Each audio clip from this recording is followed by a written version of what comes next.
top of a Falcon 9 rocket set to launch 4 astronauts to the International Space Station in just a few hours.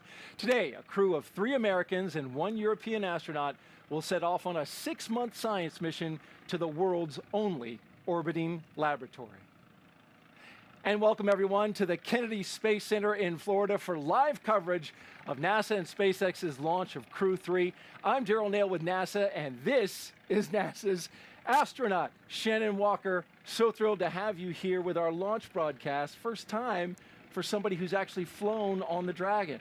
Yes, I am so excited to be here. I figure if I can't actually be on the Dragon, this is the next best place to be. There you go. And we left the model behind us with the door open just Good, in case. I'll go get in it. Yep. Hey, listen, so the top story right now, we're seeing a little bit of weather. You can see it in the picture. We got some clouds behind us, but we currently sit at 70% go. Hopeful that holds.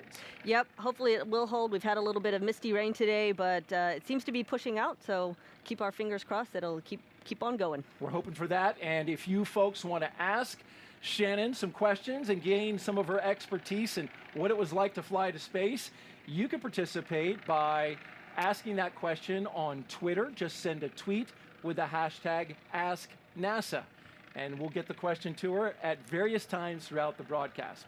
Let's begin now with a mission overview. In just over 4 hours at 9:03 p.m. Eastern Time, NASA astronauts Raджа Чарі, Tомас Marshbерn, Kayla Barrón, and European Space Agency astronaut Mаттіасом Maurerом will lift off from Launch Complex 39A at NASA's Kennedy Space Center as part of the Commercial Crew program.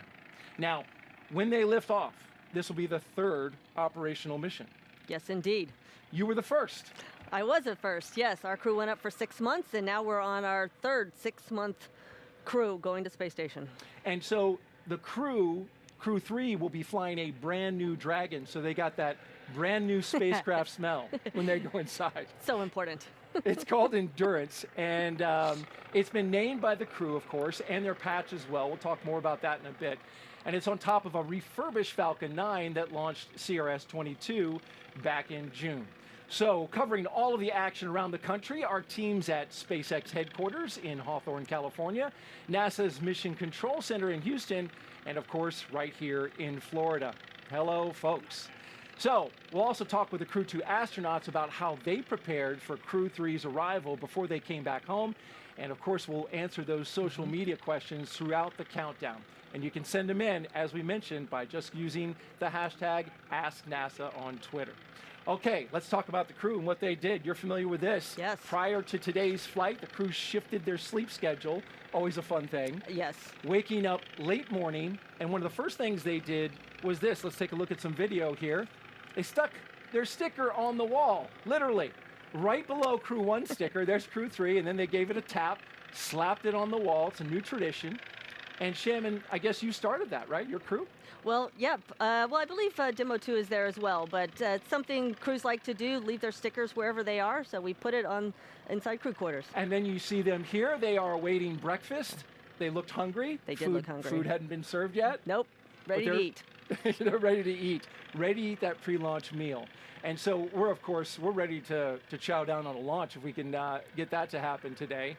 So now, just about 90 minutes ago, that last meal, that will prepare them for liftoff. And what did you eat before you went to space? Yeah, everyone in our crew ate something different, but I was in the mood for a good old hamburger. So I had a cheeseburger and an arugula salad to offset it. A good beefy hamburger, huh? Yes. You went big. That's great. Well, lunch was followed by medical checks, flight day preparations, and then getting dressed and suited up for space flight. And the NASA helicopter, we want you to know, is here. It's right there. Yeah, we're hoping to get some great aerial shots as well.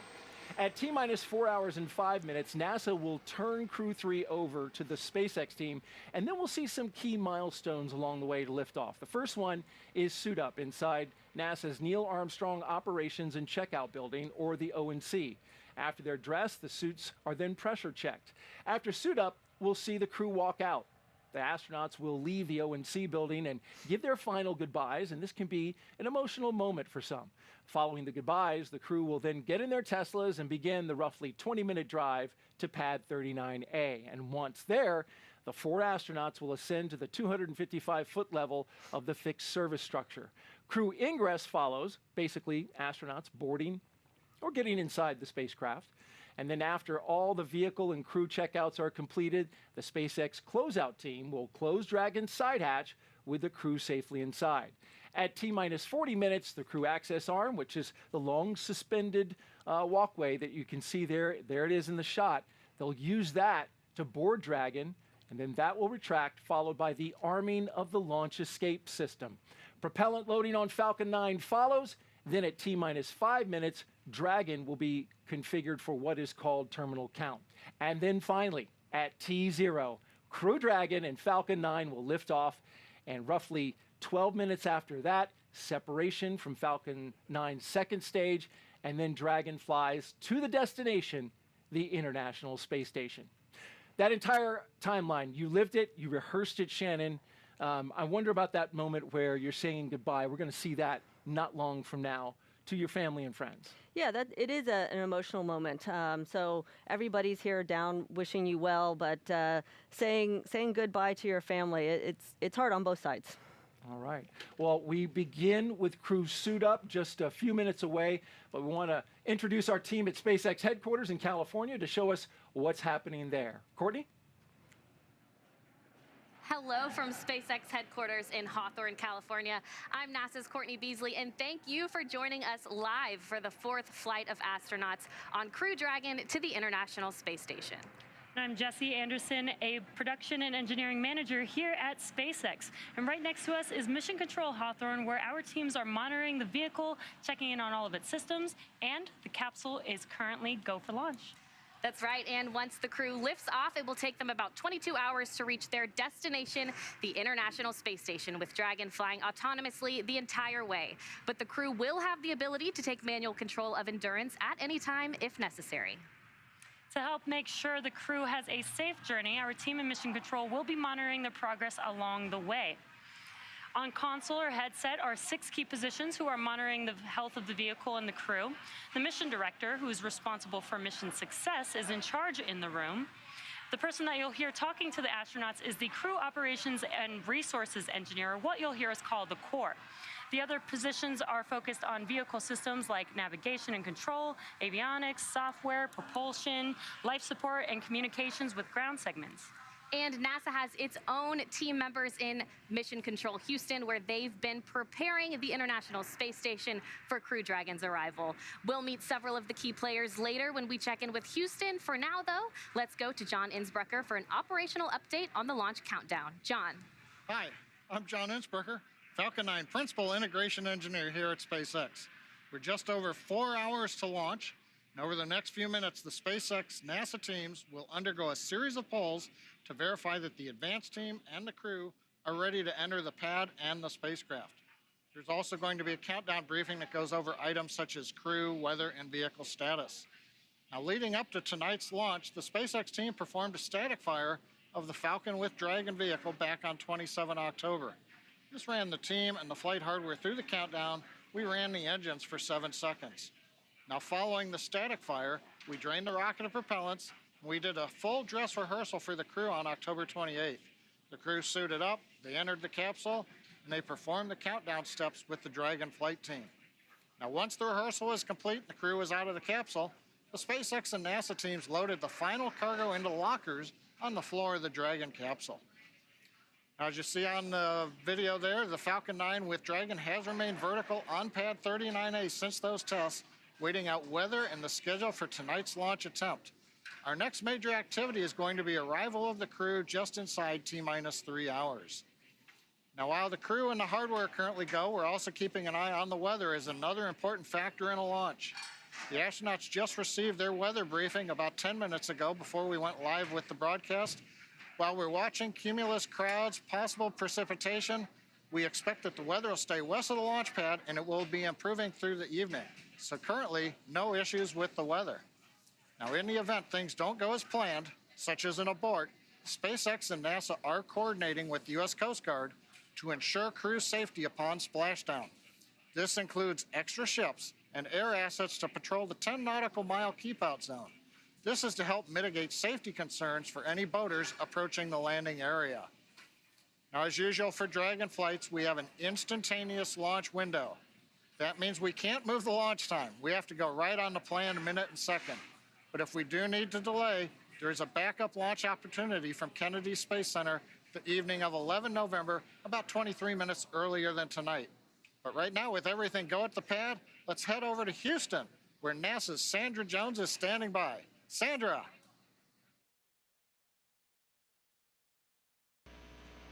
Thanks, John, and welcome to Mission Control Houston. You're inside the International Space Station Flight Control Room in Houston, Texas at NASA's Johnson Space Center. Mission Control Houston is the nerve center for operating the International Space Station, working in tandem with our partner agencies and providers around the globe. Together, we've ensured the station is ready to welcome Crew-3 as the 4 astronauts arrive and join the current Expedition 66 crew. Leading the team inside the room right now is Flight Director Rebecca Wingfield, as the crew on board station has just entered their sleep period to prepare to support approach monitoring tomorrow. Wingfield will return as NASA Flight Director for Dragon's approach and docking, and she'll lead the joint NASA-SpaceX go-no-goes once we're in joint operations, with mission controls here in Houston and at SpaceX in Hawthorne working in sync to bring Crew Dragon to its new home in space. Earlier today, the International Space Station's Russian Progress 79 engines fired for 6 minutes 2 seconds at 2:15 p.m. Central Time in a planned maneuver to raise the altitude of station as a reboost, replacing a planned station maneuver next week designed to set up the correct phasing conditions for the launch of the Pre-Shal node module on November 24th and the launch of the Soyuz MS-20 spacecraft next month. The maneuver had the collateral effect of placing the station well away from the predicted path of a small piece of Chinese satellite debris identified yesterday by ballistics officials who track such objects in orbit. The maneuver raised the station's orbit by 1.1 miles at apogee and 0.3 of a mile at perigee. The complex is now orbiting at an altitude of 265.3 by 257.3 statute miles. Although ballistics specialists reported that the debris posed no threat to the station or the crew, we proceeded with the maneuver to avoid any issues to the Crew Dragon rendezvous after launch. Docking by the SpaceX Crew Dragon Endurance to the International Space Station is still planned for 6:10 p.m. Central Time tomorrow night. A little bit later, I'll go through more of the work we've been doing in space and on the ground to prepare the station for Crew-3's arrival. Until then, we'll keep an eye on today's countdown, and we'll check back in with you soon. So for now, let's head back to Daryl in Florida at the Kennedy Space Center for the latest with launch preparations. Daryl? All right, thank you, Sandra. And we are now live inside the suit-up room where the Crew-3 astronauts are getting their final checks of their spacesuits. You can see it there. This is a suit-up room, very familiar to you, Shannon. You were here not too long ago. Not too long ago, just a year ago. It's hard to believe it's already been a year. Imagine that. And there we see the commander for this mission, Raджа Чарі. He is seated and getting his suit checked out. Tell me a little bit, Shannon, about this process. What all is going to happen as they sit there and the suit techs work on them? Yeah, so what they're doing is they're checking what we call the integrity of the suit. So it's 2 things they're looking for. They're looking for that the suit will hold pressure in case the astronauts need it in an emergency, and they're checking to make sure that the communication links inside the suit are working. And those suit techs, they all have numbers on their backs, and they are attending to the astronauts. Why are they all numbered? They're numbered so we can keep track of who is whom out there. Some of those suit techs will be going on to the launch pad to work with the technical teams at the launch pad, and so just so we can keep track of who is doing what where. And this is a very historic room, Shannon. Of course, astronauts have been suiting up here and getting checked out, since the Gemini program. Yes, indeed. It is historic. You can see some of the old equipment there in the background. We're not using it now, but we left it in there with SpaceX left it in there. So just to remind us of what our history is. It's a nice touch, along with the paintings on the wall and the pictures on the wall. As you mentioned, those are gauges and dials back there, but they're not currently in use. As they're sitting there, these seats, I understand, are just like the ones inside the Dragon? That's correct. They're going to check things out just as they are going to be in the Dragon. So that's why they have those seats. The crew will get strapped in, get their seatbelts on before they pressurize. And there's a wide shot of the room with the 4 Crew-3 astronauts. We have Commander Raджа Чарі, pilot Tomas Marshbерn, mission specialist Kayla Barrон, and Mаттіасом Маурером. And we have other astronauts in the room as well, Shannon. You can see them surrounding some of the astronauts who are flying. And what is their role today? So there's a couple of different sets of people in there. We have their flight doctors associated with the crew. So there's, I believe, 3 flight doctors in there watching this process. And then we have another astronaut, what we call our crew support astronaut, who has been training with the crew, working with the crew, and also is there just to help out for all the stuff that's happening today. And you see they've got equipment there on the table. I imagine they're looking to check whether that suit pressurizes properly? Exactly. That equipment is exactly designed for that, to check the pressure and the communications. And it's not the only pressure check, right? No, once the crew gets back in or gets into the capsule, they will do a pressure check of their suits inside the capsule to make sure that Pigeon nothing operators happened on countdown between. at this time. The clock continues countdown to a liftoff time of 9:03:31 p.m. local with an instantaneous window. We have no cola closures for tonight's T0, and likely not a surprise, but launch recycle is not an option for our instantaneous window this evening. At this time, the crew is at the ONC building and stepping into suit donning. Launch pad was cleared shortly after 1 this afternoon. At this time, Falcon 9 CVs are at MEOP, and the majority of the pre-launch checkouts are complete, with the exception of a few engine checkouts that will occur after T-minus 2 hours. The primary countdown master sequence continues to work through nominal pre-launch preps, with the next milestone being initiating LOX GC system chill around T-minus 3 hours.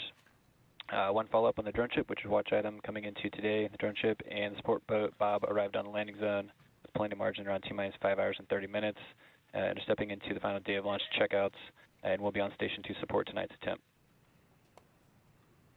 And that was upper level winds look great for tonight's attempt. We're tracking well below our allowables at 70% on gimbal and 81% on loads.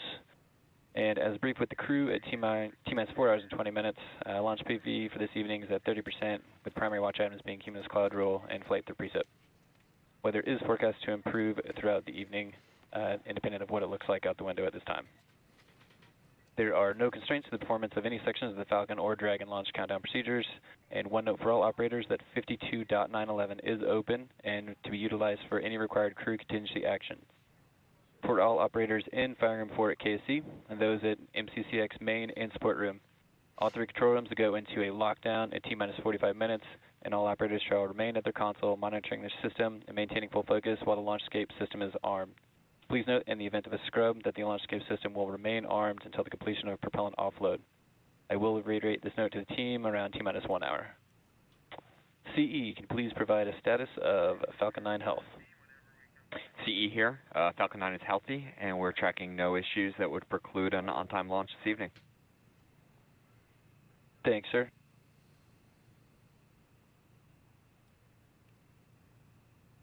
All right, that's a good call out by the launch director there for SpaceX. Everything sounding good. I particularly appreciated that he said, despite the way it looks outside the window, which is gray and cloudy, yep, and a little rainy. Yep. Hoping the weather's going to pass. Hoping the weather's going to pass, and we'll be able to launch tonight. Hey, MD, could you please provide a status on Dragon health? Checking no issues for launch today. Thank you, ma'am. That's good to hear. At this time, there are no additional notes for the countdown briefing. If there are no additional comments or questions, this will conclude the briefing. We'll proceed in tonight's attempt. Really quick, want to note on the screen, number 23, that's astronaut Stephanie Wilson, who a veteran of space shuttle flights. Yes, she's had 3 space shuttle flights, and she's been training as the backup to this crew. So she is the one that's there helping them out, being the astronaut most engaged with this particular crew. And she'll go all the way out to the pad, yes, right? Yes. It's a great shot of her there as she provides that support that's really important to the astronauts. It is important. It's really important to have somebody that knows what you're going through to lend a hand. This is the third rotational crew to fly on a commercial spacecraft, and of course they bring a diverse set of experiences to today's flight. Let's break them all down. Crew Dragon Commander Raджа Чарі. He's a colonel in the U.S. Air Force. He holds degrees in astronautical engineering and aeronautics. Chari is also a combat veteran, having flown the F-15E aircraft during CE, Operation MD on Rocky countdown Freedom. 1, com check. CE, com check. How do you read me? I got you 5x5. How me? You as well. And LD, MD on countdown 1, com check.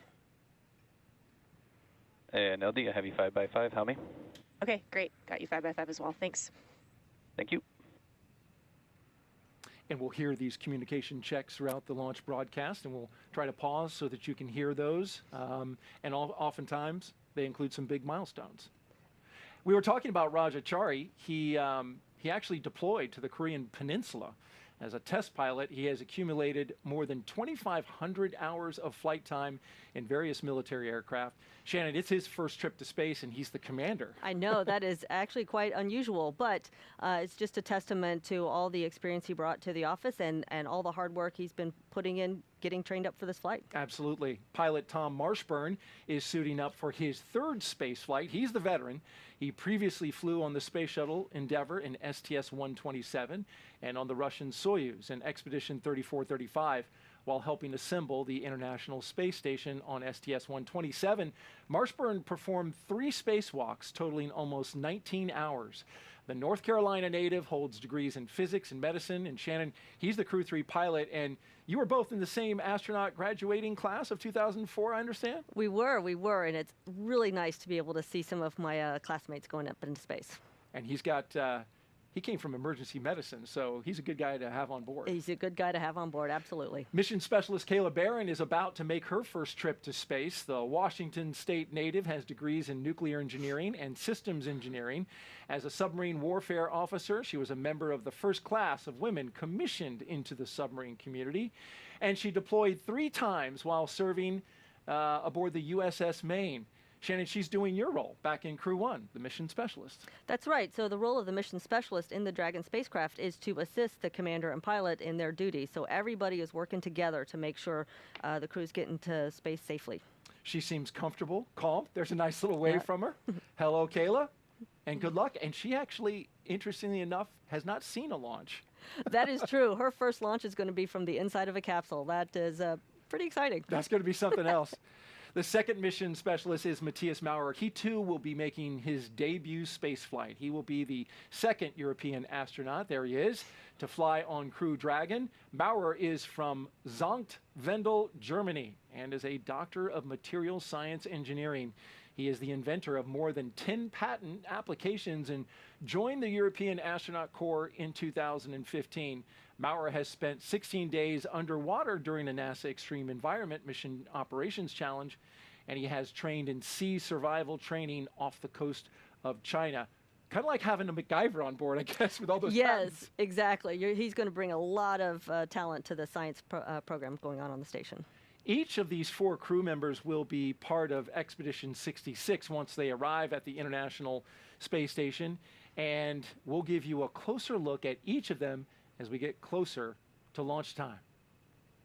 As the crews continue to work, when you're in this position and you're getting checked out, are you mainly focused on the task at hand, or do you allow yourself to kind of think about just what's about to happen in a few hours? I think all of it is going on. You're trying to enjoy the moment, but obviously you have a very serious job to do, so you think about that, so you sort of bounce back and forth and have all the emotions pretty much at the same time. I've heard that you know, sometimes, and in fact, Kayla Barron on a podcast recently said that she was in and out of these strong emotions, sometimes pinching herself, going, I can't believe that I'm going to do this.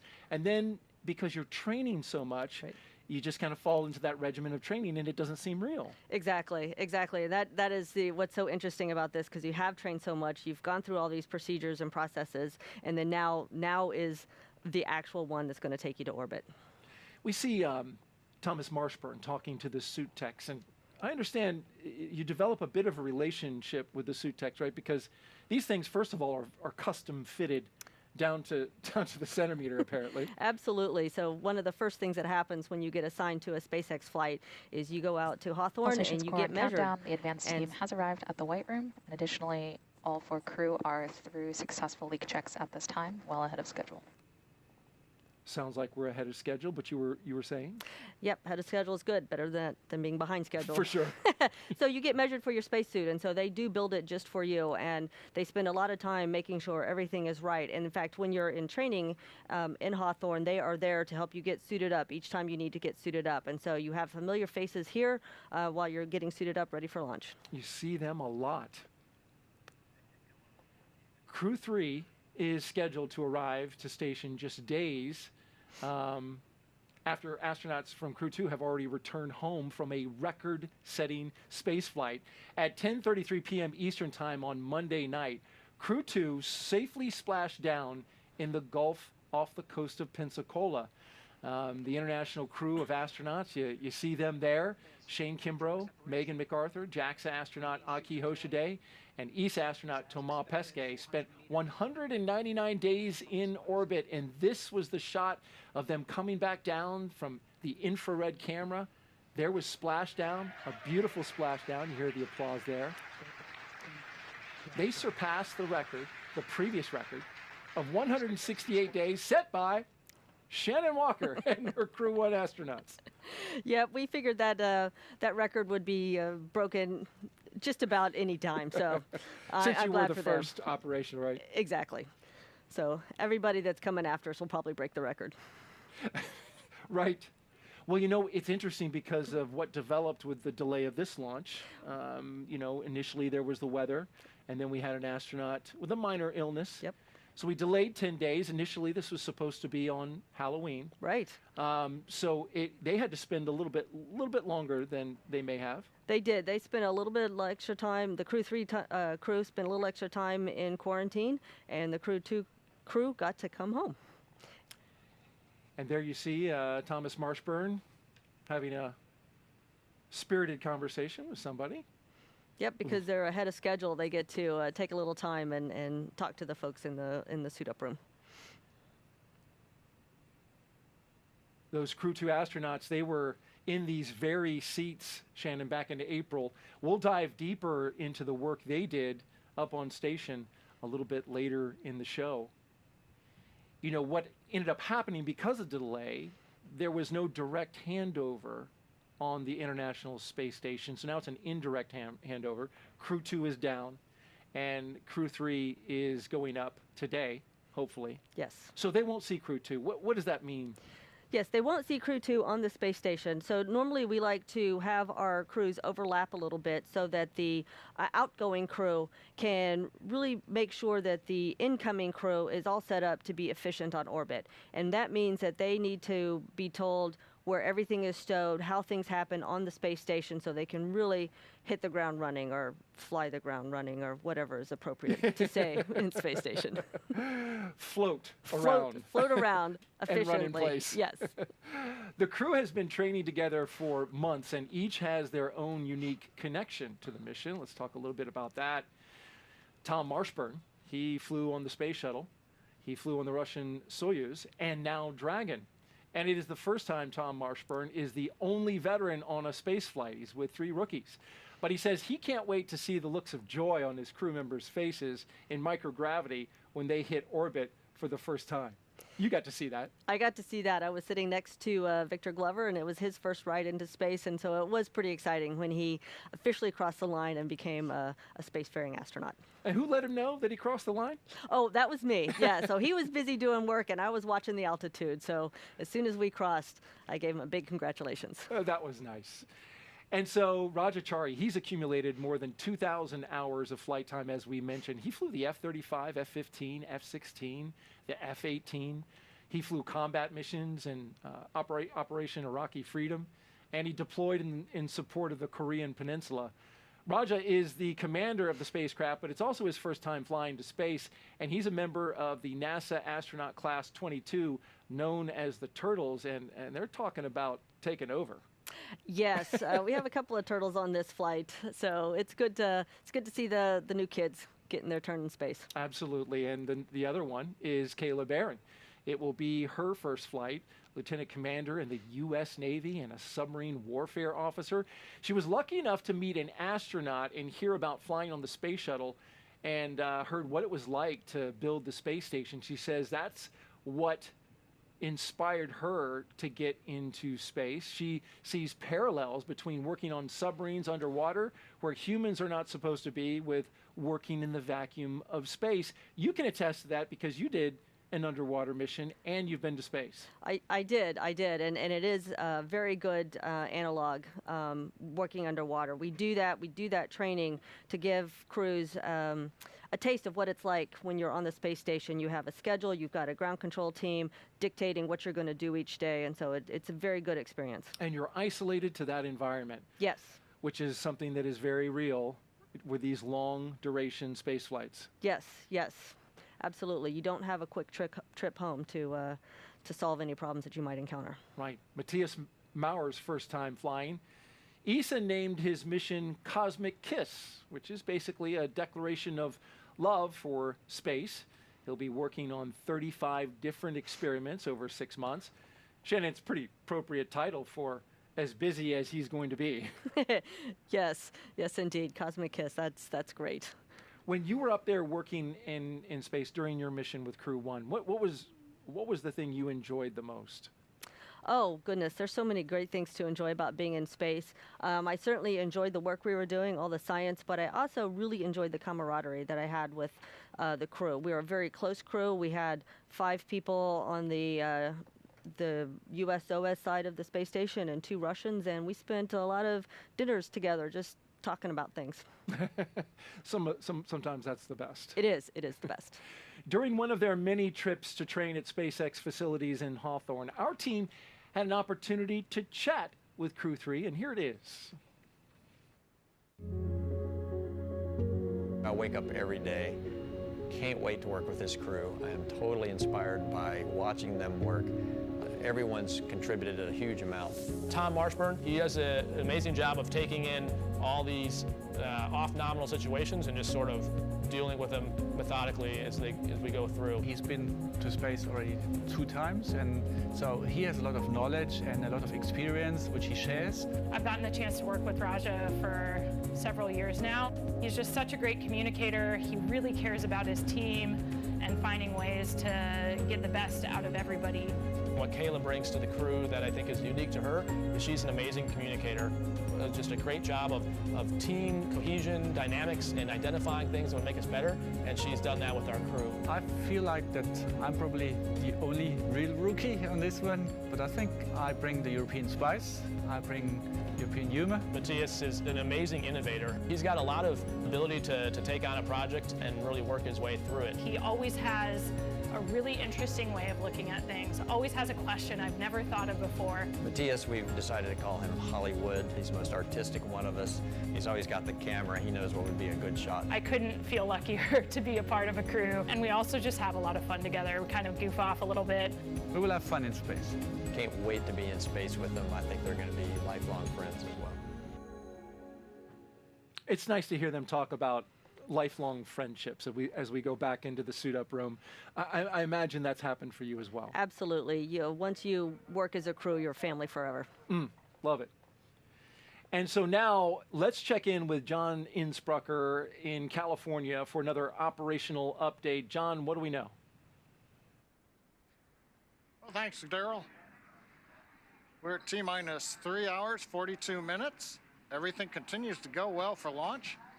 We did hear over the countdown net the T-minus 4 hour briefing by the SpaceX launch director. The good news was there wasn't anything significant to report on the rocket. Now at T-minus 5 hours, the team began clearing the hazard area and the buildings around pad 39A. This is known as the blast danger area, or BDA. Now, the only people remaining on the pad are the ones who are going to be needed for ingress of the astronauts. They were cleared to enter the pad at the T-minus 4 hour mark. They're up there right now, and they've actually just opened the side hatch on Dragon. Now, crew arrival is expected to happen in about 40 minutes or so, just inside T-minus 3 hours. So currently, we're running on the Dragon side about 15 minutes ahead of schedule. Good thing. At the launch pad, Falcon 9 is powered on. We performed engine and stage checkout several hours ago. Currently, the team's on station. They're monitoring telemetry. We're looking at pressures in the gas storage vessels. Everything's pretty much pressurized. We'll top it off inside the last 30 minutes after the crew's on board Dragon. Now, on top of Falcon 9, the Dragon spacecraft is ready for the crew. As I mentioned, the ground team has got the side hatch open. The crew, as you can see, they're finishing up their suit checks. They're getting ready. We've done functional checkouts on the Dragon, and most recently, in the last half hour, the Dragon propellant system was pressurized to the final flight pressure. So currently, all the spacecraft systems are also go. Now, the launch range is working, no issues. They're ready to support at this time. And as we've heard, the weather is cooperating. We actually heard a report, we're starting to see a little bit of blue sky in the late afternoon, early evening down at Kennedy Space Center. So the countdown to liftoff, everything continuing to look good. And as we're getting ready for the crew to walk out, let's go back to our team at Kennedy Space Center. Thanks, John. It's now T-minus 3 hours and 39 minutes and counting here at Kennedy Space Center in Florida. The crew ate their pre-launch meal at roughly around 4:30 p.m. Eastern Time, and then they were given a weather briefing. And we just watched the suit techs from SpaceX fit each crew member into their own custom spacesuits inside their crew quarters. And now you see them chatting it up. In a few minutes, at T-minus 3 hours and 25 minutes, the crew will be making their way out of this famed suit-up room, down the hall, into an elevator, down to the first floor, and then outside to be greeted by their families and a small group of well-wishers. And that will be before they head out to the pad. And the 3 Teslas are outside and ready to go. And that drive out, Shannon, what's that like? Oh, the drive out to the launch pad is pretty darn exciting because you know you are heading out to your rocket to go somewhere. To go somewhere is right. Yes. In space. In space. And so now All it looks stations like core on countdown. All 4 suit leak checks are complete with data collection successful. Okay, so the call out that the suit We've got checks good are suits. good. Yep. Yeah. Good okay. suits. That's a great sign. That's a good milestone. And you said you were noticing something about the tech on number 10 right there to the right of Raджa Charі. Yes, I was just noticing that he was actually on the ship with me for the Crew-2 splashdown. So they are working hard getting everything done, getting a crew home and getting a crew into space. Wow, and that was just days ago. And you were on the boat too. I was on the boat too. You're working hard. We all work hard. We appreciate you being here after a long night. I know you were up well into the night and the morning on that. Now, there are 3 Teslas waiting to drive the crew out to the Launch Complex 39A, and there they are under hazy skies. They'll be riding in the first car. Riding in the first car will be the suit techs and the spacecraft closeout lead. In the second Tesla, Commander Raджa Charі and pilot Tomas Marshbерn, they'll be sharing a ride with the NASA flight surgeon, a position Marshbерn once held. And in the third vehicle will be Kayla Barrón and Mаттіasом Maurerом and another closeout lead.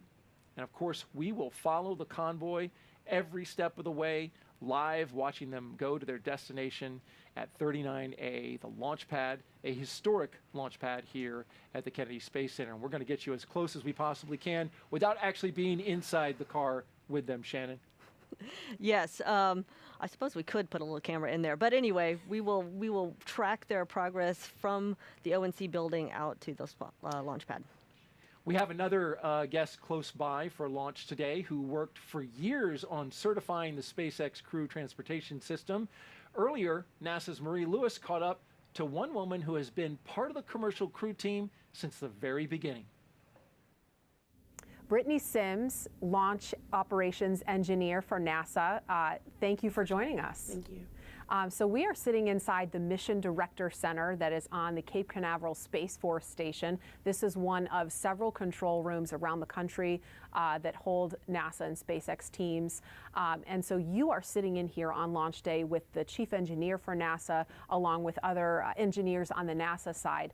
Tell me, what are you focusing on? What are you working on when you're sitting on console as the crew is suiting up? Yeah, so during suit up, the crew, the engineering team, we're monitoring our systems ensuring that everything's looking good as it should. So from the spacecraft to the launch vehicle to even the ground systems, just making sure everything is happening as expected. So in the event something's not looking quite right, we'll have a discussion about it and bring it to the chief engineer, who I directly support. And so to ensure that we're still good to go. So part of the task that I'm responsible for is making sure that we keep track of all those issues and kind of work through them. And then as we proceed down the count, there's certain critical times in the count where the NASA engineering team is asked if we're still continuing to good to go. And so making sure the engineering team is ready for those particular pulls is also part of my responsibility. And then at the end, as we get closer, we'll give our final thumbs up to the NASA launch manager, and who will provide that final response to SpaceX on behalf of the NASA team. So pretty exciting time, very focused and ready to go. Awesome. And I know you've been with the Commercial Crew program supporting as an engineer from the beginning, almost more than 10 years ago, in fact. So, and you've had the opportunity to work here on console for every mission and watch every crew suit up. What is it like in here when you're working as part of that team and you're watching the crew suit up, when you've seen firsthand all of the work that's gone into certifying the SpaceX system? It's like a dream, you know. Sometimes I just want to pinch myself, because I remember when I first started very early in my NASA career supporting Commercial Crew program, and it was really just a concept very early in development on paper, and now we're here sitting at another SpaceX launch as they're launching our astronauts to the International Space Station, and they're certified. So it's really exciting, you know, the fact that I was able to see it and see it where it was at in the very beginning, and now here still being a part of the team where it's operational. I just get even more excited to think about where are we going to go with these commercial partnerships in the future. Are there any superstitions or traditions that you have with the launch team in this room?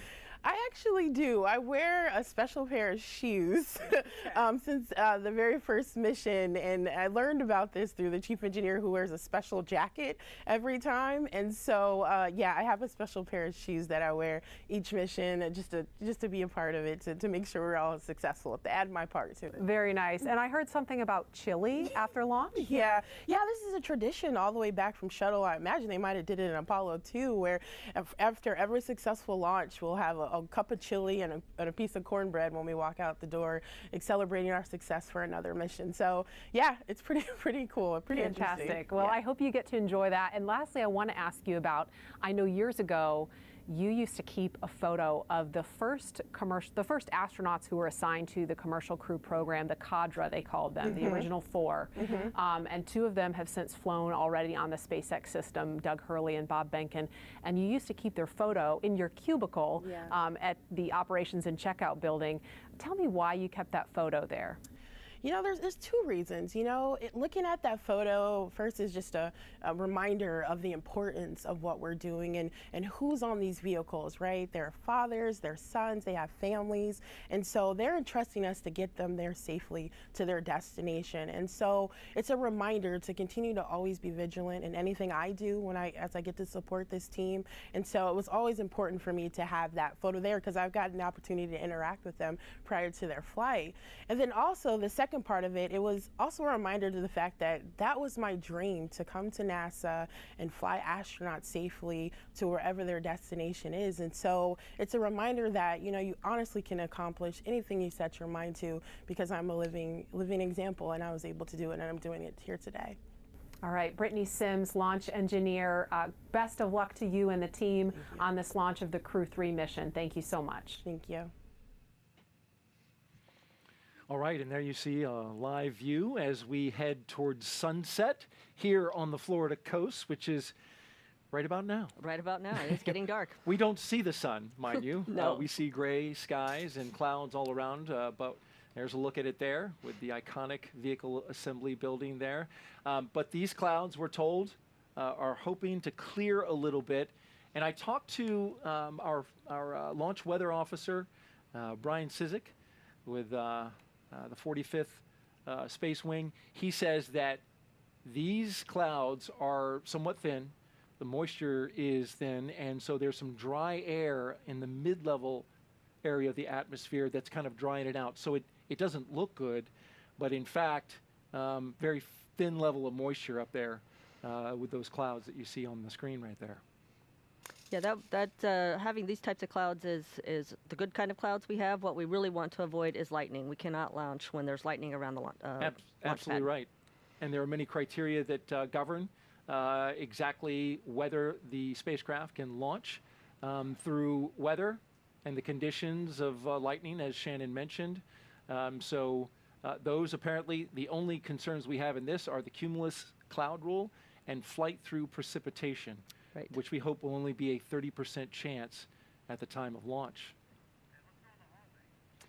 Let's check in at the hallway and look at the beautiful art inside astronaut crew quarters. 23,000 square feet of crew quarters there, and they have dorm rooms that are very homey and comfortable. You've stayed there, Shannon, and you've seen that art. That's a nice touch that's just been added recently. It is a nice touch, and they have all different kinds of art that really cover the whole history of our space flight that we've done in this country. And so we've got various artists making their, donating stuff to us, which is really nice. And it's space-themed art, so it fits, the area. It certainly fits the location. And as you look there, you're looking at the backs of the Teslas that will drive out to the pad. You can see all three of them lined up and ready to go. And the folks to the right of the rope, family, friends, and some media as well. You can see they've got their umbrellas out, ready for a little mist, which continues to come down at this hour. The LiO seals have been removed, and installation of the LiO cartridge is complete. Ahead of T-minus 3 hours, 29 minutes. We are more than 15 minutes ahead of schedule. Again, ahead of schedule, that's a good thing. And I believe the license plate on that car in the back said, "Send it." Send it. Is, I think, is how we all feel. Yes, indeed. Each time the Teslas seem to have a different license plate with another nice little message. They do. They do. I've seen quite a few, and they've all been great. Hey, how about we take a few questions on social that have come in? That'd be great. Kyle on Twitter asks, since 3 out of the 4 crew members are rookies, will NASA and SpaceX have the camera inside Crew Dragon turned on so we can see the astronauts' first reaction when they reach space and see Earth down below? I suspect that they will. We usually have the cameras on inside the capsule. The real question is, do we have the satellite link-ups to get that video feed back to the ground? A live video feed would be best, but I'm not sure we'll have that. But they do have cameras. And so the next question is from Mad Dog on Twitter, and she asks, I'm assuming that, why did SpaceX decide to reuse its booster but not its space capsule, which is brand new? Yeah, that's an interesting question. So as a general rule, SpaceX will reuse both boosters and capsules, and so a lot of it just has to do with the time it takes to refurbish things versus getting new capsules built, so they will have more capsules in the future. Okay. Well, there's a beautiful shot outside with the clouds overhead. As light begins to dim, we've passed sunset here on the east coast of Florida, and a look out over the Atlantic, where we still see a little bit of light. You can see that the clouds, they're not completely covering the sky. We do have some holes, and one of those holes is what we're hoping for as we go by. As time goes by.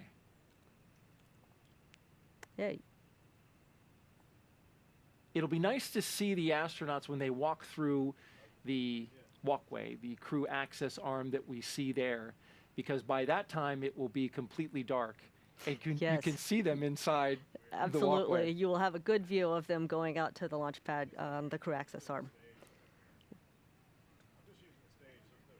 Oh, love that view. Let's take another question. As we look out, the lights on the Crew Dragon and Falcon 9 rocket. The capsule named Endurance by the crew. And here's our question. Shannon, how can you compare the G's when flying Soyuz versus Falcon 9 Dragon spacecraft? Oh, that's a very interesting question. For both spacecraft, the maximum amount of G load that you get is about 4.5 Gs. What's different between the two is the profile, when those G loads come on, when the Gs come on and when they go away. So on the Soyuz, you pretty much got up to a G peak of 4.5 and then it tailed off. with the Falcon 9 in the second stage, you just keep accelerating G. So you start off pretty slow, and then as you get farther along in that period of time where you're on the second stage, the G loads just increase the whole time. So when the engine cuts off, you're at 4.5 Gs and have been there for a little bit of time. So it's a slow, steady increase. It's just go, go, go. You feel the pressure on your chest. Yes. It's pushing you into your It's pushing you into your seat, and you kind of feel like you're being smushed like a cartoon. Like a cartoon. Well, but it's got to be an amazing experience when that engine cuts off. Absolutely. It is so fascinating when the engine cuts off, because all the vibrations and noise that you've been hearing goes away, and you know you are floating. Even though you're still strapped down into your seats, you know that you are floating. We have one more question we'll take from social media. And we appreciate, if you want to send your questions in, send them to #AskNASA on Twitter. And our next question, what do the astronauts do to keep morale boosted? Oh, well, I think in general, astronauts have pretty good morale because they know the end goal is a chance to go into space. But in times like this, when there's a lot of delays, it can kind of, your morale may lag a little bit, but you get to spend time with your families, you get to review the task ahead. So most of the time, they just stay focused. And it's interesting you mentioned that, the delay and what the crew did. We actually heard or got a note from the program manager of the commercial crew program who had received an email from Raджa Čarі. And he expressed his appreciation for all the work that goes on behind the scenes for the commercial crew program to get ready for a launch like this. I know, Shannon, you can appreciate that. And he said that they've spent their time doing dry running the heck out of the EVAs that they're planning to do, and getting smarter about Dragon, so we hope that will pay dividends in execution shortly. Working hard, and here they are, the 4 Crew-3 astronauts, as they walk down the hallway on their way out of astronaut crew quarters. Yep, and they're waving to the folks that work there in crew quarters to get them ready to go, and they'll be stepping into the elevator that you see there. And at the back of the elevator, there should be a big sign that a lot of people from the Kennedy Space Center have signed. We see that there. You can see the signatures on the left-hand side. Yep. It's a nice piece of history that's done every time. Did you get a chance to see that when you walked in, Shannon? You got to look quick, because once you turn around, it's hard to crane your neck around to look behind you. We've noticed that. Once you're in the suit, you've got to completely move your entire body in order to get to the direction of where you want to look. But certainly a wonderful moment for everyone, as we were talking about all the people who support this program, to put their signature on and have it seen by the astronauts as they go down that elevator and on their way out to the launch pad. Yes, as crew, we are well aware of the literal thousands of people that work to make spaceflight happen, and we are so indebted to all of them. Crew-3 actually spent the time together watching Crew-2 land. Yes. Which I imagine, they didn't know that they were going to be here on the ground initially. They thought they were going to see them in space, but they all got together, like the family that they become, and watched them come down. In fact, the whole office tends to get together whenever we can to watch the launches and landings. And I'm sure the astronauts who are flying appreciate that. Oh yeah, yes. You have different levels of family. So you've got your tight-knit family as the crew on one space flight together, and then you've got the astronaut family, which really encompasses all the international astronauts as well. And we are just moments away from seeing Crew-3 astronauts exit the operations and checkout building. You're looking at the doorway. On countdown, crew displays are configured for crew ingress 7 minutes ahead of schedule. And that's the advanced team that's out there at the pad? That's right.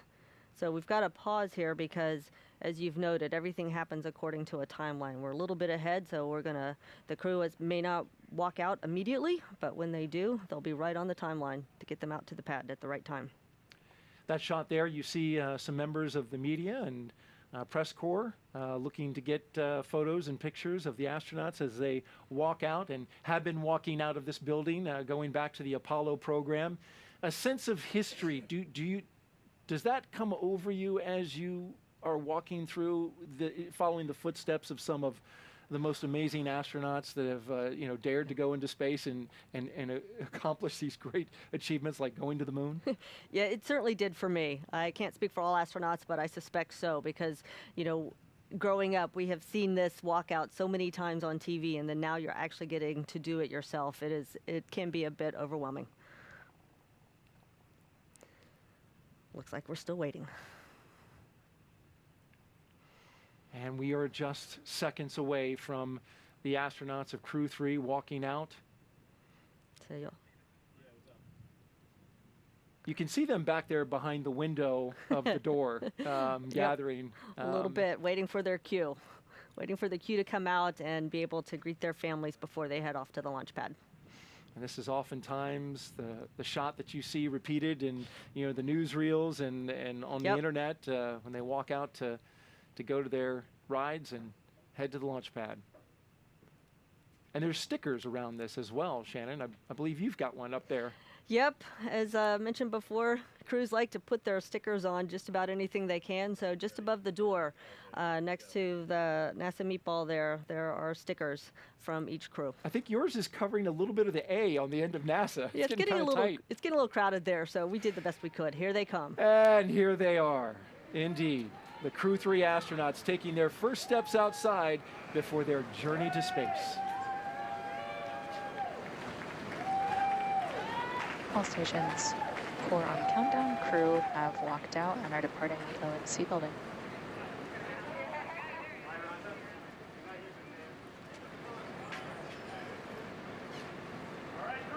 We are 4 minutes ahead of schedule.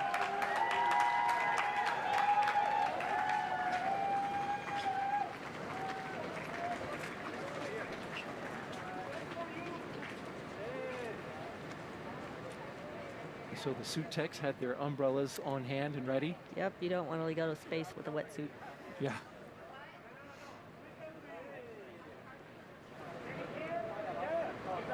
And so now each crew member standing in front of their family, saying a few words. Keeping a safe distance? Yes. As required before they go into space? The crew has been in quarantine and they remain in quarantine even at this moment.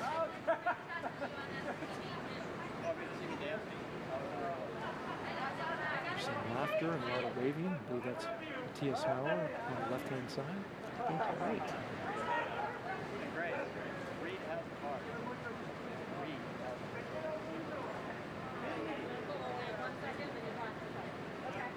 Here's Raджa Charі. Tapping his chest near his heart and blowing a kiss. Absolutely. What was this moment like for you, Shannon?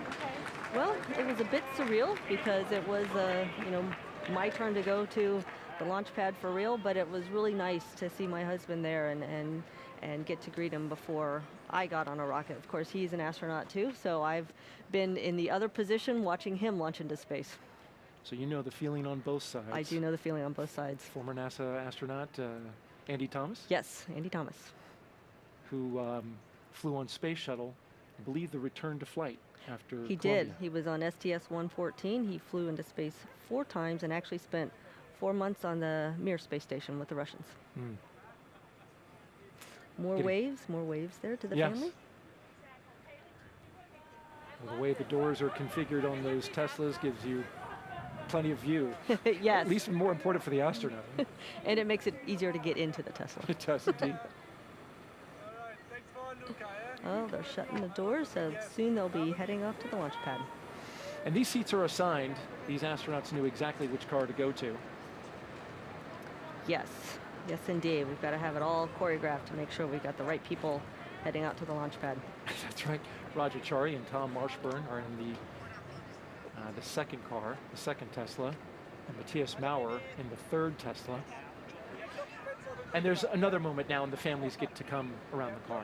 They get to come a little bit closer for one last moment with their crew member. It didn't used to be this way. No, this is actually a tradition that we picked up from the Russians and crews launching on the Soyuz. So the Russians have a space where the crew walks out getting ready to go to actually to where they're going to suit up, and the families are there to greet them before they head off. Well, it was a great move to copy that and bring that here to the Kennedy Space Center. I think so. It really shows what an international partnership that we have. Indeed. Now, these astronauts are about to take a 20-minute drive, Shannon. There's going to be a little rocking out. Yes, yes. Each car, the crews in each car get to pick, have a little playlist, and they will be cranking up the tunes as they're heading out to the launch pad.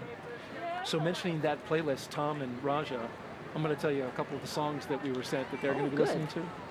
Welcome to the Jungle by Guns N' Roses, Kickstart My Heart by Motley Crue, and Don't Stop Me Now by Queen. That is a great collection of music for sure.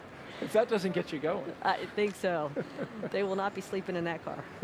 And it's interesting, the playlist is actually 10 to 12 songs long. I'm not going to read them all, but they've actually sampled portions, and there they go.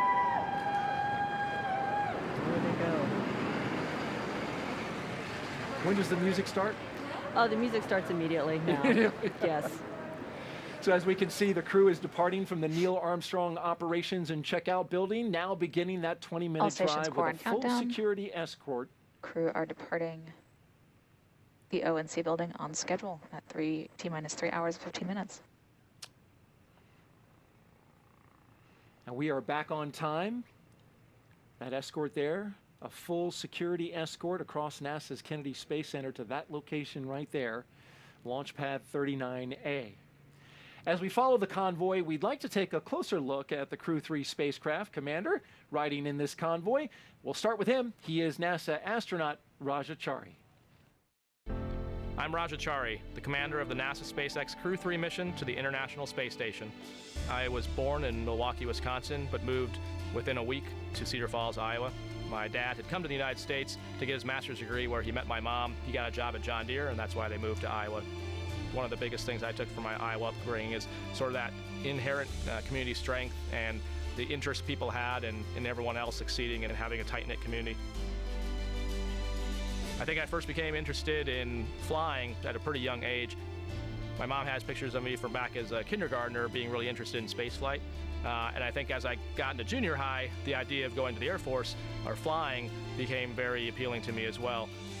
And so astronautical engineering was a great way to be involved in the engineering for space. So at the Air Force Academy, there's all kinds of different engineering paths. You have the opportunity to continue on and do graduate school programs. It allowed me to go on and get a graduate degree at MIT, and it was a wonderful opportunity to take it to the next level. One path is pilot training in my life, and another path is to continue this engineering. I found I really liked engineering a lot more than I thought I would. And then a friend of mine had started talking about test pilot school, in which I realized, like, oh, that's actually a combination of both of these things.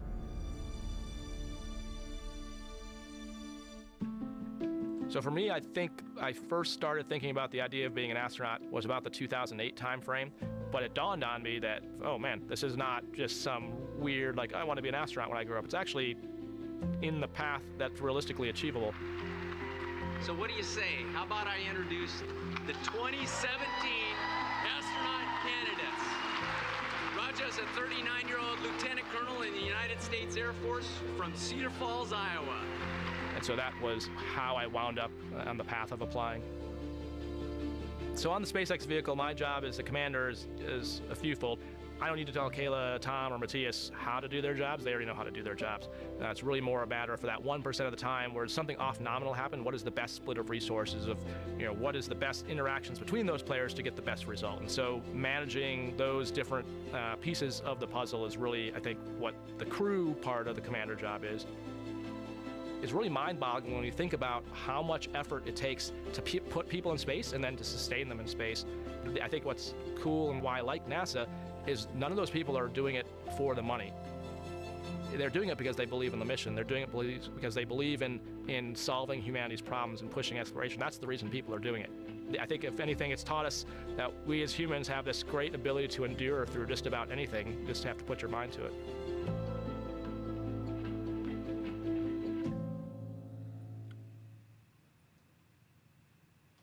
And riding alongside Raja Charі is Crew Dragon pilot and NASA astronaut Tom Marshbерn. The North Carolina native is about to embark on his third spaceflight. My name is Tom Marshbern. I'm the pilot of NASA's SpaceX Crew-3 mission to the International Space Station.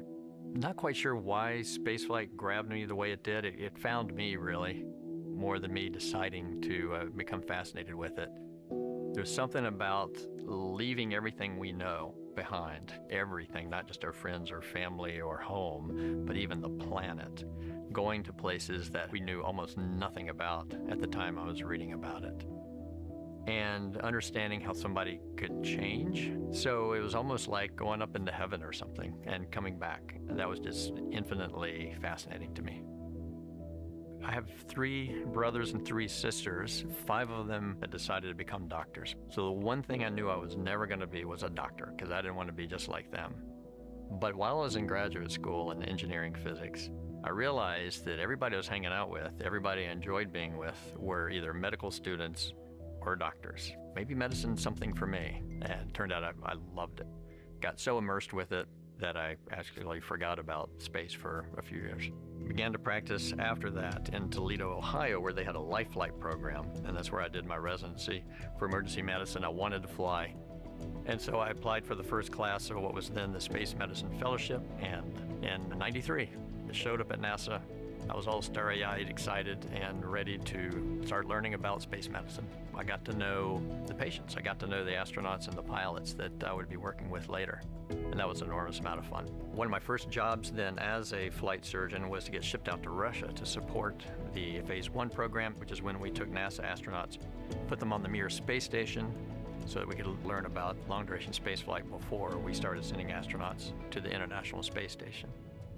There's something about working at Johnson Space Center, I think, that if anybody had ever considered flying in space or wanting to, when you show up and you see the incredible things that everybody is doing, it's hard not to get the bug to want to apply and become an astronaut. So I did 3 spacewalks and supported a 4th as the inside crew member.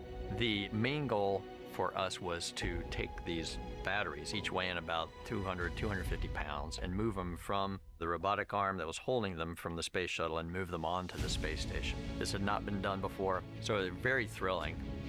The long-duration mission is quite a bit different from the shuttle mission. You really feel like you've become a resident of space, a resident of zero-G, and you start to feel like you're getting an idea of how this works.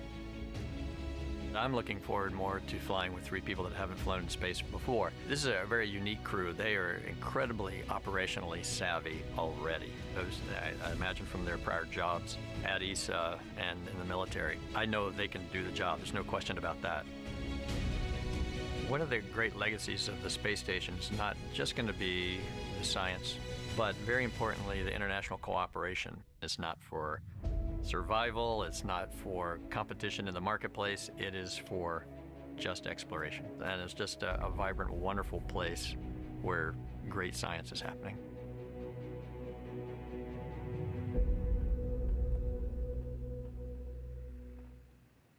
And there you see a live view of the Crew-3 astronauts making their way to the launch pad here at the Kennedy Space Center in Florida. You're watching coverage of the launch of Crew-3. Just 3 hours and 7 minutes away from lifting off. And Shannon, you drove out at night just like these astronauts. You don't see a whole lot. Well, we were still a little bit daylight while I drove out, because we launched right after sunset. So I could see a few people on the side of the road waving us on and cheering for us. It was pretty special. I was just going to say, there are folks out lining the road now. We may not see them because of the darkness, but they're there to support. Yes, absolutely. It's a great feeling. One thing you didn't miss as it drove by was the vehicle assembly building. It's hard to miss. It's hard to miss that, even in the dim light that it's currently that's currently shining on it right now. But we are here in the middle of a wildlife refuge, and so you're not going to see a lot of city lights. You're not going to see a lot of infrastructure around that illuminates. But you can see the 3 Teslas being led by a Kennedy security vehicle out there out front. It's about a 20-minute drive. And they're getting ready to turn onto the road that goes right in front of the vehicle assembly building. We've got our helicopter up. We do, watching the action from above, that's good. Yeah. Watching the convoy as they go along. And as they drive by here, Shannon, two of our astronauts, Raджа Чарі and Kayla Barrón, are part of the Artemis 18. As they drive by the VAB, they're well aware that there is a fully stacked Space Launch System rocket that is going to send an Orion spacecraft on a test flight to the moon. That's right. I know they're aware of it.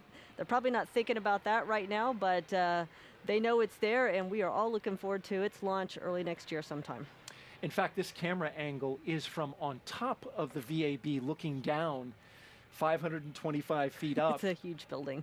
It is one of the largest buildings in the world by volume.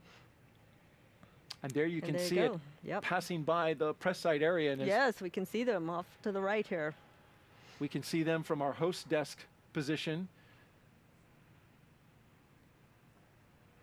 Passing right by the VAB on the way to pad 39A. Now the crew convoy is approaching the pad and entering what is known as the blast danger area, or BDA. Before any pad technicians, engineers, or astronauts enter this area around the launch pad, the SpaceX and NASA teams have conducted internal go and no-go polls to make sure that the area is safe to enter. And on that ride is mission specialist Kayla Barrón, riding along with Mаттіасом Maurerом. She has a unique background as a submarine warfare officer. She was a member of the first class of women commissioned into the submarine community, and this is her first trip to space. I'm Kayla Barrón, a mission specialist for NASA's SpaceX Crew-3 mission to the International Space Station. I was born in Idaho. My family moved a lot when we were kids. We lived in Montana, Colorado, but for most of my middle school time and high school, lived in Washington State, in a town called Richland, which is in southeastern Washington. I'm the middle of three girls. My dad's an engineer, my mom's a math whiz and a runner. They always really raised us to be ourselves, which was really cool for me and my sisters to all kind of find our own paths.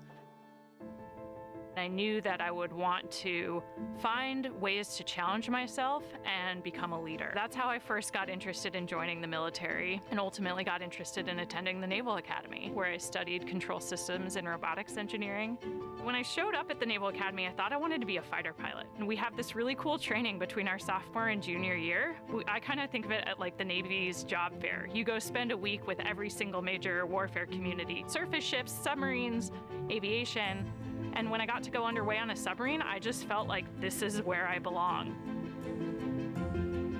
It's not for everyone. It's kind of a fascinating world. You develop your own little microcosm under the sea because you have to be able to provide everything you need to live and work safely and also accomplish a mission within your own crew. The time on my submarine was the most developmental period of my life for a lot of reasons, but especially because of the operational experience and operational teamwork I got to do while we were underway when we were deployed. I actually never even thought about becoming an astronaut until after serving on a submarine. For me, it was all those parallels that really inspired me to want to apply and to believe that I even could. All right, NASA family and friends, our first astronaut, Kayla Barrón. I found out that I was officially on Crew-3 when I was on my way to the Neutral Buoyancy Lab for spacewalk training. And I got a text from the chief of the office, and he said, "If you're awake, give me a call." So I gave him a call on my way into work, and he said, "Kayla, you're on Crew-3." And I was just so excited. Crew-3 is just such an amazing group of people. It's a really special crew because I think everybody brings a really unique perspective and different background, and so there's always something to learn. And whenever we're faced with a problem or have a decision to make, it's really interesting to see the different perspectives and how together we make better decisions and come up with more interesting solutions. I just feel super lucky to be with people who all have such diverse perspectives and experiences, but have really learned how to mesh and work together as a team. I I definitely would want to thank my family for supporting me on this journey. They've always been there for me and pushed me to chase my dreams and been super supportive every time I stumble or fall, helping me get back up and try again. Without them, to hold me accountable, to push me, I definitely wouldn't be standing here today.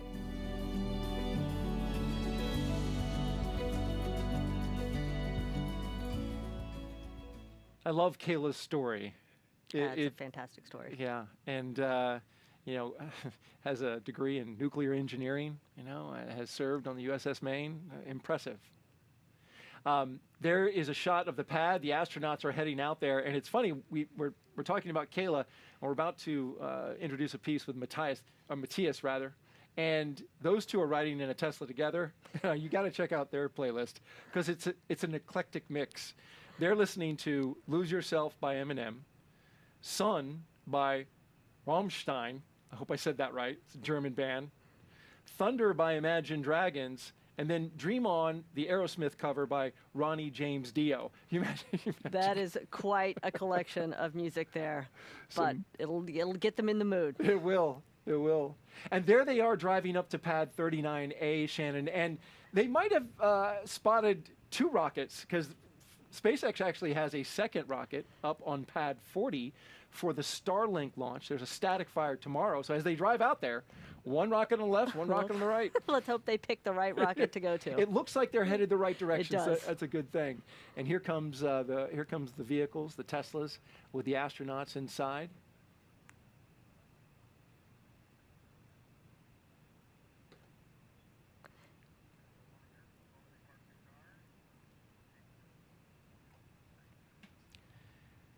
All stations core on countdown. Crew have arrived at the pad 5 minutes ahead of schedule. So they're going to pull the cars around and park right at the base of the launch structure there. Pull right up to the pad. Right up to the pad. Was it this close for shuttle and Apollo, would you know, in terms of the vehicle getting access there to the pad? I believe it was. Now, I did not fly on the shuttle, so I can't tell you for sure, but I believe they did bring the bus that was carrying the crew out there right up close to the launch pad as well. That's a great shot as they make their way, the three vehicles, to the rocket. To the rocket. Beautiful. Now, before the crew makes their way to the elevator at the ground level of pad 39A, let's get a look at mission specialist and ESA astronaut Mаттhiasom Maurerom about him making his first flight into orbit. I'm ESA astronaut Mаттhiasom Maurerom. I will be mission specialist on the NASA SpaceX Crew-3 mission to the International Space Station. I was born in Germany. I grew up there, and for the first 20 years I actually stayed in more or less the same area. I was an ambulance driver for almost 2 years, and I also financed my studies later on by working on the weekend. I studied 2 years in Germany, material science. Then I went for a year to the UK, studied their material science, and discovered how much you can learn while being in a different country. That was a huge inspiration for me, and I decided to keep on learning more languages and continue in different countries. In 2008, ESA started the call for new astronauts. Out of 8,500 applicants, only 10 candidates passed all the tests and were considered suitable for astronauts. I was one of them. I was always fascinated by space. And what does an astronaut actually do? So an astronaut works with a lot of engineering stuff. We do science in space. We work in international teams. And the adventure that we are able to live as astronauts in a combination of these four facts: engineering on the edge of what is possible, science, international teams, and adventure that's only possible as an astronaut. I think Crew-3 is a kind of a rookie crew with only one experienced spaceflyer, Tom. But on the other hand, I don't feel like that we are rookies at all. Raja has a huge background in flying. Kayla, she has a huge background in working in a very difficult and highly technical environment. I don't consider both of them rookies. I believe we are an extremely good team, and after a few days in space, I think we will be there and it will be our environment. Once we arrive on the International Space Station, we will run a lot of experiments. My focus will be lots of experiments in the material science domain. The name of my mission is Cosmic Kiss. It's a declaration of love to space, and especially to the two only oases that we have in space, our beautiful planet Earth and the International Space Station. The patch is inspired by Guides of Nebra.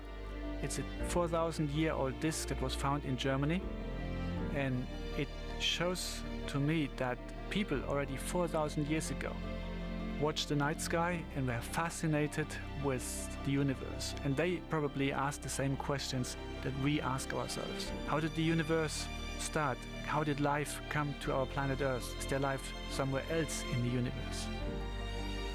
There's a huge number of people in Europe, in the US, in Russia, in Canada, in Japan, all those people that contribute that human spaceflight is actually possible.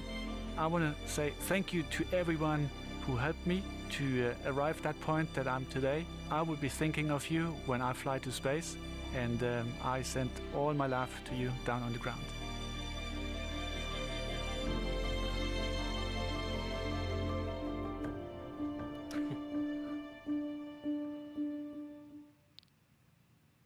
Great hearing from Mаттіасом Maurerом, especially as inspiring how he worked as a paramedic to pay for his schooling on the weekends. Such a diverse background, which is what we need as astronauts. We need people with all kinds of skills. So true. He calls it a rookie crew, but, you know. But they bring a lot of experience, so rookie in name only, I think. We're looking live now at the base of Launch Complex 39A, the base of the launch pad itself. Those elevators, the same elevators that took space shuttle astronauts up to the top of the launch tower. And we're expecting an announcement any moment now that the crew is on the pad. We'll see them walk up to those elevators, but oftentimes it's interrupted, maybe it's planned, by a little look up at the rocket.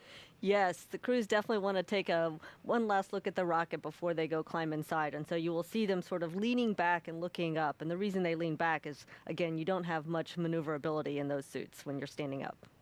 Not a lot of maneuverability, but a lot of protection should something happen in space. Absolutely.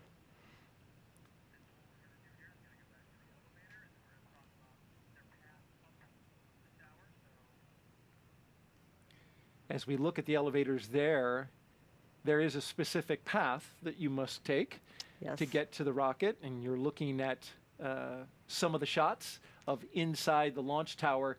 And Shannon, it's not a kind of find your way or even have anybody lead you. You've rehearsed this a number of times. You do. You do come out and practice getting your suits going out to the launch pad, so you know what needs to happen the day of launch. And what are the white chevrons on the floor that we see there? Those chevrons are actually part of the safety system that we have on the launch pad. So if anything should happen while the crew is out there by themselves before they lift off, and they need to exit the capsule quickly, those chevrons will give them the direction that they need to run or walk quickly. We don't really want them to run in their spacesuits and hurt themselves, but you know, it could be dark, it could be you might have fog, rain, smoke, who knows? So you just need to make sure you are heading the correct direction. And they stand out brightly against that black background. And there is the Dragon capsule. Won't be long until there's crew inside. It certainly won't. And you can see the systems that are connected inside. Those are temporary until they get them sealed up. That's right. So you've got that hose going in there is providing some air circulation to keep everything temperate for the crew. And once they're inside, then the crew will hook up to the systems of the Dragon, and they will get air flowing through their suits. Very good. They pre-chill the engines with fuel, and they also pre-chill, now I know, the capsule. They pre-chill the capsule, absolutely. It's called the White Room, that area right there, and there's a lot of history behind that room as well. Yes, that is the room that all the shuttle astronauts were in before they stepped into the shuttle for their flight, and so we have the same White Room in use for the Dragon flights. And once again, we're back at the base of the launch pad with the elevators, and we should see the astronauts walking in at any moment now. Yes, any moment. What's interesting about the trip up for the Dragon versus the shuttle is actually, the ingress was a little bit lower down than we have for the Dragon. So you'll see after they step out of the elevators, the crew actually has to go up a flight of stairs. Look, I see one of the crew members right now. And there comes the first two astronauts. Looks like Commander they're gonna... Raджа Чарі and pilot Tom Marshbерn. Yep, and it looks like they are going to take a look at the rocket. There they are, bending back, looking up. Having a little chat as they look.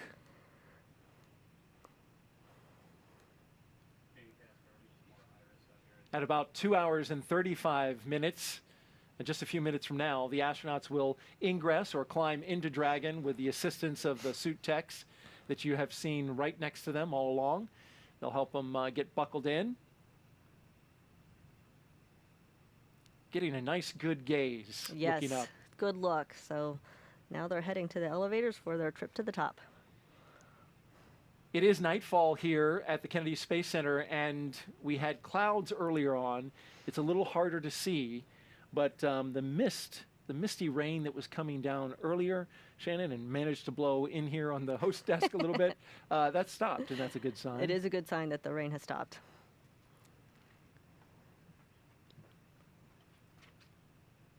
They've made, of course, upgrades to Pad 39A over the years. In the 1960s, of course, it launched the Saturn V for the Apollo program. It was then upgraded to support the space shuttle.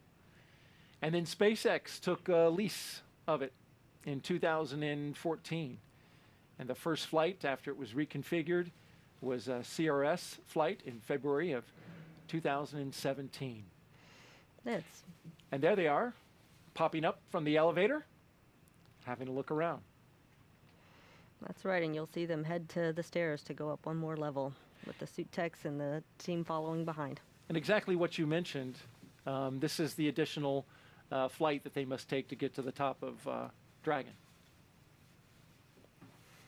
And it looks like Stephanie Wilson is in their group.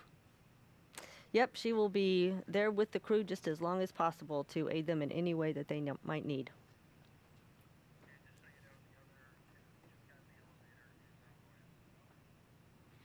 The mission specialists, I understand now, are also in the elevator and headed on their way up. And in this particular view, Shannon, we know that there's a telephone there to the right of the pathway. That's right. So when they're up at the top of the launch pad, the crew will actually get an opportunity to call their families. And so someone's got the phone numbers, they'll be dialing for the crew and hand the phone over to the crew member. And I have to say, it's a little bit hard to hear because you've got that helmet around you, so it's not like you get the phone right up to your ear. And it's got big buttons. You showed me a picture on your phone. I Yes. appreciate, maybe it's if for those who have gloves on, still manage to punch them. Exactly. We want to make sure those phone calls happen. This is a split screen view that we just saw as you see the mission specialists, Kayla Barron and Mаттіасом Maurerом, making his way up the steps there, and they are all gathered now on that 255-foot level of 39A. Yes, and so they're waiting either for the phone calls or for their cue that it's actually time to ingress the capsule. And now that we're here at the launch pad and at the top, it's a good time to introduce you to the team that would lead a rescue operation in the case of an emergency. Let's take a look. Safety is critical. We're in the business of launching people into space, and it is a dangerous job, and we want to make sure that the people who are going on the rocket know that their lives are in good hands. My role is to make sure all ground operations run smoothly. We take human spaceflight safety very seriously, and we are ready to jump in at a moment's notice with a team of fire rescue, decontamination, triage, and medevac forces ready to respond at a moment's notice. We're there as a specially trained group of folks because these people are inside the blast danger area. And it's called that because they're operating next to a fully fueled rocket.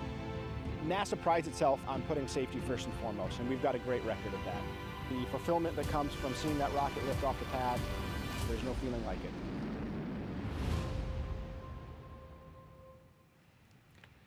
One of the really cool features of Dragon is that it can fly itself. Here's a look at the team responsible for making that happen, as well as programming Dragon's crew displays. The Dragon software team is responsible for all the code that lives on the vehicle to be able to fly in an autonomous way. Autonomy in the vehicle basically means that Dragon can fly itself. Dragon is able to take a set of inputs, make a decision, and then output those things to a particular system. So we put a lot of brains or a lot of code onto the Dragon capsule directly to be able to fly to the station and back. We're also responsible for all of the displays code, so all of the software that lives on the displays and through displays that the astronauts are using. There's a lot of information available on the displays overall. There are overview plots of all the major systems that fly on Dragon. So for example, the propulsion system, the thermal systems, the life support systems, the avionics systems. We provide block diagrams available for the crew to be able to get a general sense of awareness of each of these systems, their health, their status, if there are any faults or failures. So we write all of the code, and then we also validate it and test it to make sure that it works in the ways that we expect before launch. It's fascinating the effort that goes into making that software. And there's a view inside the crew access arm, Raджа Чарі, Tom Marshbерn, as they make their way looking out the windows towards their spacecraft. It's a great shot inside that. That is a great shot. That access arm. And there they are approaching the end. The capsule's Well, just white off to their room, left. Right? Yep. There's a white little room. tradition that happens inside there. Yes, we will sign the wall of the white room. Got to make our mark. And they're starting to do that there and getting a little guidance from one of the closeout techs. All stations If you're core on just joining countdown. us, Pilot and commander have arrived at the white room. We are 10 minutes ahead of schedule.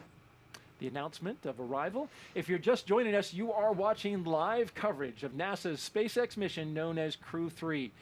Good evening and welcome to the Kennedy Space Center here in Florida. I'm Daryl Nail, along with a recent passenger aboard a SpaceX Crew Dragon, NASA astronaut Shannon Walker. Thank you for being here. Absolutely. I am so excited to be here tonight. You've given us some great insight.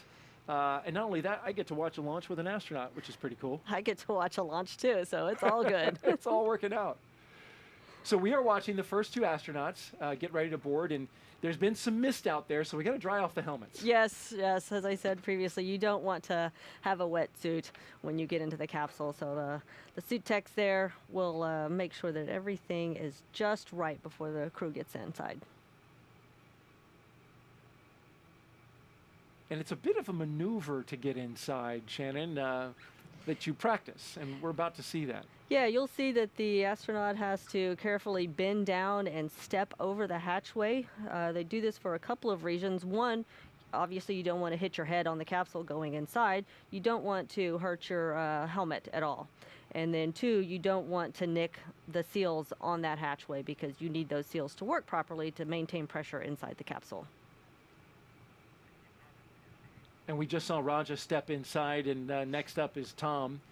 And it's they're carefully placed inside. I saw one of the techs, hold him up, say, well, hold on. Right, right. We do this just so the choreography needs to be just right. So Raja's getting settled inside. He will be followed by Tom. And then after that, you'll probably see the suit techs go inside and start assisting with the strapping of the seat belts.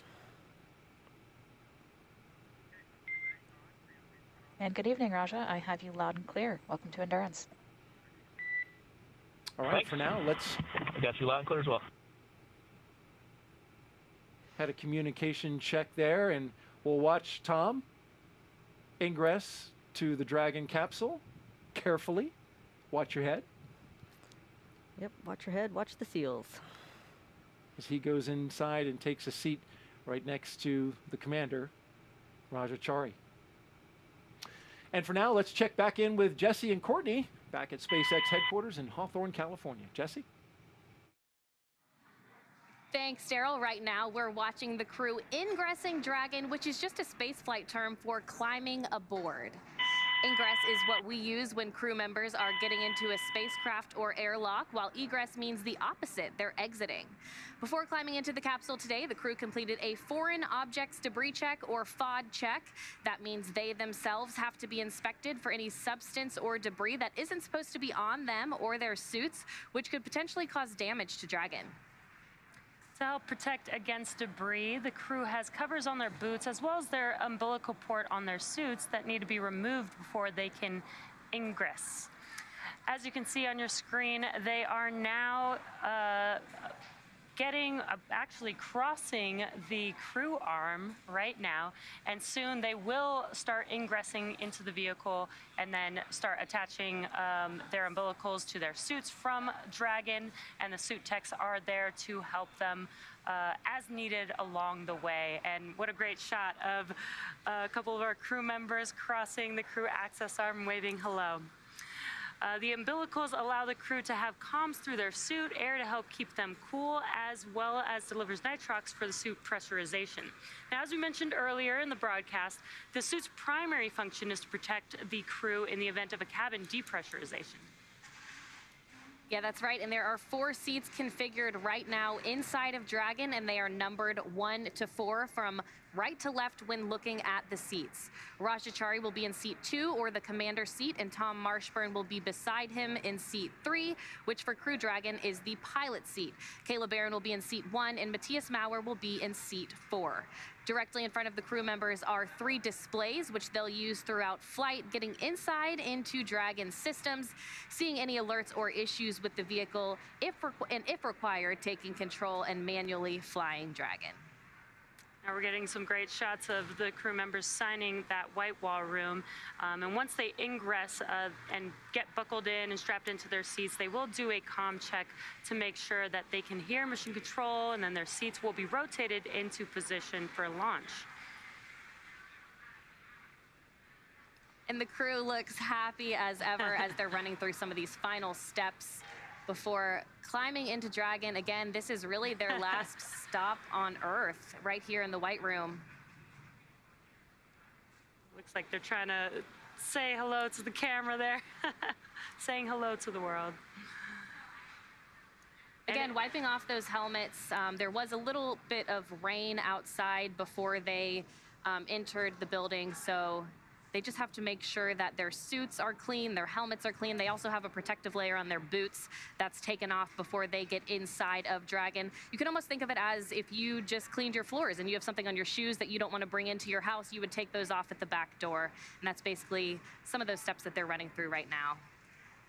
And as you mentioned, Courtney, you mentioned FOD, foreign object debris. Even water, a foreign object debris is basically anything that is not supposed to be where we expect it to be. And that includes that water, that rain, any of the dirt while they were walking outside. So we want to make sure that we keep that outside of the Dragon capsule and keep that clean room environment inside of that SpaceX vehicle. Dragon, And getting a view now. C3 comm check.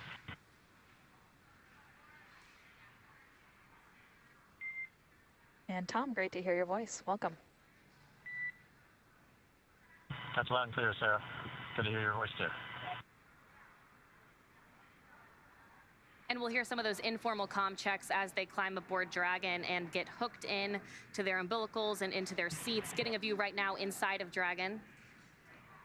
Raджа Чарі closest to us right now. Sarah, this is Kayla with a comm check from seat 1. Kayla, I have you loud and clear. Great to have you on board. Welcome. Have you loud and clear as well. Thanks, Sarah. And again, an informal comm check from Kayla Barrón, mission specialist on this mission. And you just saw them already working on those displays. Those gloves that they have touchscreen capabilities, so they're able to just get into their seats and get right to it. Yeah, it must be pretty exciting. As soon as they got into their seats, they started to check it out. And we can see Mаттіасом Maurerом climbing aboard now.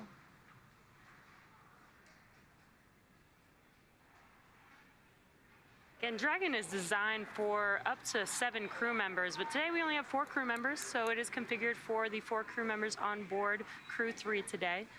But underneath their seats is where the extra 3 seats would be. Since we don't have them, we actually use that space underneath their seats for cargo. Yeah, and you'll actually get to see some of that cargo once those seats get rotated into launch position, which is one of those visual milestones that we'll run through. But right now, we're standing by for some official comm checks from all of the crew. We've already heard some informal comm checks, the crew getting excited as they get into their seats, get hooked up to their umbilicals. Those umbilicals, of course, providing air and comms through their suits. And these suits fit specifically to each astronaut, from the gloves to the top, the bottom, and the boots. Yeah, they are custom made, and we always say that it's basically an extension of the Dragon capsule because of how this is basically their own personal AC unit SpaceX Dragon, attached to the them. tour contract is Matthias. Sarah, how do you read me?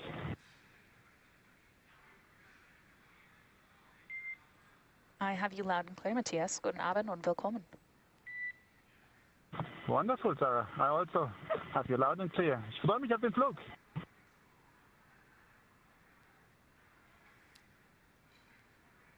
And another successful informal comm check from Matias Maurer. Again, all 4 crew members of Crew-3 now inside Dragon. Yeah, and you can see the suit techs are there helping them get strapped in. This is a 5-point harness buckling them into their seats. Looks like Raджа Чарі and Tom Marshbерn are already buckled in as Matthias and Kayla finish up getting connected to their umbilicals and get their harnesses buckled up. Again, the suit techs are following procedures, specific procedures, to make sure that they do check everything.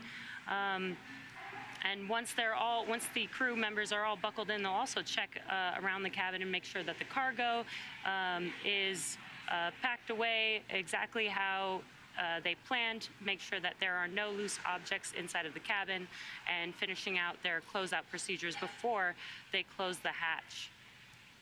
One of the things we've mentioned several times are those umbilicals that they get hooked into once they're seated. Those umbilicals allow the crew to receive communications through their suit. They also provide air to help keep them cool and comfortable, as well as delivering nitrox for suit pressurization. Of course, these suits' primary function is to protect the crew in the unlikely event of a cabin depressurization.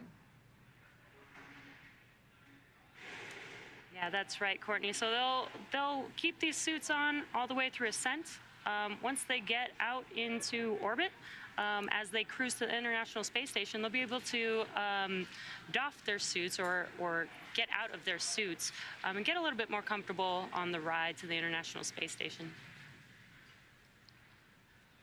So again, we've run through some informal comm checks. There will be some more formal comm checks coming up. They'll be doing multiple comm checks through multiple paths to Dragon. They'll do some through TDRS, and that's our tracking data and relay satellite system.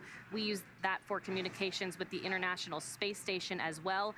They'll also do some ground checks. You'll hear the term ground, which refers to the ground stations around the globe, allowing us to get communications to Dragon, to the multiple ground stations, again, here in Hawthorne, Mission Control Hawthorne, where Jesse and I are, as well as Mission Control Houston being 2 of the main players in the climb uphill.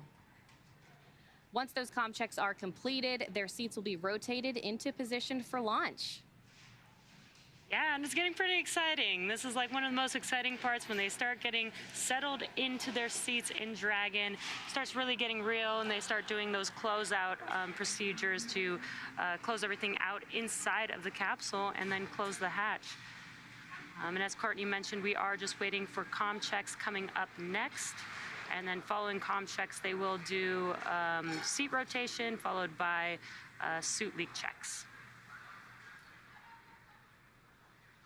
You can see Tom Marshbern and Raджа Čarі really starting to work on those displays above them. But as we mentioned, once they do get rotated into launch position, they'll be able to see those displays much easier.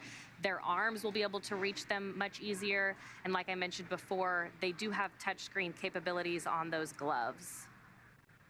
Yeah, but you can still reach screens even in the seat rotation right now.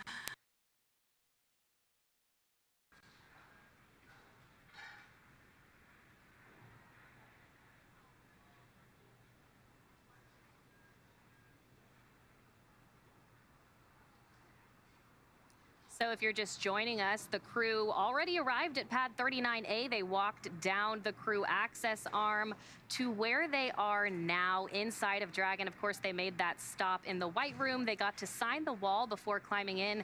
They also did a FOD check, or foreign objects debris check, to make sure they weren't bringing anything that could potentially harm Dragon or them on their climb uphill to the International Space Station. Getting views now inside of Dragon.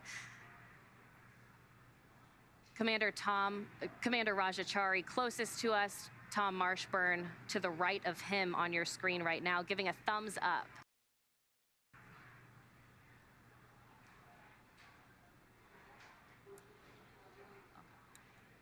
Yep, and everything is still on track right now for an on-time launch today. So let's check in with John Innsbrucker for the latest with the health of both of the vehicles. John, what's the status so far? Well, the good news, Courtney, is everything's looking good. We've got just over 2.5 hours remaining in the countdown until Falcon 9 lifts off with Dragon and Crew-3 aboard, heading for the International Space Station. Now, the Dragon Launch Ops team has completed their major activities to prepare the spacecraft for the astronauts, obviously, now that we've got the crew inside. We've done checkouts of the major systems, including the escape system. We've got all 4 crew members inside the capsule, getting strapped down, getting ready for their comm checks. There are no issues in work right now on the Dragon spacecraft. Now, in the next few minutes, we should be starting up the comm checks with the crew and Dragon. We heard the informal ones as each member got hooked up, but there are 3 sets of comm checks that get done. As Courtney mentioned, the first one is the umbilical comm checks. That's essentially a hardline harness that's attached from the ground up through the launch tower into the Dragon capsule, right to the spacesuits. Then we'll do a check with the ground station. That's essentially where we bring up a SpaceX ground station here on Earth, and we talk to the crew through the radio frequency link. And then lastly, when we're on orbit, we will also use the NASA tracking and data relay satellites called TDRS. That's a constellation of 10 geosynchronous satellites that allows us to be in communication with Dragon most of the time when it's in orbit, and especially when we may not be over a ground station. We're waiting to hear those call-outs right now in the Dragon countdown procedure. And once they're complete, then we'll move on into the next step, which is essentially getting the crew into launch configuration and backing the ground support team out of the capsule. Now, over on the Falcon 9 side, the team is located in Firing Room 4 in the Launch Control Center at Kennedy Space Center. They're settling in for their final checkouts and propellant loading and launch. Now, the Falcon 9 team will also undergo comm checks with the crew. That happens about T-minus 2 hours when the various responsible engineers who bring information to the crew during ascent, the avionics engineer, the guidance nav and control engineer, the propulsion engineer, they all make sure that the crew can hear them as they report the status of Falcon 9 as we head uphill into orbit. Now, currently on the range, the third of what we call the 4 factors to support the launch: spacecraft, rocket, then we've got range. They continue to report no problems. They're releasing the weather balloons for us, and we're gathering the data as the balloons get up to altitude to let us know what the wind shear looks like. Good news is the weather, the 4th element, is looking good for launch. We're still showing a 30% probability of violation, but the things haven't changed. Weather forecaster still believes that the weather will stay to the west of the launch pad, and we'll have good conditions for launch. Now, we're looking at weather not only at the launch site, but around the world. We need to be able to get Dragon safely down if there's a splashdown in the Atlantic, for example, in the case of an escape maneuver. We're also monitoring contingency splashdown locations if the crew had to come back to Earth before docking with the space station. Now, if this were to happen, SpaceX and NASA, as I mentioned earlier, we are coordinating with the U.S. Coast Guard to ensure crew safety upon splashdown. That includes extra ships and air assets to patrol a 10 nautical mile keep-out zone. This helps mitigate safety concerns for any boaters who might be trying to approach the landing area. But the good news is the clock continues to count down at T-minus 2 hours, 27 minutes, and 35 seconds. All systems are go. We're going to head back over to Jesse and Courtney here just across from me in Hawthorne as we wait for the communication checks with the Crew-3 team. Thanks, John. As John just mentioned, we are waiting for the formal comm checks And in order to get to where we are today, it did take years of hard work. The development of Crew Dragon really started with the cargo Dragon. Dragon was designed from the beginning for flying humans to space, so much so that even the first Dragon cargo Dragon had a window. Before we could fly humans, our teams implemented a number of design upgrades to make sure that both Dragon and Falcon 9 are suitable for flying people, and then put both vehicles through thousands of tests to prove their safety. Since Demo 2 in May of 2020, SpaceX has been regularly flying crewed missions for NASA at the cadence of about one flight every 6 months. Now, today marks our 4th human spaceflight mission for NASA and 5th overall. For those following along, we launched the first all-civilian mission to space last month from this very same launch pad. With inspiration for the 4 civilian astronauts, Jared Isaacman, Dr. Cyan Proctor, Haley Arsenault, and Chris Dombrowski, marked the first time that no one on board had a day job as an astronaut. The crew orbited the Earth for 3 days, flying higher than the space station and further than Dragon's ever gone before. After 3 days taking in amazing views of the Earth, conducting valuable science to further human space exploration, and chatting with many Earthlings below, on Saturday, September 18th, the 4 civilian astronauts safely splashed down just off the coast of Florida. Inspiration 4 really was a historic first, and what's really exciting is it certainly won't be the last of its kind. Low Earth orbit is an incredible space for scientific research, technology development, and astronaut training. Its value has been proven through thousands of experiments and decades of international and commercial cooperation. NASA's efforts, particularly with the Commercial Crew Program and the certification of SpaceX Dragon, are building the foundation for a robust U.S.-led commercial economy in low Earth orbit. Commercial transportation to space is but one element of NASA's larger plan for commercialization. We're enabling the development of commercial space stations, private astronaut missions to the station, demand for in-space manufacturing, and more. With U.S. industry leading the way in low Earth orbit, our sites can focus even more on the Moon and Mars. It's a fascinating time to be part of the space industry, and we have a lot of work to do to meet those goals, namely aboard the International Space Station. And that work continues with today's Crew-3 mission.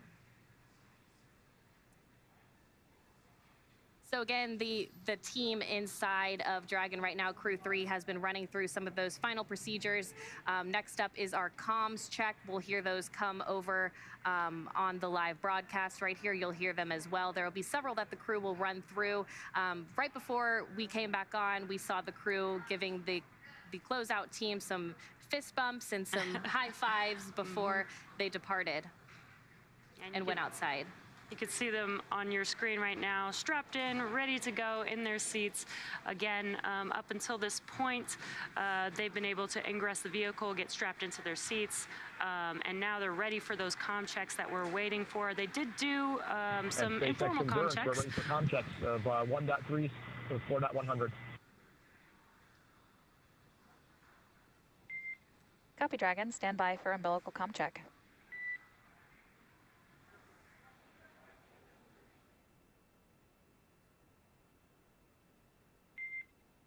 Seat 1, Seat 2, Seat 3, Seat 4, comm check. Seat 1 has you loud and clear. Seat 2 has you loud and clear. Seat 3 has you loud and clear.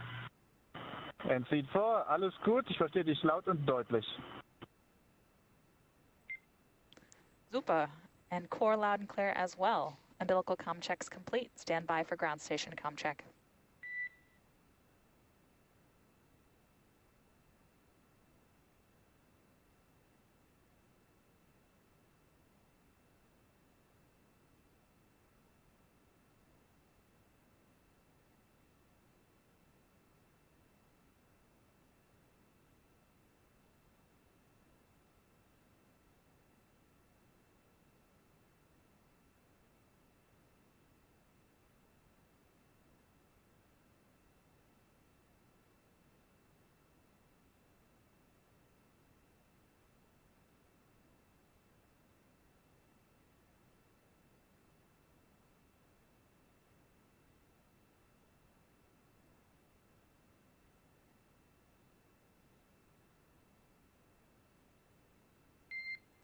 Dragon SpaceX com check. Endurance has you loud and clear. Core loud and clear. Ground station com check complete. Stand by for TDRS com check.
Dragon SpaceX com check.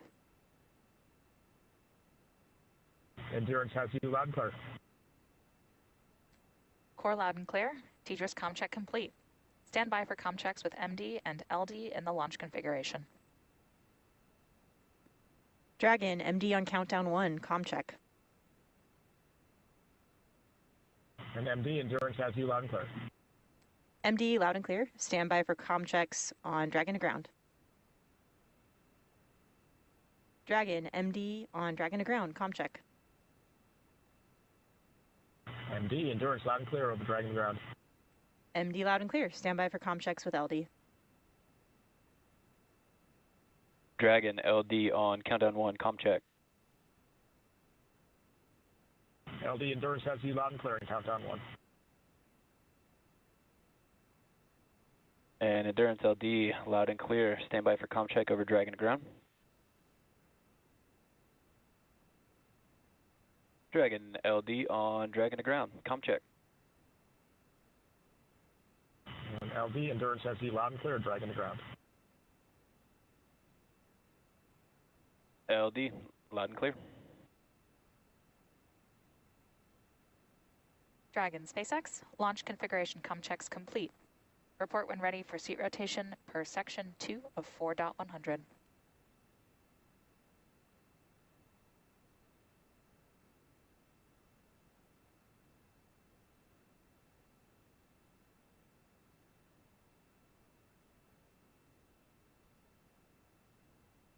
And SpaceX Endurance, we are ready for seat rotation 2.2 of 4.100. Copy Dragon, we will report when initiating.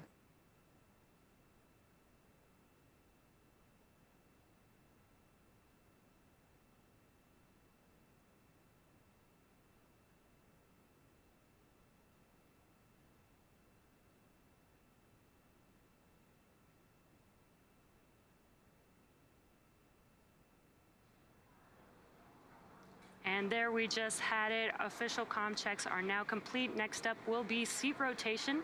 So in the meantime, let's go over to Houston to check in on what's been done on board the International Space Station to prepare for Crew-3's arrival. Sandra.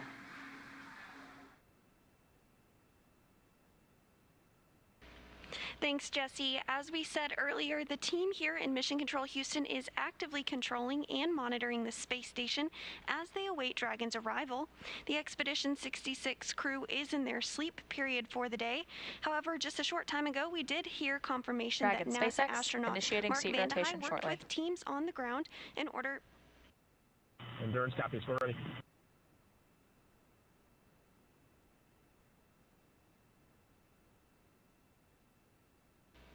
NASA astronaut Mark Van did work with teams on the ground in order to get the broadcast streamed up to the space station, so he's going to watch his soon-to-be crewmates launch live as well. The crew on board have completed a number of other tasks as well to prepare the station for Crew-3's arrival. NASA astronaut Mark Van received some additional onboard training for monitoring Dragon during its final approach, which he'll do from the station's cupola. In addition, he will set up computers and control panels needed for approach monitoring and hatch operations and pre-position emergency equipment. Back here in Houston, our rotating flight directors and their teams will be in constant communication with the SpaceX Dragon, mission seats are director in the launch for position. the duration of the flight uphill. Endurance copies.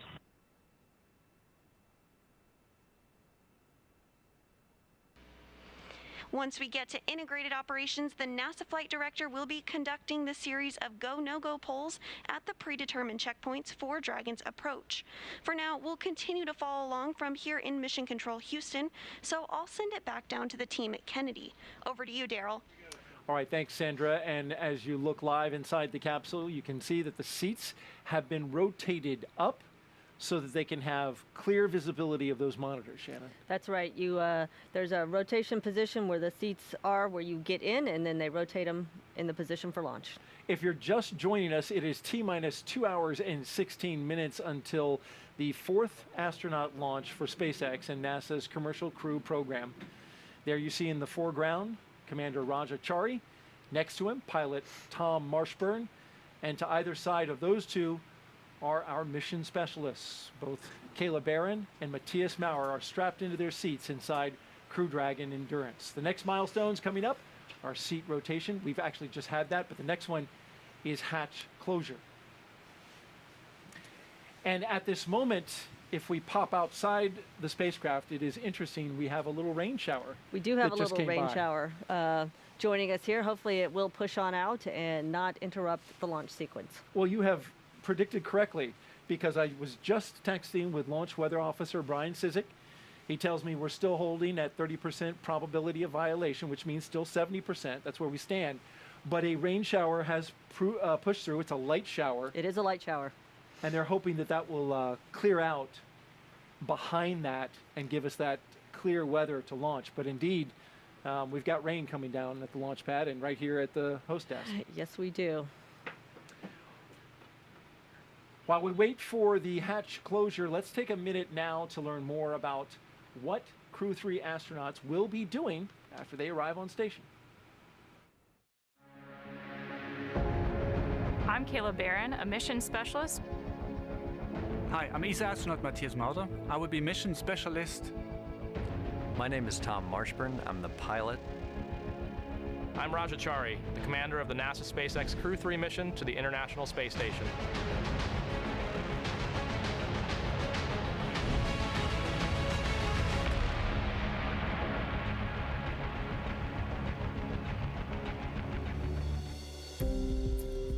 So the Crew-3 mission is on the NASA SpaceX commercial space vehicle to the International Space Station.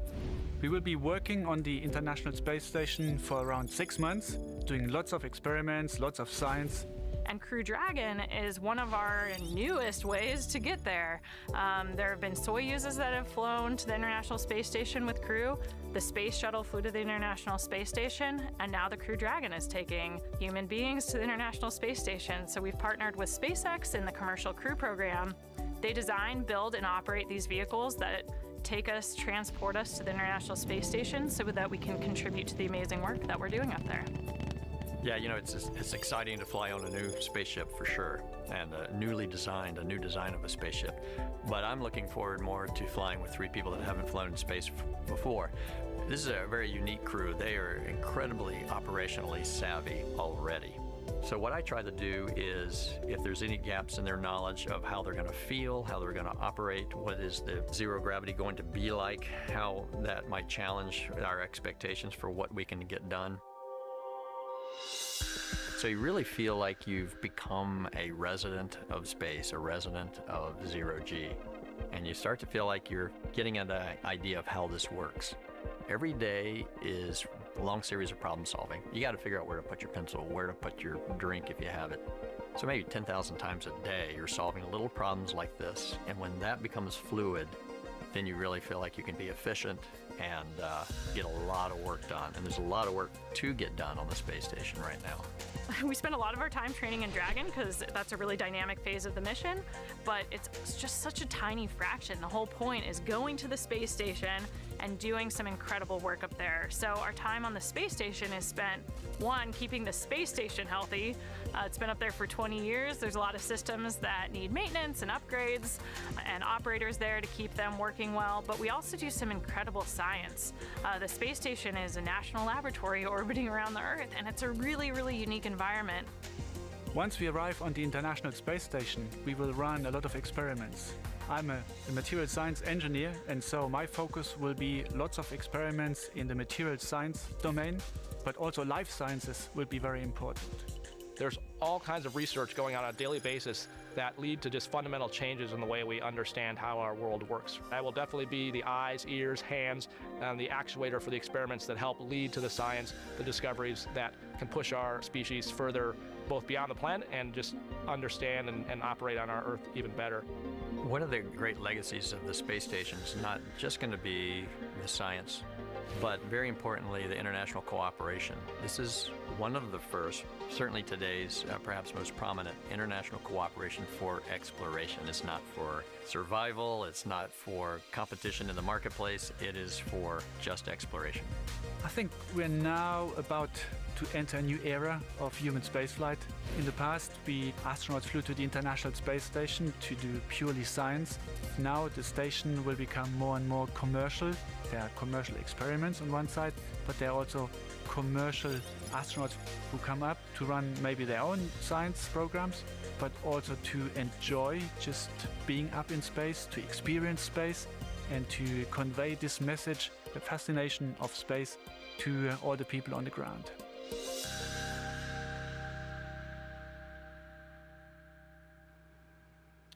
And as we're back live inside the Dragon capsule, watching the crew prepare and get ready, Raджа Чарі working out that suit a little bit and popping up his helmet for some air. 4 good leak checks.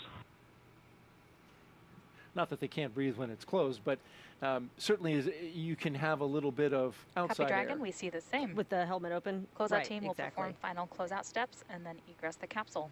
Report when ready for hatch closure. And there you heard the call out for the upcoming Endurance is ready for hatch closure. Hatch closure. Yes, and we heard that call out that they had 4 good suit leak checks, and so that is a And very copy that, important Dragon. step that has to be done before they can close the hatch. Sounds like everything is on schedule. And that's great news. And so let's take another look at some of the crew members here. If you're just joining us, live coverage of Crew-3 from the Kennedy Space Center in Florida. Let's introduce you, if you have not met him yet, to Commander Raджа Чарі. He is an astronaut and military test pilot. I'm Raджа Чарі, the commander of the NASA SpaceX Crew-3 mission to the International Space Station. So on the SpaceX vehicle, my job as the commander is a fewfold. I don't need to tell Kayla, Tom, or Matthias how to do their jobs. They already know how to do their jobs. It's really more a matter for that 1% of the time where something off nominal happen, what is the best split of resources of, what is the best interactions between those players to get the best result. And so managing those different pieces of the puzzle is really, I think, what the crew part of the commander job is.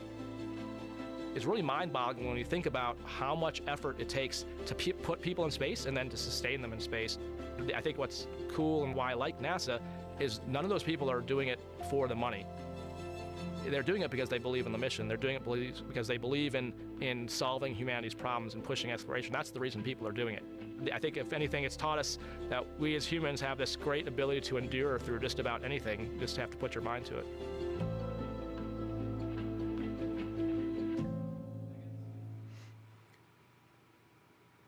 Seated next to Raджа Чарі is Crew Dragon pilot and NASA astronaut Tom Marshbерn. He is a veteran of 2 space flights, STS-127 on the Space Shuttle Endeavour and Expedition 3435 on the Russian Soyuz. My name is Tom Marshbерn. I'm the pilot of NASA's SpaceX Crew-3 mission to the International Space Station. Not quite sure why spaceflight grabbed me the way it did. It found me, really, more than me deciding to become fascinated with it. There's something about leaving everything we know behind, everything. It was almost like going up into heaven or something and coming back. And that was just infinitely fascinating to me. The long-duration mission is quite a bit different from the shuttle mission. You really feel like you've become a resident of space, a resident of zero-G. One of the great legacies of the space station is not just going to be science, but very importantly, the international cooperation. It's not for survival, it's not for competition in the marketplace, it is just exploration. And it's just a vibrant, wonderful place where great science is happening.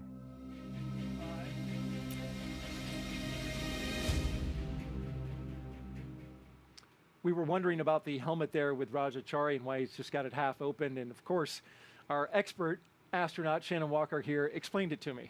Yeah, you want so you see that white band on the bottom of the helmet, so if it's in the wrong location, you won't have as good visibility to read the items that you need to read on the screen. So he's got it positioned to help him read the screen.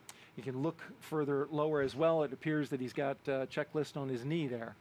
Yes, on each leg of the crew there is a satchel that holds a tablet with procedures and other information. It looks like Roger's tablet. He probably has it placed on the display above him, but you will see before they launch, they will take that down and replace it on their satchel on the knee. Holds better there, I imagine, with the forces of launch. Exactly. You do not want that falling on you as you're launching into space. Seat number 1 is behind this camera shot, and that is mission specialist and NASA astronaut Kayla Barron. She'll be making her first trip to space today. The submarine warfare officer has deployed 3 times aboard the USS Maine. I'm Kayla Barrón, a mission specialist for NASA's SpaceX Crew-3 mission to the International Space Station. When 9/11 happened, watching New York City respond and how we came together as a country really cemented for me a desire to serve. That's how I first got interested in joining the military and ultimately got interested in attending the Naval Academy. I found myself really drawn to the submarine warfare officers as mentors. And when I got to go underway on a submarine, I just felt like this is where I belong. If I hadn't had that experience, I don't think that I would have believed I could become an astronaut. Crew-3 is just such an amazing group of people. It's a really special crew because I think everybody brings a really unique perspective and different background. I just feel super lucky to be with people who all have such diverse experiences, but have really learned how to mesh and work together as a team.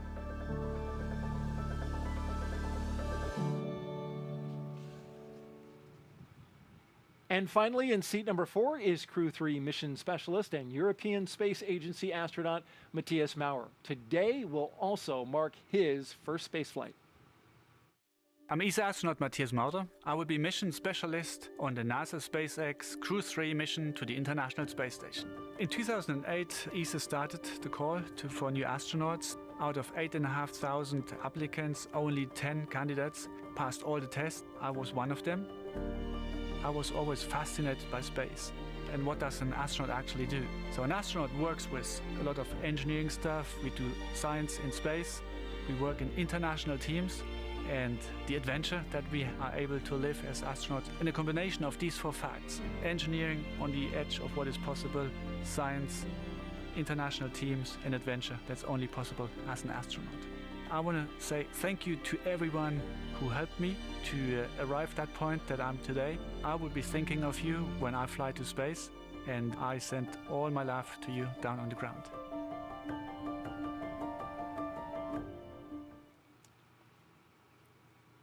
Back live inside the Dragon capsule as the crew goes through their various communication checks and suit checks. As they prepare to have the hatch closed. Awaiting that hatch closure. And by the way, if you would like to ask us a question, and by us, I mean Shannon, just pop on over to Twitter and use the hashtag AskNASA. That will send us the question. We'd love to have them. Shannon has been answering them throughout the show and doing a great job with it. We really appreciate her being here. And you've had some good questions as well. Even the patch, which I know you're big into your crew patch. Shannon. Of course. I like our crew patch. I think it's pretty good looking. You know, it's hard to deny. I love the blue. I love the dragon. But the Crew-3 patch is pretty cool as well. The logo was designed for this mission by the astronauts themselves, just as you did, Shannon. They say that the capsule flies upward while the flames below honor the thousands of workers who worked on Crew-3. The number 3 is prominent in the shape of the exhaust below and is next to a dragon. And the highlighted stars represent Crew-3, as you can see there, and the 4 red planets, they represent humanity's dream to explore Mars. A beautiful patch there. Oh, it is a lovely patch. It is very well crafted. You work with the artist that puts it together? Yes, so each crew can either design it themselves or they have a choice to work with an artist. And so the crews are trying to take elements of what they feel really represents their flight and put it into a patch. And I imagine, has anybody like drawn one themselves? Oh, sure. Oh, how about that? Especially the artist, you know, Nicole Stott, former shuttle astronaut. Yes. She's an artist. She's definitely an artist. I love her work. As you can see them preparing for the hatch closure, it looks like they are documenting the seal around the hatch. Yes, they will. They're looking very carefully to make sure that that seal is completely intact because that's what's going to hold the pressure inside the capsule. You don't want any foreign object debris, what we know here at NASA as FOD. As FOD, right. Which is anything that's not supposed to be there? Anything that's not supposed to be there. And it can be, they're looking for really tiny things. Something as small as a human hair will cause that seal to not operate properly.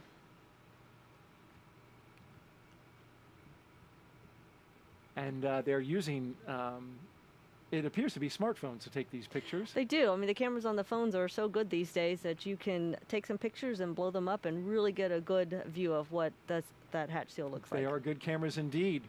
Flying just before the last flight of the Crew Dragon, I should say, was the crew from Inspiration 4. And our NASA social team was putting together our page for this launch from the Kennedy Space Center. And they, as you can see, the hatch being closed right there. They're going to push on that to make sure it seals up really good. They're going to push on it because the hatch itself, if it's not locked, it wants to spring open. So you've got to overcome that force to get the latches to latch on that hatch. And so we'll hold the thought on the NASA social video as we look. Looks like the crew closeout number 36 was putting a fair amount of force. Yes, it did look like he was pushing hard, but that's good. We'll get that hatch closed. And now begins the process of them sealing it up. Sealing it up and doing all kinds of checks and cross checks. Because they'll seal it up, there'll be a pressure check to make sure the pressure does in fact hold inside the capsule. And you'll see teams of people here working together to make sure every step is done exactly so.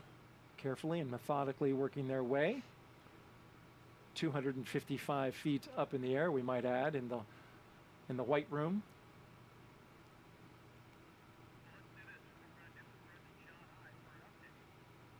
As they work on closing up that hatch, let's head out to California and catch up with John I for an update on the operations. John? Countdown is proceeding nominally at this point, and thanks, Daryl, for that handoff.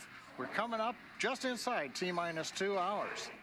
Now, on board the brand new Dragon spacecraft Endurance, we've heard a lot of the communication between the crew and the ground. Comm checks were complete. We saw the astronaut seats rotated to the flight position. The suit leak checks were successfully completed. And we've been watching the closeout leads lean into that hatch, getting it secure. And we're getting ready now to begin what will be the hatch leak checks to make sure that all the seals are good, everything's bolted down tight, ready to go. Once we finish the final leak checks, the team will begin the steps to close out the White Room and get the access arm ready to retract. And then that closeout team that you see there will leave the pad by about T-minus 1 hour, and that'll leave just the 4 astronauts on the pad. Now for Falcon 9, their team for countdown is on console. Here you can see firing room 4. They're preparing for communication checks with the astronauts coming up in just a few minutes. Currently on Falcon 9, the engineers have pressurized launch vehicle gas storage bottles. That was done before we cleared the pad. These are composite overwrapped pressure vessels. They hold gases that are used to fill the propellant tanks with hot helium as that propellant is pulled out of the first and second stages by the Merlin turbopumps. As we get into the last half hour of the countdown, we'll do a final top off of those pressure vessels, make sure that we're at flight load. We also use these pressurized gases to spin the Merlin engine turbopump when we have to start an engine in space. So the second stage MVAC engine has to start up after the first stage separates. And the first stage engines, we've got 3 of them need to restart to begin the entry, and then 1 engine for the final landing sequence. So all of those engines need the helium gas to be able to spin and start the engines. The gases are also used for attitude control systems. Not so much on the way up, but it helps orient the vehicle after the first stage separates and comes back down for the landing on the drone ship. And we also use the gas to deploy the grid fins and to kick the landing legs out just before we land on the drone ship. We're continuing to monitor weather at the launch site and around the world at contingency abort and landing zones. Concerns we're looking at continue to be the same too since we started the webcast. Cumulus clouds and flight through precipitation. Now, a moment ago, the range did report that currently, right now, we are no-go on weather for flying through precipitation, but they also expect that to clear up and for us to be go when we get to launch. So this is just a temporary. They have to tell us when we're not meeting all of the weather rules, but right now it doesn't look like a concern. So the good news is weather's looking good. Dragon's right on time. Falcon 9 is quiet, getting ready for its big events coming up here in another hour or so. And so with that, we're going to hand it back to the team at Kennedy. All right, thank you, John. And yes, indeed, we can confirm there was some weather that came through here. Yes, there was. It was a little bit of rain, a light storm, our launch weather officer tells us, Ryan Sizik, informing us that it was a light one. It was passing through, but in fact, when it's here, it does cause that to go red. Exactly. If it's raining here, we would probably not launch into it. Thankfully, there is no lightning, which is another criteria that we use to determine whether or not we are go for launch. We're back inside the capsule now. We're awaiting a couple of things. They're going to do some comm checks. They're going to do some suit leak checks. And in fact, I think you were able to eye when that happens. The suit leak check, do they? Oh, the suit leak checks. Yeah, you can tell when they are doing a leak checks. I believe they've already occurred, but one of the things that happens is you have your visors closed, all your zippers zipped up, and they will pressurize the suit. So you'll get extra air volume inside your suit, so the suits will kind of puff up. You can see that when the leak check happens. And now the half-down visor look is it's very fashionable. The look of the day. In this moment, as they wait, what is that like? Because, I mean, they're waiting to go to space, launching on a rocket. Yes, they know they've got just under 2 hours to wait. So a couple of things are going on. Of course, each crew member there is thinking about their role during the launch. They're probably chit-chatting a little bit amongst themselves, trying to stay comfortable in those suits, and probably just trying to enjoy the experience of actually being in their spacecraft. SpaceX, we will be commencing health checks for the launch escape system. Expect momentary flight computer state change, followed by a transition back to pad hatch closed. Endurance copies. That's a call out to check the health of the emergency escape system. Yes, this is what's primarily happening in those last hours before launch. Is the SpaceX team is checking all the systems on the spacecraft to make sure everything is working properly. And of course, the launch escape system is one of the main systems that we need to work properly during a launch. Especially with that hatch closed. Yes, exactly. So we've got about an hour now until the pad team wraps up the final checks and clears the white room, and that's when the action will pick up with the crew access arm retracting. We'll have the arming of the launch escape system, as we just mentioned, and then prop loading will follow. So we'll keep a live view of the crew here as they're sitting tight for the next hour or so and provide you with some more context about this mission. But for now, let's head over to Houston for a closer look at what the crew will be doing when they reach their destination. Sandra.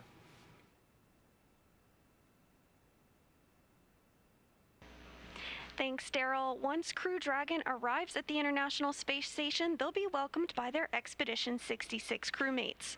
Since the Crew-2 astronauts splashed down Monday evening off the coast of Pensacola, Florida, we're doing something called an indirect handover, which just means a new crew of astronauts arrives at station after another crew departs. This mission will also continue keeping the long-duration crew size on station at 7. On the U.S. side, we'll have 4 astronauts to conduct research until NASA astronaut Mark Vande Hei returns to Earth in March of next year. That jump from 3 to 4 astronauts takes our average of 30 to 40 hours of science work a week on station all the way up to sometimes 80 to 100 hours, effectively doubling our amount of time dedicated to research.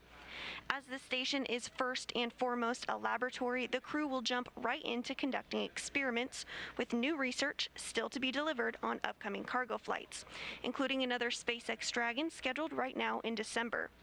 I'll toss it over to Marie now, where we will learn more about some of the exciting science on the horizon for Crew-3. Marie? All right, thank you so much, Sandra. I am here with Dr. Hector Gutierrez. You're a professor of mechanical and aerospace engineering at the Florida Institute of Technology down the road in Orlando. And you actually have an experiment launching aboard Crew-3 tonight. That's right, Mary. Thanks again for the opportunity of being here. Very excited to be here to the launch of our flight units. Our experiment is called the Smartphone Video Guidance System. The name is a little bit misleading because we're actually not using any smartphones.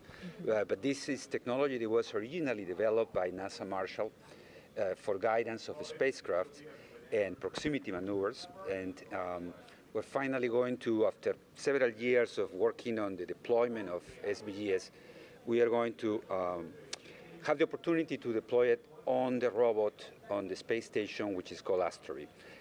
So the smartphone guidance system is essentially a software sensor. So it's an algorithm that can be deployed using the hardware resources of a robot, a CPU, camera, and in this case, that will be the resources of Астронавти. Okay, and so there's the actual payload is a small beacon. It's about, you told me it's about the size of a flashlight. I think we have a couple of photos of it. But this beacon, there it is. It attaches to the wall of the International Space Station. It has some LED lights that light up, and then that gets used in combination with the sensor to maneuver the Astrobee that you mentioned. That's the free-flying robot on the International Space Station. There are actually 3 of them, and you're going to test 5 different maneuvers with 1, 2, and even all 3 of the Astrobee robots at the same time. Is that right? That's exactly right. So these beacons will be attached, some of them to the wall or some of them to the payload compartment on the Astrobees, and they essentially will be used as navigation beacons to execute a number of formation flight maneuvers and to demonstrate capabilities of SVGS and its accuracy. So how can you use this technology if these maneuvers are successful, if they do what you expect them to do, what you hope they will do? How can you apply this technology in space and to help improve our lives here on Earth? So the expectation is we have many potential applications for SVGS in the space context. Right now we're working with Marshall on a landing mission in which one of the possible applications of SVGS in space is to serve as beacon for planetary landings.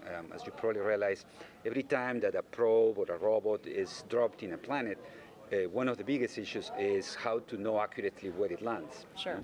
So planetary landing is a big challenge, and SVGS is one of the potential technologies that could be used for that. But besides that, SVGS can be used for formation flight of a small spacecraft. One of the trends in the future of space exploration also includes that instead of launching large spacecraft, it is much more cost-effective and robust to launch a cluster of items that then need to be oriented relative to each other at a relatively short distance. So SVGS is a strong candidate to fulfill that role.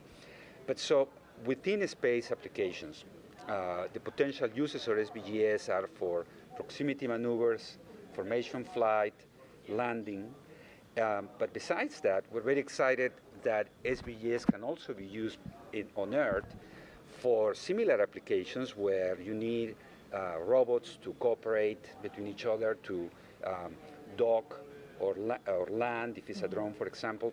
Picture in the not too far future, you can put your beacon at your doorstep, and a delivery drone will drop the package right where the beacon is. You know? And it can save significant effort to a delivery person who has to go up three flights of stairs or something like that. You know? Just have the drone drop it off. Picture it in New York. So there are a number of applications. We want to go into a commercial, explore the commercial possibilities of developing a commercial version of SVGS that can be integrated with robotic platforms and drones. All right, Dr. Hector Gutierrez, thank you so much. Best of luck with the smartphone video guidance sensor experiment on Crew-3, and we'll be watching and following along, and enjoy the launch. Thank you very much. A pleasure to meet you. Thank you. You too. Daryl, we'll send it back to you. All right, Marie, thank you. Here's a closer look now at some of the life-changing science astronauts are performing aboard the International Space Station. The International Space Station is a state-of-the-art microgravity laboratory that is unlocking discoveries not possible on Earth and helping us push farther into deep space. Every single day, we are answering big questions about Earth and about space, about where we came from and about where we're going. But the other thing that we're doing is we're learning more questions to ask. Microgravity turns almost everything we know upside down. Liquids behave completely differently. Fire burns in new ways. Biological systems reveal surprises. There's a few things that have made me gasp out loud up on board Space Station. Watching heart cells actually beat has been a pretty big one. We're studying ways to grow food in microgravity. I got to tell you, these are pretty amazing. We're learning how human bodies react to life in space, and how to keep crew members safe and strong on long-duration exploration missions. Deadlifts are awesome on Earth. They're also awesome in zero gravity. We're testing technologies that will be critical to our return to the Moon and Great Leap to Mars. Our research has contributed to medical and social benefits on our home planet, allowing us to find new ways to combat disease back on Earth and develop technologies to deliver clean water to remote communities in need. The spectacular vantage point of more than 200 miles above our planet supports our monitoring of Earth's climate, natural disasters, and plant life. Our planet Earth is absolutely stunning. To me, it doesn't matter where we are in the world, I just see beauty in different ways. The growing new space economy, so vital to our continued progress in space, is flourishing in low Earth orbit. We're inspiring future generations from a platform that is one of the largest international collaborations of our time. We're doing science at 17,500 miles per hour. Come along for the ride.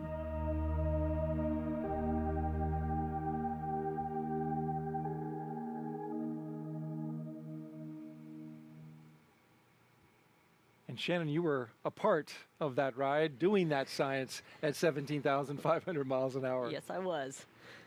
And it looks like they're going to have a busy time up there. I think so. There's so much science to be done. The ground crews do a very good job of keeping the crew on board scheduled the entire day doing that science. Taking advantage of every moment. As we look live inside the Dragon capsule, we are T-minus 1 hour and 44 minutes until liftoff. We are here with Shannon Walker, NASA astronaut who flew on Crew-1, watching Crew-3 prepare to get ready for their flight. And it appears they haven't been very chatty. No, they haven't been very chatty. I guess it's a quiet crew. It's a quiet crew, and that's just fine as they prepare for their liftoff.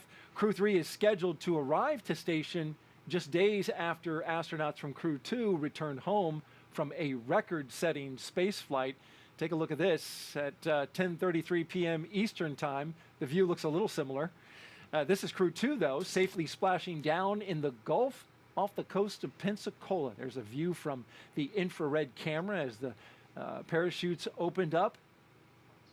The crew of Shane Kimbrough, Megan MacArthur, JAXA astronaut Aki Hoshide, and ESA astronaut Thomas Pesquet, they landed safely, splashing down there in the Gulf as the parachutes came down around them. They spent 199 days in orbit, Shannon, surpassing the previous record of 168 days set by Crew-1 astronauts, of which you were a part. I was. I would have loved to have stayed up 199 days, but 168 is not bad either. And before they returned to Earth, NASA astronauts Shane Kimbrough and Megan McArthur, well, they were good tenants because they made sure that station was ready for Crew-3. I had a chance to speak with them in space before they came home. Hey, Shane and Megan, great to be with you today. This is fantastic. You guys are currently over the Pacific Ocean, cruising at 17,500 miles per hour towards our general direction, though it doesn't look like you're going that fast. And Megan, your hair is looking luxurious, by the way. Thank you very much. So tell me, you're getting ready for Crew-3 to arrive. Yeah, so we've been getting their sleep stations ready to go, their crew quarters. So we've been cleaning those and getting them all ready. So they're going to be set. We also have gotten their suitcases up here. And we got one, here's Raja's. And we got Kayla's there. And so we got Tom's and Matthias's as well. So all your clothes are ready to go for the next 6 months. So that's going to be set. All your food's ready to go as well. And given the size of those suitcases, it doesn't look like the wardrobe is having a lot of variety. But you don't need a lot of that up in space. Tell me, for the first space flight, you know, for the folks that are coming up, 3 of the 4 astronauts, this is going to be their first space flights. For those 3 astronauts, we know they've trained extensively, but what is something as a first-timer they will experience that you just can't train for? Well, Daryl, that's a great question. And really, it's the physical environment that we live in that is really hard, obviously, to train for when you live in 1G on Earth. And so it's how you move around, how you move efficiently, how you can, you know, go floating and flying through the space station without crashing into things, without knocking things off the walls. But these are all smart folks. They're going to figure it out really quick, and they're going to be doing great work up here before we know it. Hey, Shane, one of the veteran astronauts, Tomas Marshbern, you know him pretty well. You got any stories about him? He's a veteran astronaut, just like you, flew on shuttle, been up to the station before, and both of you the astronaut class of 2004. So you got any good stories about Tom? No, none really. Tom's such a great guy. I mean, he was at NASA before we were selected as astronauts as a flight surgeon. So some folks may not know that. So he was kind of the go-to person in our class of, hey, what's it really like? I don't understand this, how NASA runs. And since he'd been here a little while, he was definitely our go-to person for that. Tom and I are also both from Atlanta, so we have that in common. And we've enjoyed working together and training together over these many years. Couple of Southern guys. That's great. Want to ask you, though, currently Crew-3, as they're getting ready to go up, I was watching you guys play a game. In fact, the entire world was watching you guys play a game with your thumbs. And I'm just curious, what was that game? And why were you playing it?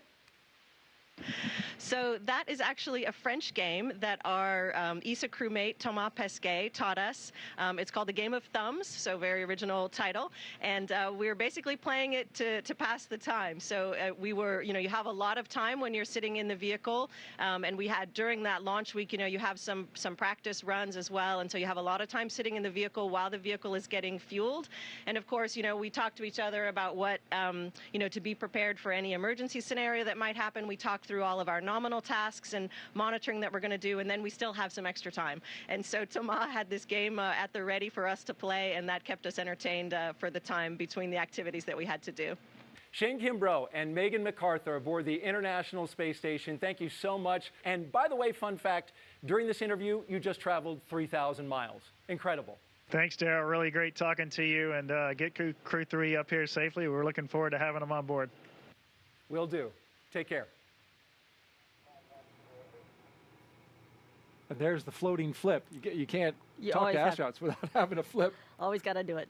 Shane and Megan, they were great, and you know it was great to find out about that game. They enjoyed games. This crew apparently is enjoying some solitude. I think so. They're all, but they are doing what Megan just said. They are going through the nominal procedures. They're talking through the emergency procedures to make sure that they are prepared when launch actually happens. Shane and Megan back on the ground. Shannon, you were out there when they came down, and you were one of the first people they saw. I was. It's hard to believe it was just Monday night when they splashed down, but it was pretty special for me to be out on the ship that gathered up the capsule, and I got to see the crew, and it was extra special because I was on station when they came on board, and then I got to be there when they splashed down. How about that? That must have brought a smile to their faces even after, you know, coming back from space. Yes, yes. They all told me that it was great to see my friendly face. Great story, Shannon. Thank you so much. And now let's check back in on launch operations in Hawthorne. John I, what has the team at SpaceX been working on? Thanks, Daryl. We're coming up on just under 1 hour and 38 minutes before launch. Now the crew of 4 are in the capsule, hatches closed, and we have heard a successful completion of the hatch leak check. So pretty much everything is finished with the capsule. The ground team will be securing the white room, the access arm, and they'll be off of the pad in just about a little more than 30 minutes. Now the launch engineers for Falcon 9 are in their firing room 4 in the NASA Launch Control Center. That's just outside the Vehicle Assembly Building at Kennedy Space Center. You can see the view they're going to have through those large windows of Pad 39A. It's 5 kilometers just east of them. We get liftoff, it's going to light up the sky, and I think everybody's going to be looking out those windows. Now the Falcon 9 team has loaded the helium and nitrogen gas into the storage bottles on the launch vehicle. We've done some RF checkouts a little bit earlier this evening, and we're doing a final review of vehicle tests that were performed earlier today. Now the SpaceX chief engineer will be checking with the team at T-minus 80 minutes to verify that we are good to continue the countdown. Now the next major activity is flowing a small amount of fuel into the first stage to prime the Merlin 1D engines for ignition. Now the team's also monitoring fuel and liquid oxygen loading preparations. We're ensuring that the propellants that are in the ground storage tanks are correctly chilled before we load those into the Falcon 9 beginning at T-minus 35 minutes. Now for the range and the weather, the range continues to be go. We are continuing to release balloons. We have been getting balloon data back from the upper altitudes. Everything looks good. And more importantly, the weather has gone green again. They said it would be just a short period where we were red for precipitation. That has cleared up, and weather says that we should be clear the rest of the way through the countdown. So with that, everything is a go. We'll turn it over to Courtney here at Hawthorne. Thanks, John. The Draco spacecraft you see on your screen is capable of carrying up to 7 passengers to and from Earth's orbit and beyond. And what we have sitting right here in front of us is a Draco engine, which helps get Dragon from one place to the next. And we're really excited to share some details about this engine. But first, let's take a closer look at the overall Dragon vehicle. Yeah, Courtney, just to get an idea for size, this is our Dragon vehicle, and from the bottom to the top of the vehicle, it's about 8 meters or about 27 feet tall and about 4 meters in diameter or 13 feet in diameter. The bottom portion of it is called the trunk, and this is the unpressurized portion of the vehicle, whereas the top portion here is the Dragon capsule, and this is the pressurized section.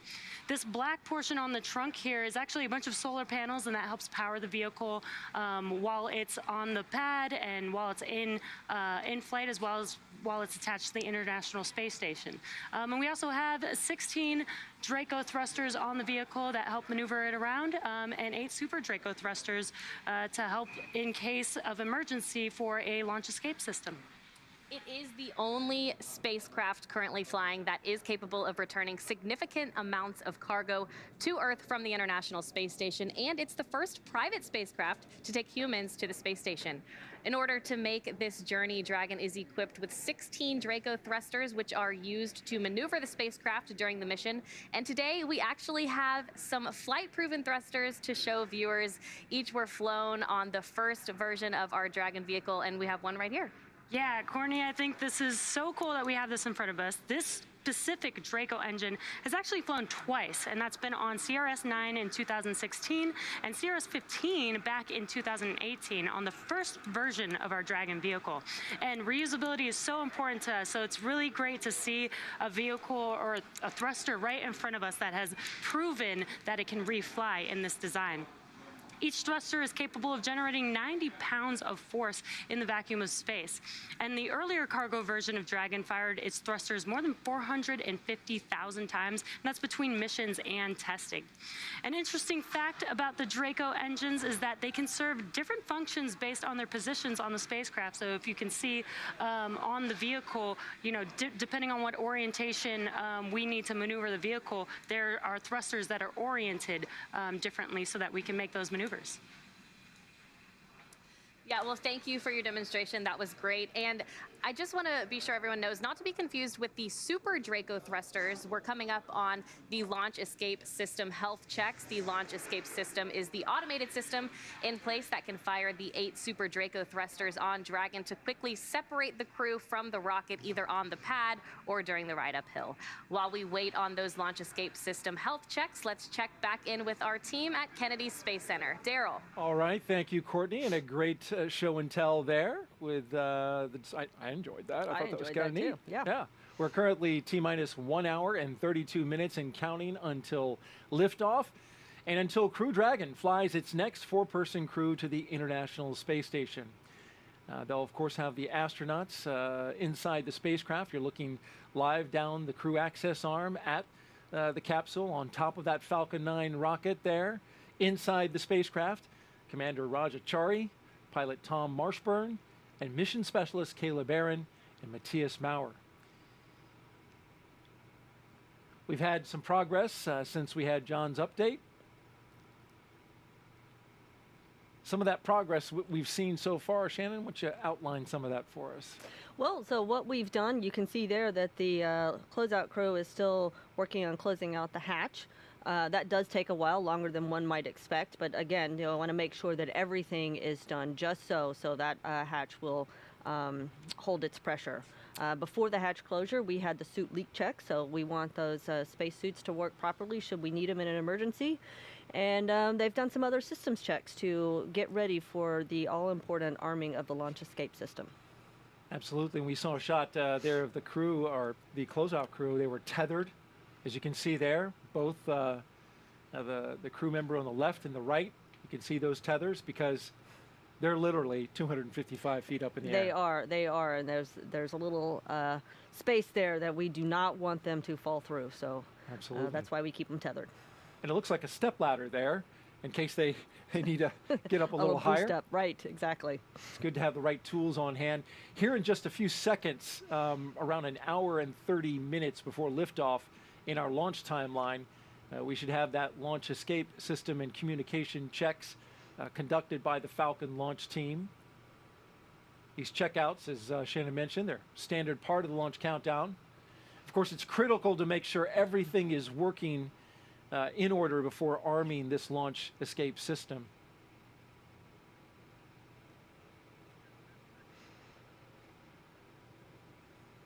We'll get this call out in just a few seconds. Yeah, it looks like the closeout crew is finishing up. Hopefully all is good, checking out with that hatch there.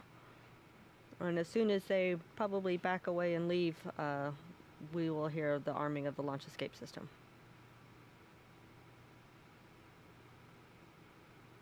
But I tell you, if there's still work to do, they will sit there and keep working until that hatch is adequately closed and we know that it will hold pressure.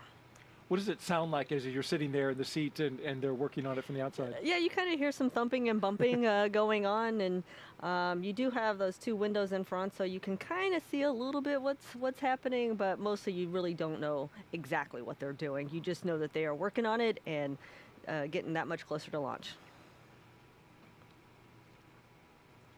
Looks like we're going to need to check something out a little bit taller, higher up on the capsule there. Well, that step ladder came in handy. Yeah, it sure did.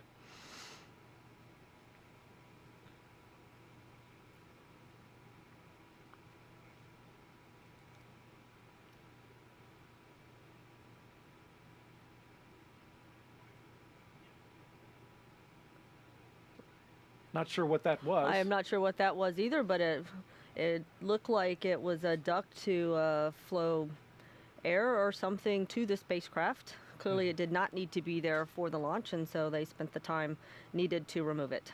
It did look like some ducting. Yes. As they continue to work here.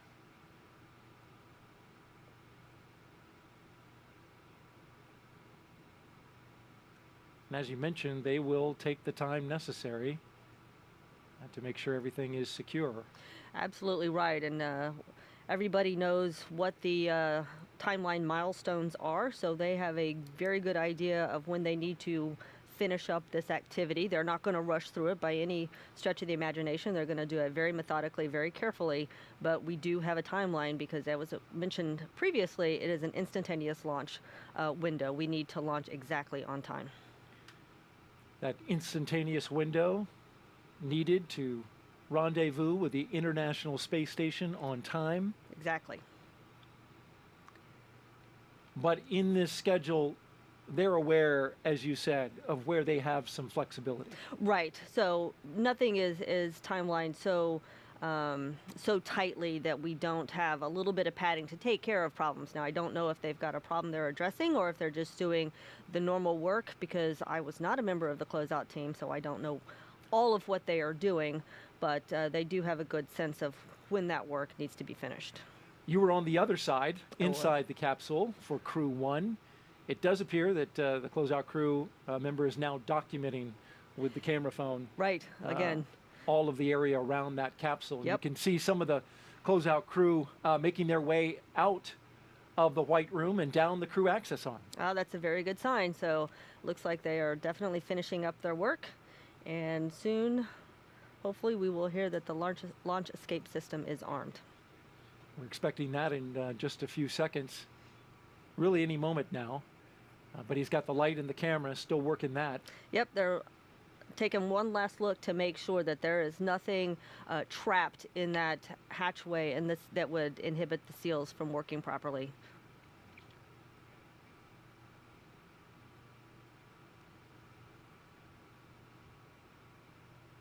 It's interesting watching them work, don't you think? Yes, it is. It's very thorough. Very I appreciate that. Yes, very thorough. They'll have a set of procedures. I don't know if we've seen it, but the closeout crew will have tablets with them, and they will have on the tablets every step that they need to do. And they'll also have those pictures that accompany each and every step that they took. So if they need to, for any reason, to go back back and look at it. Yep, exactly so. This is, we should note, a brand new Dragon capsule. It is. They get to ride in a new Dragon. That's exciting.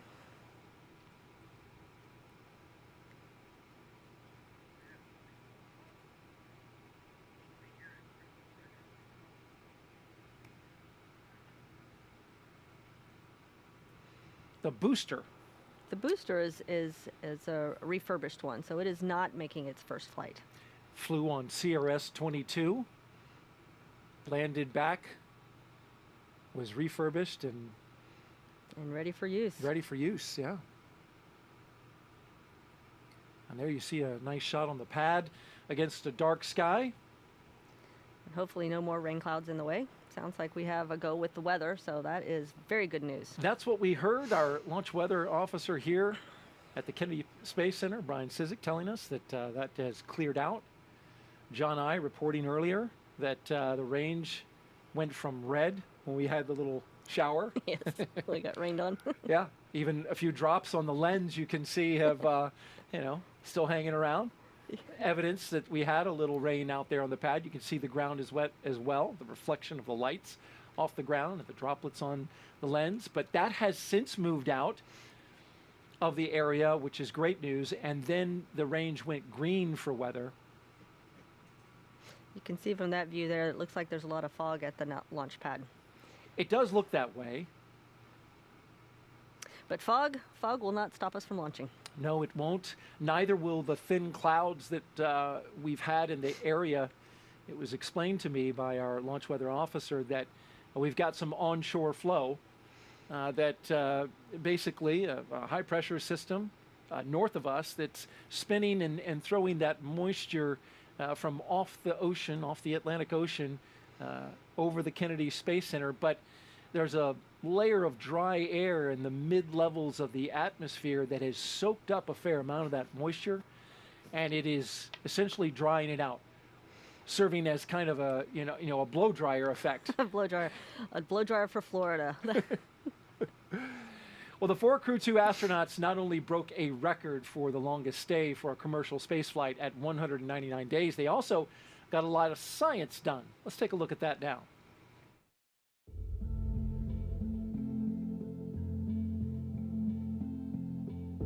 Everything we're doing up in space is to benefit humanity or benefit human exploration.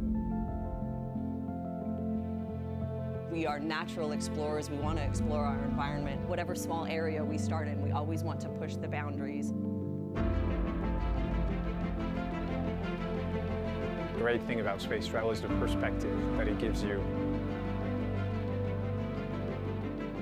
I feel a sense of pride getting up there, but at the same time, I want a lot of people to experience the same experience.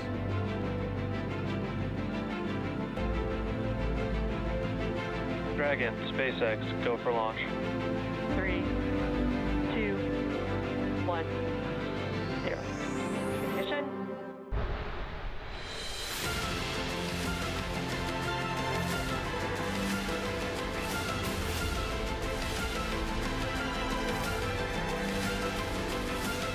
Falcon 9 is supersonic.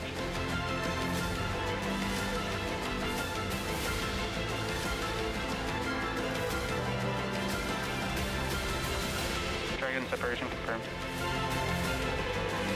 Dragon, SpaceX, trajectory nominal.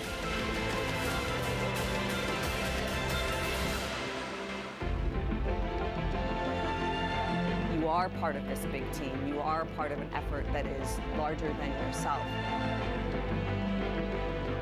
It is a cool perspective to see from up there that, wow, this whole planet looks pretty special. Dragon separation visually confirmed. Just flying a few hundred kilometers away from the Earth changes everything. Endeavour, on behalf of SpaceX, welcome home to planet Earth. Welcome home to planet Earth, and welcome to the Kennedy Space Center if you're just joining us for the launch coverage of Crew-3 as we await liftoff just an hour and 21 minutes from now. Crew-2 that you just saw splash down in the Gulf off the coast of Pensacola on Monday after a very eventful yet productive stay, 6 months in space. Shannon, it looked to me from the infrared video that they had pretty calm waters, and you were out there, you experienced a similar. Yes, you definitely want calm waters when you splash down in the water because you really don't want that capsule rocking too much. That's going to make the crew feel badly if they have too much motion. You don't want to be bouncing around in the seas, whether it's in a boat or a space capsule. No, it's same not effect. Good. Not good. It's not good. Well, NASA leaders are watching this launch from right here at the Kennedy Space Center. They're watching the astronauts inside Crew Dragon Endurance with great anticipation. NASA's Marie Lewis is with a special guest right now from ESA at OSB-2. Marie. That's right, Daryl. I'm here with ESA astronaut and geophysicist Alex Gerst, two-time flyer to space on the Russian Soyuz. Alex, thanks for being here. Hey, Marie, good to be here. And it's finally good to see the stars come out. Yeah. They're poking through between the clouds. Yeah, we had some sprinkles, but yeah, you pointed out we actually see stars, so that's a good sign here around the launch pad. We were talking earlier. Tell me about the difference between, you've flown to space twice. This is Mаттhias's first time, and it's totally different flying in a simulator versus the real thing, actually sitting on top of the rocket where Matias is right now. So explain the difference and what Matias must be feeling right now. Yeah, actually, the real capsule, it looks the same as the simulator and it works the same, but if you spend a lot of time in the simulator and then sit on the real rocket on the real day, it's amazing. The difference is, it's feeling like you're sitting on this alive being there. It shrieks, there's steam here and it's powered up, it's humming, and when you sit on top, it's sometimes a bit like swaying in the wind, just ever so slightly, but you notice it. So there is a difference. You're going somewhere. And then once you arrive at the International Space Station, they're going to be docking tomorrow, and you train for living in microgravity, but there's only so much training you can do to prepare yourself for what life is actually like on the International Space Station. So can you talk about what that's going to be like? Yeah, that's absolutely right. There's no way to really simulate microgravity down here on Earth. That's why we have to fly up there to do all that science experiments. But it also includes training, like how to live on the space station, right? How you get your bearings, and how to translate. That's what we call like floating from one end of the space station to the other. How to sleep in space, how to go to the toilet, all things that you need to figure out on the first day, right? Yeah. And you can't train them, so that's really a challenge. And you just, people say they drink from a fire hose up there, right? The first 3 days. Yeah, and you mentioned science. I want to talk a little bit about the science that Matthias is going to be working on. 35 different experiments specific to ESA. Can you touch on some of the experiments Matthias will be doing? Yeah, there's a lot of stuff that they do up there. That's actually a long continuation of experiments that have been done in the past. Actually, some that I already did, he's continuing. He's a materials scientist, so he's really good at those things, looking at new materials down here. I mean, they do the experiments up there, but the use of the experiments is down here for like turbo engines that use less fuel, or lighter materials. That's important. But also like cell experiments on cell aging, also experiments that help people who have muscular diseases down here. A really nice set of experiments. They actually have a bioprinter for skin cells up there. Really interesting, that they can put over wounds if they have them. That's fantastic. Alex, thank you so much. We're out of time, so I'm going to send it back over to Jesse and Hawthorne, but thank you so much for being here, Alex. You're very welcome. Jesse, over to you. Thanks, Marie. It's T-minus 1 hour and about 17 minutes from launch, and it always gets more and more exciting as we continue to get closer to that T0. Now, Crew has already ingressed the vehicle. They have been helped out by our closeout team to get into their seats and get buckled in, attach their umbilicals to the spacecraft, which provide breathing air and comms to Dragon. And then they've completed comm checks and suit leak checks, and those comm checks were completed with the core here. Endurance copies. All right, and confirmation that the closeout team is now departing. So after those suit leak checks, the closeout team was able to close and seal the hatch, which also gets its own leak check. As we just heard, the closeout team has departed, and those final weather checks are coming up, which will be necessary before that final go, no-go is given for launch. Yeah, before we get that final go, no-go, the various teams at both NASA and SpaceX will do an internal go poll, making sure conditions are right with Falcon 9, the Dragon, the Crew, the range, and the space station before the final go is given. Now let's check back in on Houston for a status on the team supporting the space station on their readiness for launch. Sandra, how's it going?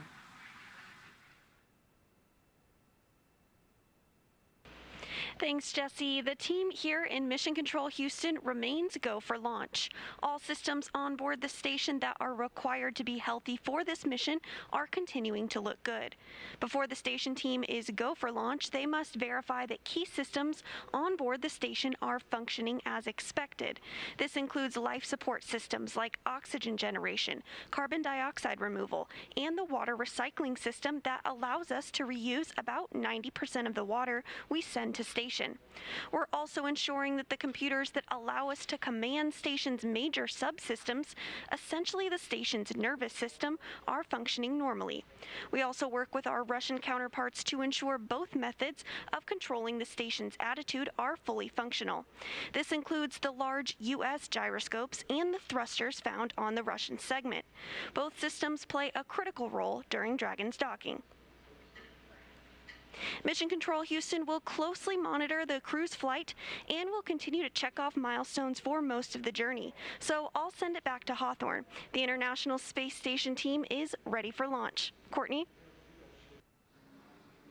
Thanks, Sandra. We're so happy to hear that the space station team is ready for launch. As we mentioned, the Crew-3 astronauts will spend about 6 months aboard the International Space Station.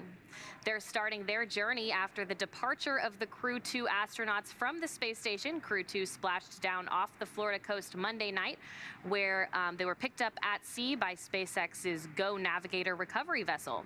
Next, SpaceX will launch Commercial Resupply Mission 24, or CRS-24, to space station to deliver cargo and supplies to Crew-3 and the astronauts and cosmonauts aboard. It will automatically dock to the International Docking Adapter 3 on the space-facing port of the station's Harmony module. Before Crew-3 returns home, they will hand the baton to the next crew to arrive at the orbiting lab on Crew Dragon, the Crew-4 crew. That mission is targeted to launch in April of next year, and it will carry Crew Dragon commander and NASA astronaut Kjell Lindgren, pilot Bob Hines of NASA, and mission specialist Samantha Cristoforetti of the European Space Agency, or ESA, and a fourth crew member who has yet to be named. The Crew-4 astronauts will also complete a 6-month mission as expedition crew members aboard the space station. Now, they will be joined there by 3 additional crewmates who will launch on a Russian Soyuz spacecraft, and this will mean that 7 people will be on the space station at one time, allowing NASA to increase the amount of science conducted in space. That's right, and this will be Kjell Lindgren's second trip into space following a 141-day stay at the space station in 2015 for expeditions 44 and 45. Before being selected as an astronaut in 2009, he was a flight surgeon supporting space shuttle and space station missions. In December 2020, NASA named him as one of the Artemis team of astronauts helping to pave the way for NASA's upcoming lunar missions. Bob Hines, a lieutenant colonel in the U.S. Air Force, was selected as an astronaut in 2017 and will be making his first trip into space on Crew-4. Before becoming an astronaut, he supported multiple military deployments in the Middle East, Africa, and Europe, served as a flight test pilot for the Federal Aviation Administration, and flew as a research pilot at NASA's Johnson Space Center in Houston. And ESA astronaut Samantha Cristoforetti will be making her second trip to space as a mission specialist on Crew-4. She was selected as an ESA astronaut in 2009 and flew to the International Space Station in 2014 aboard a Russian Soyuz for a long-duration mission as part of Expedition 42 and 43. Cristoforetti is planned to take over as station commander for Expedition 68 and will be the first woman from ESA to do so. Now let's head over to Daryl at Kennedy Space Center. Daryl, how's it going over there? All right, it's very good, Courtney. We are having clear skies at the moment. We can see some stars here at Kennedy, and that's great news. And if you're just joining us, welcome to coverage for the mission known as Crew-3, NASA and SpaceX's 4th flight of astronauts to the International Space Station. We are at T-minus 1 hour and 11 minutes until launch. Liftoff time still holding for 9:03 p.m. Eastern time, and we're tracking no issues with Falcon 9 or with Dragon. The range is green, and the weather, it's cooperating. Moving on out, we had a light shower earlier, but it is gone. The range is now green, and so over the last 3 hours, our crew of Raджа Чарі, Tомас Маршберn, Kayla Barrón, and Mаттіасом Maurerом, they donned their SpaceX suits in the historic crew quarters suit-up room. They walked out of the crew quarters building, as every NASA astronaut has done since Apollo 7, and then they were transported to the pad where they climbed inside the SpaceX Crew Dragon Endurance. And now we are seeing them live while they await liftoff. And Shannon, what is the crew doing right now in these moments as they wait? Yeah, it's they are waiting, but they know that they're getting closer and closer to launch. The time really starts to feel like it's speeding up, especially when we get that launch escape system armed. But what they're doing is they're thinking about their task ahead. They're thinking about running through the nominal procedures as well as running through any emergency procedures that in case they need them. If you remember back in April, and we've talked a lot about this, we launched NASA astronauts Shane Kimbrough, Megan MacArthur, JAXA astronaut, and Aki Hoshide, and ESA astronaut Thomas Pesquet to the space station, and those 4 returned from their 6-month mission. Shane Kimbrough saying after he splashed down, it's great to be back on planet Earth. It's always nice to come home. It is. And so, not that I would know, I've just, you've told me a few times it is great to come back home. It's just, it's a long journey, so it is nice to go home to somewhere familiar. Over the next hour, we will conduct a series of polls. The pad crew has departed, and we watch them leave the area as we zoom out. We get ready for launch through these series of polls. The crew will also arm the launch escape system, and fueling of the Falcon 9 will then begin. Launch, of course, set for 9:03 p.m. Eastern, and this will include a 12-minute flight to orbit and then a roughly 22-hour flight to dock with the International Space Station at 7:10 p.m. Eastern on Thursday, November 11th, which is Veterans Day, and it's not lost on us that we have 2 active military members on this flight, and so it seems fitting, a day that we remember all veterans who have served. Right, yes, it's important to recognize our veterans, and NASA definitely has a long history of working with the military service. We are a civilian organization, but they do provide some expertise to us. And as you pointed out, we've got 2 active duty military on that flight. Many test pilots from the military ranks have come through NASA, of course. That was certainly true in the early days of the space program, and it's still true today. It's still true today, but we also have non-military people such as myself, so we take a lot of scientists and engineers that are not affiliated with the military. As we look outside at the launch pad at 39A, for those who don't know, this is a very vast place. Kennedy Space Center shares land with the 140,000 acre Merritt Island Wildlife Refuge, so that's why when you're looking there, it's just so dark in so much of the picture. Even when we're a far distance from the launch pad, it's an area that has been preserved for a very long time, for decades going back. And since it is Native American Heritage Month here in the month of November, we should mention that this was land once occupied by indigenous tribes, including the Ayis and the Timucua. A quick history of NASA's Commercial Crew program. It all began with the first successful and historic test flight with NASA astronauts called Demo 2. After that, NASA certified SpaceX to fly astronauts regularly to and from the International Space Station. And the first rotational mission was, of course, drumroll please, Crew-1. Shannon, that was a big deal because it was the first time in more than a decade since Space Shuttle retired for longer duration space flights. This was the first one. You were on it, and you flew up there and spent almost 6 months in space. That's right. We did spend almost 6 months in space, and we make a big deal about this being the first capsule because even though it has made it to space, there's still things that we need to see how it ages during its time on orbit. So we're constantly looking at its systems and making sure that everything is working properly so we can keep crew up there as long as we need them. And a lot of what you experienced then flowed back into improvements that were made for this brand new spacecraft. Absolutely. Each time a crew comes back, just as we did, we give comments and what we call lessons learned and maybe some suggestions on how to make things a little bit better. And so SpaceX is good and NASA is good, and they try and flow those improvements in whenever they can. A lot of those improvements made on this capsule. We've been hearing a little from the crew on board Dragon, currently strapped into their seats, as you can see there, helmets mid-level so they can look below them. They have completed their communications and suit leak checks. They're able to follow all the milestones, Shannon, still ahead on those displays, as you've been telling us, just above them. They are getting insight into all of the Dragon and Falcon 9 systems as we proceed and march ever so slowly towards launch.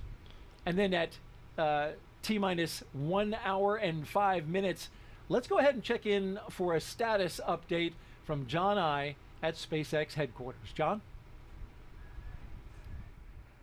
The good news is we've had a smooth countdown, and the SpaceX team is getting ready to pick up the pace here in the last hour. Now, our next major activity happens at T-minus 1 hour when the SpaceX closeout team actually gets out of the blast danger area. They've already left the crew access arm and are leaving the launch complex. That just leaves the crew on board Dragon inside of 39A complex. Now, Falcon 9, as you can see on the screen, the 2-stage reusable rocket. We've done our final propulsion checkouts of the first and second stages, and the engines began just a few minutes ago in preparation for propellant loading. So we're testing and cycling valves on the engine. We're checking the engine pneumatics pressurization system right now. At T-minus 45 minutes, the team will report their readiness for propellant load with a final electronic go-no-go poll. Now, before we can start loading propellant on the Falcon 9, we have a couple of major tasks to perform with respect to Dragon. First, after the poll is complete, we're going to retract that crew access arm that you can see alongside Dragon from the fixed service structure. We're going to move that away to launch position, That'll happen approximately between T-minus 44 and T-minus 42 minutes. With the arm out of the way, the crew will arm the launch escape system.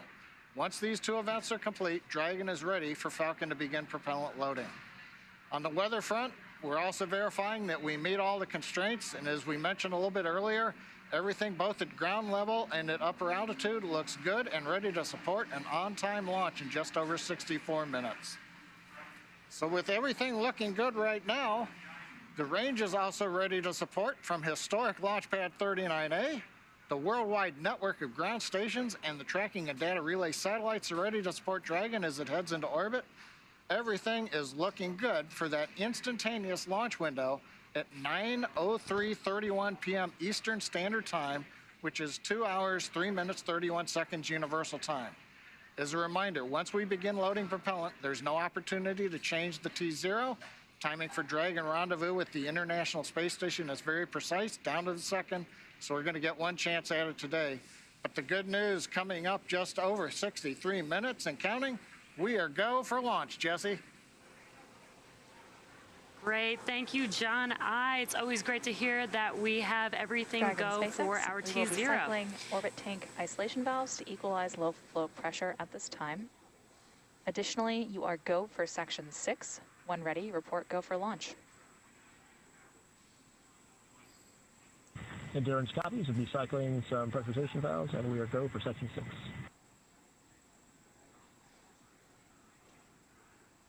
Awesome, just hearing some comms from the teams. Today's launch marks the third time a rotational crew will fly on a commercial spacecraft, and each of our crew members brings a diverse set of experiences to today's flight. Raджа Чарі is the commander of the Crew Dragon spacecraft and the Crew-3 mission. Chari is responsible for all phases of flight, from launch to re-entry. Once on board station, he'll serve as an Expedition 66 flight engineer. He was born in Milwaukee, but considers Cedar Falls, Iowa, his hometown. He is a colonel in the U.S. Air Force and joins the mission with extensive experience as a test pilot. Over his career, he has accumulated more than 2,500 hours of flight time. This will be the first space flight for Chari, who became a NASA astronaut in 2017. He is also a member of the Artemis team, so he is eligible for assignment to a future lunar mission. And Tom Marshbern is the pilot of the Crew Dragon spacecraft and second in command for the mission, responsible for spacecraft systems and performance.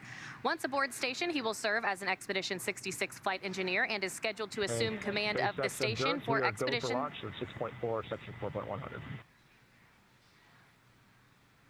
Copy, Dragon. You are go for launch. All right, and that call endurance is a go for launch. Exciting news. Again, Tom Marshbern is a Statesville, North Carolina native who became an astronaut in 2004. Prior to serving in the astronaut corps, the medical doctor served as a flight surgeon at NASA's Johnson Space Center in Houston and later became medical operations lead for the International Space Station. The Crew-3 mission will be his third visit to the space station and his second long-duration mission. And the Crew Dragon will be the third spacecraft for Marshbern to fly in after the Space Shuttle and the Russian Soyuz. He previously served as a crew member of STS-127 in 2009 and Expedition 34 and 35, which concluded in 2013.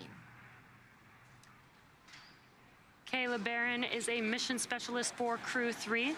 As a mission specialist, she will work closely with the commander and pilot to monitor the spacecraft during the dynamic launch and re-entry phases of flight.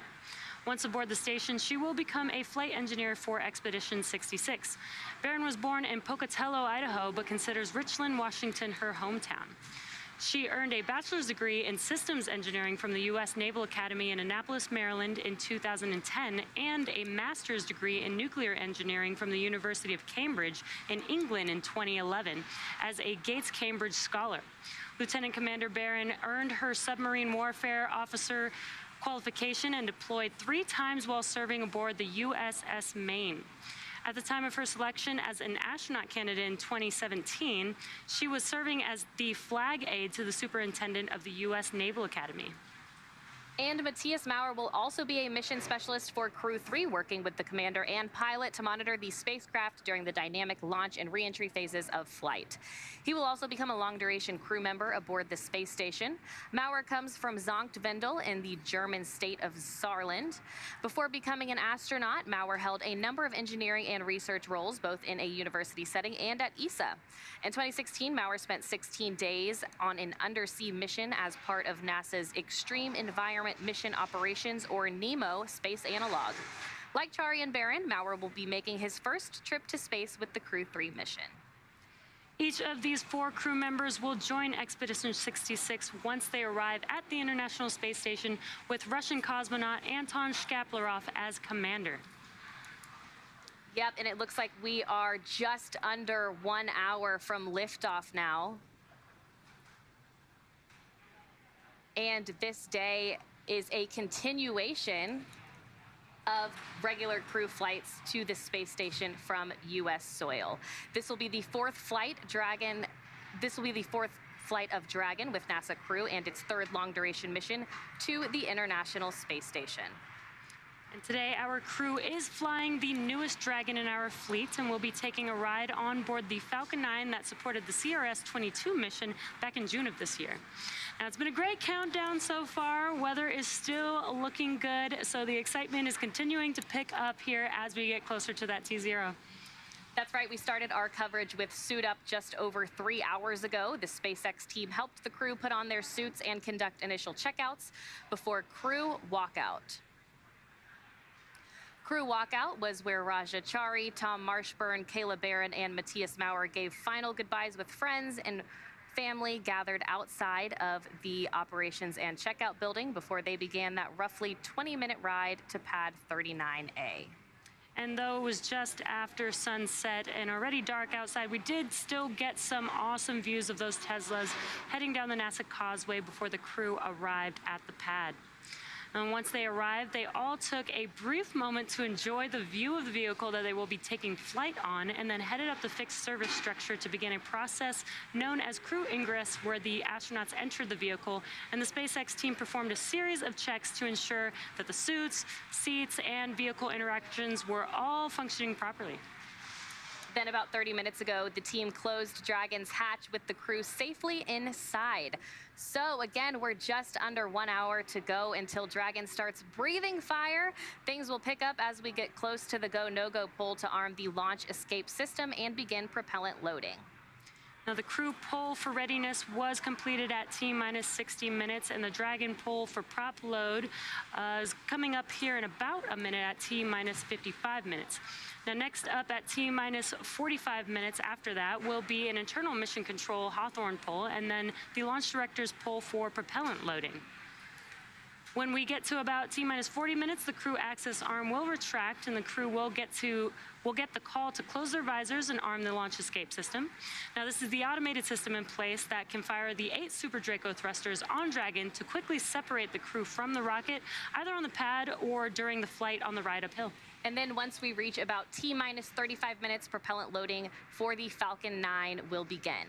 Throughout the countdown, we've been getting some pretty incredible views of the astronauts inside Dragon, making their final preparations, as well as some close-up views of those suits. The teams have often described the suits as an extension of the Dragon spacecraft, almost a mini spacecraft inside of a spacecraft. We're standing by now for that call for propellant loading. Again, that should be coming up here at about T-minus 55 minutes. So we're just about roughly 40 seconds away from that. The crew in position, ready to go. Taking a look at those monitors above them.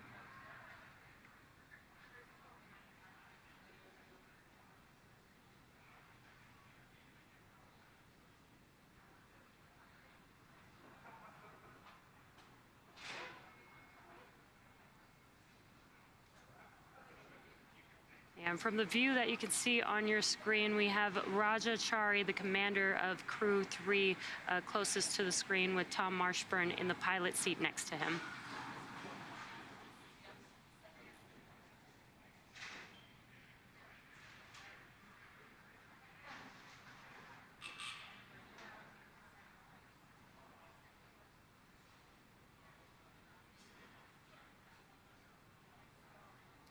With everything still proceeding well, let's send it back to the team in Florida. Daryl, how's it going there? It's going great out here, ladies, and we're here with NASA astronaut Shannon Walker. If you want to get a question in, hashtag #AskNASA on Twitter, and she will do her best to answer your question. And by the way, speaking of social, Kennedy is hosting a virtual NASA social on our Facebook page. People who have joined are posting messages, pictures, and videos with their fellow space fans. And we want to share now 4 video messages that came into our virtual social for Crew-3 that were posted by the last 4 crew members to fly on Dragon. That is the crew of Inspiration 4. I want to wish the astronauts of Crew-3 all the best on their journey to the space station. It's going to be one heck of a ride. Falcon 9 and Dragon, as you guys know, is an incredible vehicle.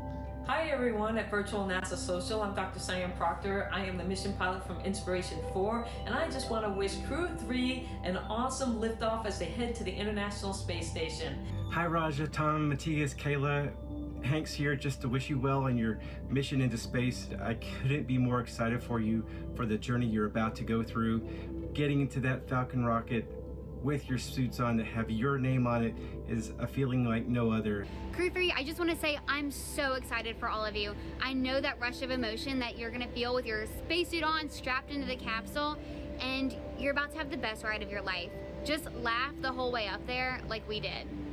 Just want to wish you all the best, and look forward to exchanging some stories a little bit down the road. Take care, Godspeed, Crew-3. I love Haley Arsenault saying that she laughed the whole way up. I can definitely relate to that. Can you really? Yes. Well, what was so funny? It's an exciting ride. You're just happy. You're you just gotta so laugh. thrilled. Yeah. That's fantastic. And whenever she says anything, it always brings a smile to my face. She has such great energy. Well, throughout the program, we've been answering your Ask NASA questions from social media. We have time now for a few more before Falcon 9 fueling begins, and so we'll pop it up on the screen. And Shannon, you've been answering them all show long. We appreciate that. So the question we have up now is, what are your tips for me to go to space? I'm a high school freshman from Poland, dreaming of going to space. Yeah, so the first thing, the most important thing is to do well in school.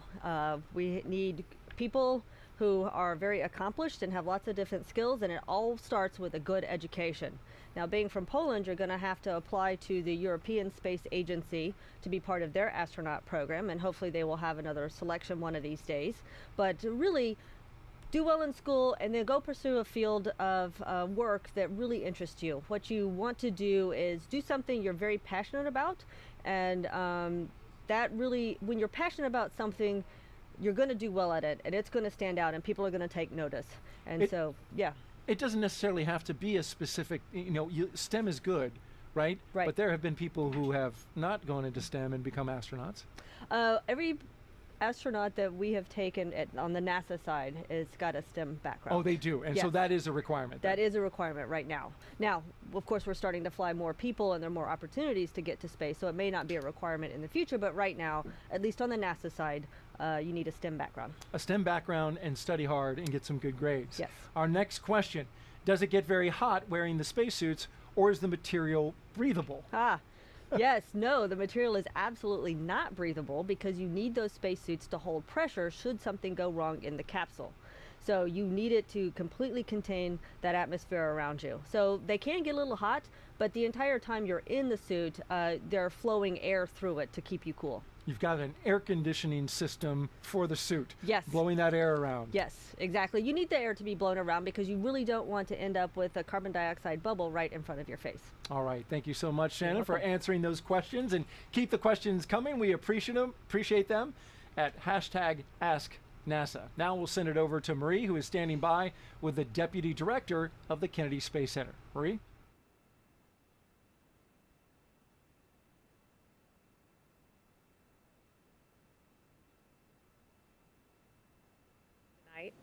Oh, it's a pleasure to be here with you, Marie. And I wanted to ask you about a special connection that you have to Kayla and Raja, part of the Turtle class of astronauts in 2017. You were actually on their selection board. Tell me about that. Oh, I sure was. In the class of 2017, we had the most applicants ever in the history of NASA, 18,353. And when it was all said and done, we picked 12. Of course, Raja and Kayla were part of that class. So to see them when they first walked in for their very first NASA interview, and to know now they're on board the Dragon on top of the Falcon 9 rocket, it's just amazing. I'm very excited. And so much has happened in such a short period of time. You became the deputy director just earlier this year in the middle of a very busy launch campaign. We've seen private citizens launch from here at Kennedy this year. More of that is coming. We've got a regular cadence of these commercial crew missions to station. And we're coming up on the 60th anniversary of Kennedy. So, you know, so much has happened, like we said, in such a short period of time. What do you see ahead for the next 60 years of Kennedy Space Center?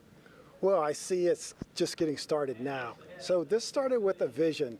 10 years ago, we flew out the space shuttle, and we had a vision to create the world's premier multi-user spaceport for both commercial and government users. And now you're seeing it coming to fruition. So it's just going to be, we have 24 launches now, more launches than any place else in the world. When we finish this year, we should have close to 50 launches, and it's just going to increase more and more. I want to also ask you about what is in the building right behind us. Of course, the Goliath vehicle assembly building, the Artemis rocket, the SLS Space Launch System rocket is fully stacked. We want to show you a peek inside. Our gigantic moon rocket, there it is. That is the Space Launch System, and the Orion capsule being stacked on top. This is video from late October inside the vehicle assembly building. And now that the rocket and capsule are fully stacked, it stands at 322 feet tall, and that is taller, in fact, than the Statue of Liberty.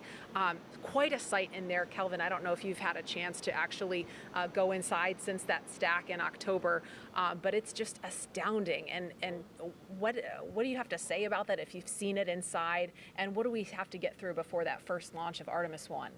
Okay, I saw it today, and I see it about every week, you know, and it is just humongous to see that rocket and to know that that rocket will carry our astronauts to the moon and beyond, hopefully to Mars. So right now we're undergoing something we call IVT, Interface Verification Test.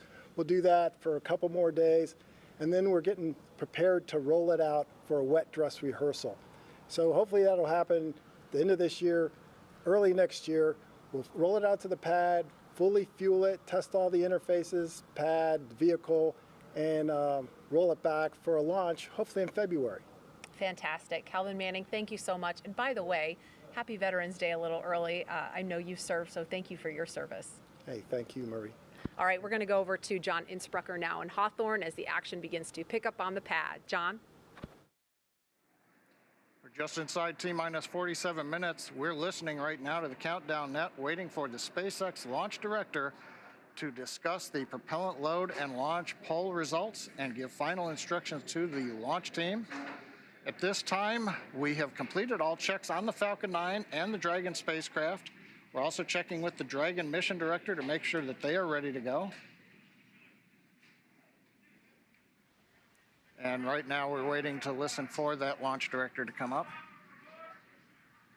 Now we have been checking, as I said, with the Dragon mission director, also NASA launch manager to make sure they're ready. Now you can see on the screen right now, Falcon 9 on the pad, crew access arm alongside the Dragon capsule. Earlier you saw the vehicle assembly building during that previous interview. The Falcon and Dragon launch team, as well as key members of NASA, are in the Launch Control Center, which is just adjacent to the vehicle assembly building. And as you saw earlier, if you were with us, they've got a view straight towards pad 39A through the large windows of firing room 4. Now, going back to the current screen view, you can see the crew access arm. That arm, once we finish the readiness poll and instructions to the crew, or instructions to the launch attention team. On countdown net. And here it comes. The poll is complete, and teams have polled go for propellant load and launch.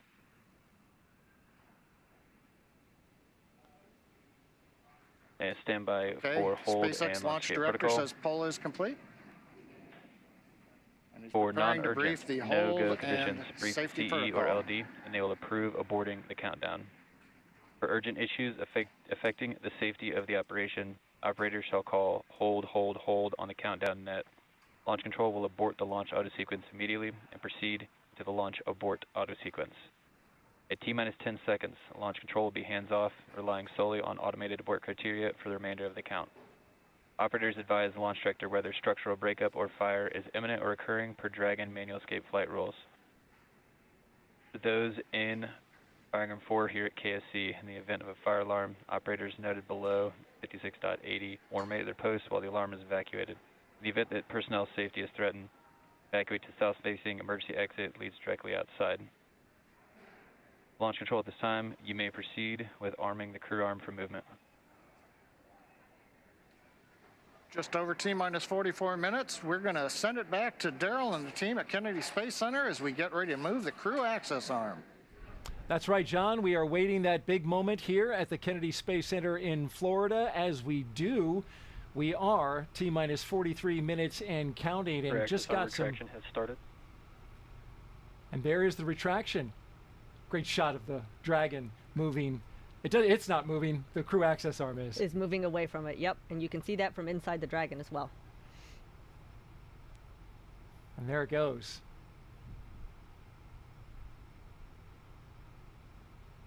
When you're in the capsule, can you see that? You can. You have windows that are at pretty much your foot level, and you can see a little bit out. So you do see that moving away, and once it's gone, you know it's just you and the rocket. There's the camera pointed directly at Dragon. Great view there. You can see the strong back at the top. Oh, that is a fantastic view.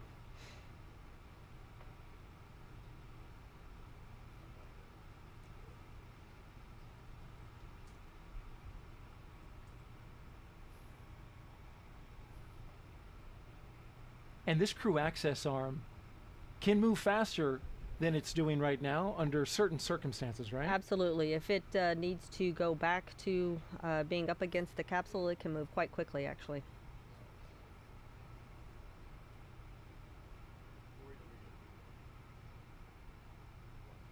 It was just not too long ago, about an hour ago, that we saw the astronauts walking down that very crew access arm. Now it is rotating away from the rocket. Just one more step closer to launch. An important milestone. Absolutely. I'm enjoying just watching the various parts of the launch pad go by yes. as we look out that Yeah, you don't often arm. get that view, so No. it is, might as well soak it in while we've got it. There's nobody inside that arm. There's nobody on the pad. The only people who are there are the 4 astronauts inside that SpaceX Dragon capsule. You can see the water deluge system to the left, out the opening there to the white room. Crew access arm retraction complete. And we just heard the call out that the crew access arm has completed its retraction away from the rocket. And so up next, Dragon SpaceX, you are go for section 7 of 4.100. Close visors and arm the launch escape system. Endurance copies, we're go and that's for what's section 7 up of next. 4.100. Arming the launch escape system. And while we await that, let's take a social question. Oh, that sounds like a great idea. Michelle Stone asks, as an astronaut, what moment does it become real that you are about to launch to space? You know, Michelle, it is right about now. So you know everything else has happened according to plan, and this is really the final bit before you launch into space. So anything had gone wrong previously, the access arm was there and you could just exit the capsule. Now it's just you and the rocket. Closed, we're arming the launch escape system. And arming the launch escape system, as we just heard that call, is a major milestone. Because, you know, if for some reason something were to happen, that's how you're getting off the top of that rocket. That is correct. If something happens, if it's detected on the ground or by the systems on the Dragon or that Falcon 9, it will engage that launch escape system and that crew will go shooting off that rocket. Let's take another question now. Shannon, been doing so well with these questions. I love answering questions. Well, excellent. Here's another one. Are there pre-launch rituals and activities that the crew go through before launch? You know, we do have some, I would say, traditions, and it's kind of interesting now that we're in the commercial Launch escape system is verified armed. okay, the launch escape system is armed. Endurance copies, we see the same. So we have traditions that come from the Apollo days. We've got traditions that we actually experienced over in Russia when we were flying on Soyuzes, and so we sort of combined a few.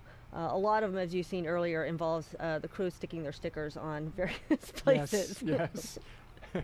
Everywhere you can. Everywhere we can. We want people to know we were here. And one more question for you, Shannon, as we await the loading of propellant into the Falcon 9 rocket. Hey NASA, while watching the launch of Crew-3, I noticed the astronauts have a little mirror on their suits on their left arm. What are they for? Yes, good eye to notice that. Good eye. Good eye. Yes, that mirror is actually will let you inspect your spacesuit to make sure everything is fine. So once you're in the spacecraft by yourself, if you open your visor and you need to shut it, you want to make sure, in my case, that your hair is not crossing the boundary and would interrupt the seal that is necessary to keep that pressure on the inside. So they use that to make sure their spacesuit is in perfect condition. How about that? I hadn't even noticed it. It is wonderful when we get these questions from the viewers and the people who are watching, because they're looking so closely. They are looking closely, and it's great that people are picking up those details. Well, let's take another one then, since we've got some great questions coming in. Can you keep your spacesuit after the mission? Oh man, I wish I could keep my spacesuit. I don't know where I would put it, but no, unfortunately we are not allowed to keep our spacesuits. You couldn't stuff it and put it in the foyer? I suppose I could. That would be a bit pretentious, don't you think? But you know what's interesting is if you don't keep it, it is made exactly to your specifications, so... What do we do with it? So, yeah, actually, after a flight, the spacesuits go into rotation for training. And so, at this moment, Samantha Cristoforetti, who is about my size, is using my spacesuit for her training while her spacesuit is being built. Ah, okay. So they really are used again, but not for spaceflight. They go into a life of training. That's correct. Great questions, folks. We really appreciate these. These are Falcon some good ones. And Shannon, in approximately 25 seconds. Expect loud venting. So we're getting a call out as we prepare for propellant loading. And you see the crew there, Crew-3. And they have their visors closed, so they are ready. They have them closed before the launch escape system is activated in case, activated in case it needs to be put into action. They will be safe in their suits. Another safety measure. As we are here at the Kennedy Space Center taking another question from social media. Shannon, what was it like to feel the weightlessness of space for the first time? Oh, that is such an interesting feeling when that happens. Of course, I felt it for the first time on the Soyuz spacecraft. When we got into space and the engines cut off, to me it felt like we were sort of tipping forward. I felt like I was floating forward in my harness that was holding me down. Huh. Don't know why. I don't think we were, but that's what it felt like. Yeah. And not too long after you get up into space, don't you get ready to sleep in anticipation for getting to the space station? It really depends on your profile. So what the Crew Dragon will do is what we did on our flight up, also had a 22-hour-ish rendezvous. They will go through systems checks, make sure everything is working on the Dragon, and then they will have a sleep period before they do the final rendezvous. And I want to ask a follow-up on this question. Okay. What's it like to sleep in space? Like, what happens? Does your head what does your head do, and how do you get comfortable with not being against anything? It is interesting to sleep in space. It is actually pretty comfortable to sleep in space, but it does take a little bit getting used to. I will tell you, the first time I was up there, for about the first month, I would wake up in the middle of the night and feel like I needed to turn over. But of course, that's not going to do you any good in space. So that's just part of adjusting to learning how to sleep in space. There's certainly no pressure points, are there? There are no pressure points. You're just tucked into your sleeping bag. Are you restrained? You have a sleeping bag on the space station. You have a sleeping bag that's inside your crew quarters, and that sleeping bag is attached to the wall. So you sort of float inside your sleeping bag, which is attached to a wall. All right. Great job, Shannon. Thank you for all the answers to the questions there. And thank you, folks, for sending them in. They were wonderful. We enjoyed them. And Shannon did a great job of answering them. Just a few seconds away from prop load. Propellant load has started. And there we heard the call out. Yes. This rocket is being loaded with propellant. Yes. obviously another major milestone, and that is something that is very obvious to the crew. They can feel it loading into the tanks. It starts low down at the bottom of the rocket, but as the propellant gets, the tanks get more full, it gets more vibrations and louder as it gets closer to the crew. Yeah, you can hear that inside the capsule, right? Definitely hear it. You know something big's getting ready to happen. Absolutely. Well, we are T-minus 34 minutes and counting away from the launch of Crew Dragon's third flight with astronauts and the second for 2021. Today begins the next 6-month rotation mission to the International Space Station. The launch escape system is armed, as we just heard, which happens just before we have started loading propellant onto Falcon 9. That propellant is now flowing into Dragon. The Dragon capsule was loaded with its propellants about a week and a half ago, just a few miles down the road at what we call Dragonland. And in order to fly, Dragon needs a fuel and an oxidizer. So for the fuel, we use monomethyl hydrazine, or MMH, and nitrogen tetroxide, or NTO, for the oxidizer. Together, these propellants feed the Draco engines that must maneuver Dragon on orbit, as well as the 8 Super Draco engines that would power the launch escape system in an abort scenario. And again, that fueling, it is flowing. And that means the 8 Super Draco engines inside Crew Dragon are ready. If needed, they can launch the capsule away from the Falcon 9 rocket in an instant, should there be any kind of emergency associated with the rocket or the pad. And the NASA and SpaceX teams have trained extensively for exactly that type of contingency. So we'll send it over for now to SpaceX headquarters in Hawthorne for an operations update with John I. We're counting down those final minutes. Everything's still looking good for Falcon 9 and Dragon for an on-time launch just over 32 minutes from now. Falcon 9 did begin propellant load on time at T-minus 35 minutes. You can see Falcon 9 on the pad, the first and second stages. They're being loaded with 2 liquid propellants. One is a fuel loaded into a tank at the bottom of the stage. The other is an oxidizer that loads into the tank at the top of each stage. The fuel that we're using to power the Merlin engines is a refined kerosene referred to as RP1. And the oxidizer loaded on each stage is densified liquid oxygen, or LOX. Now, densified is the term that we use to describe that we keep it much colder than typical for launch vehicles. And that allows it to take up less volume, and therefore we can put more liquid oxygen onto the first and second stages. Now, to ignite the fuel and oxidizer in the Merlin rocket engine, we use that favorite ignition fluid called T-Tab. Now, when T-Tab comes into contact with oxygen, it'll burn, and that gives off a green-colored flame. Once we've got the flame going, we add the kerosene fuel into the Merlin engine chambers, and the engine ramps up to full power. You probably won't be able to see the green flash at ignition of the 9 Merlin engines on the first stage, but you may see it on the second stage engine when it ignites following stage separation about 2 minutes and 48 seconds into flight. We're now beginning to top off helium into pressure vessels on both stages. We've been quiet for most of the countdown, but now we're going to squeeze that last little bit in, make sure that the tanks are fully up on the pressure vessels. We'll use that gas to pressurize the propellant tanks in flight. The Merlin turbopumps will be pulling propellant out of the stage, and we need to take up or make up that empty space with hot helium. Now, at the very top of the stack is the Dragon spacecraft. The astronauts are monitoring their systems while propellant is loaded into the Falcon 9. We heard them talking about the noises of propellant loading. Stage 1 cryo-helium And in loading. this case, the crew training in the simulator also includes playback of sounds that have been recorded in the Dragon capsule during recent flights.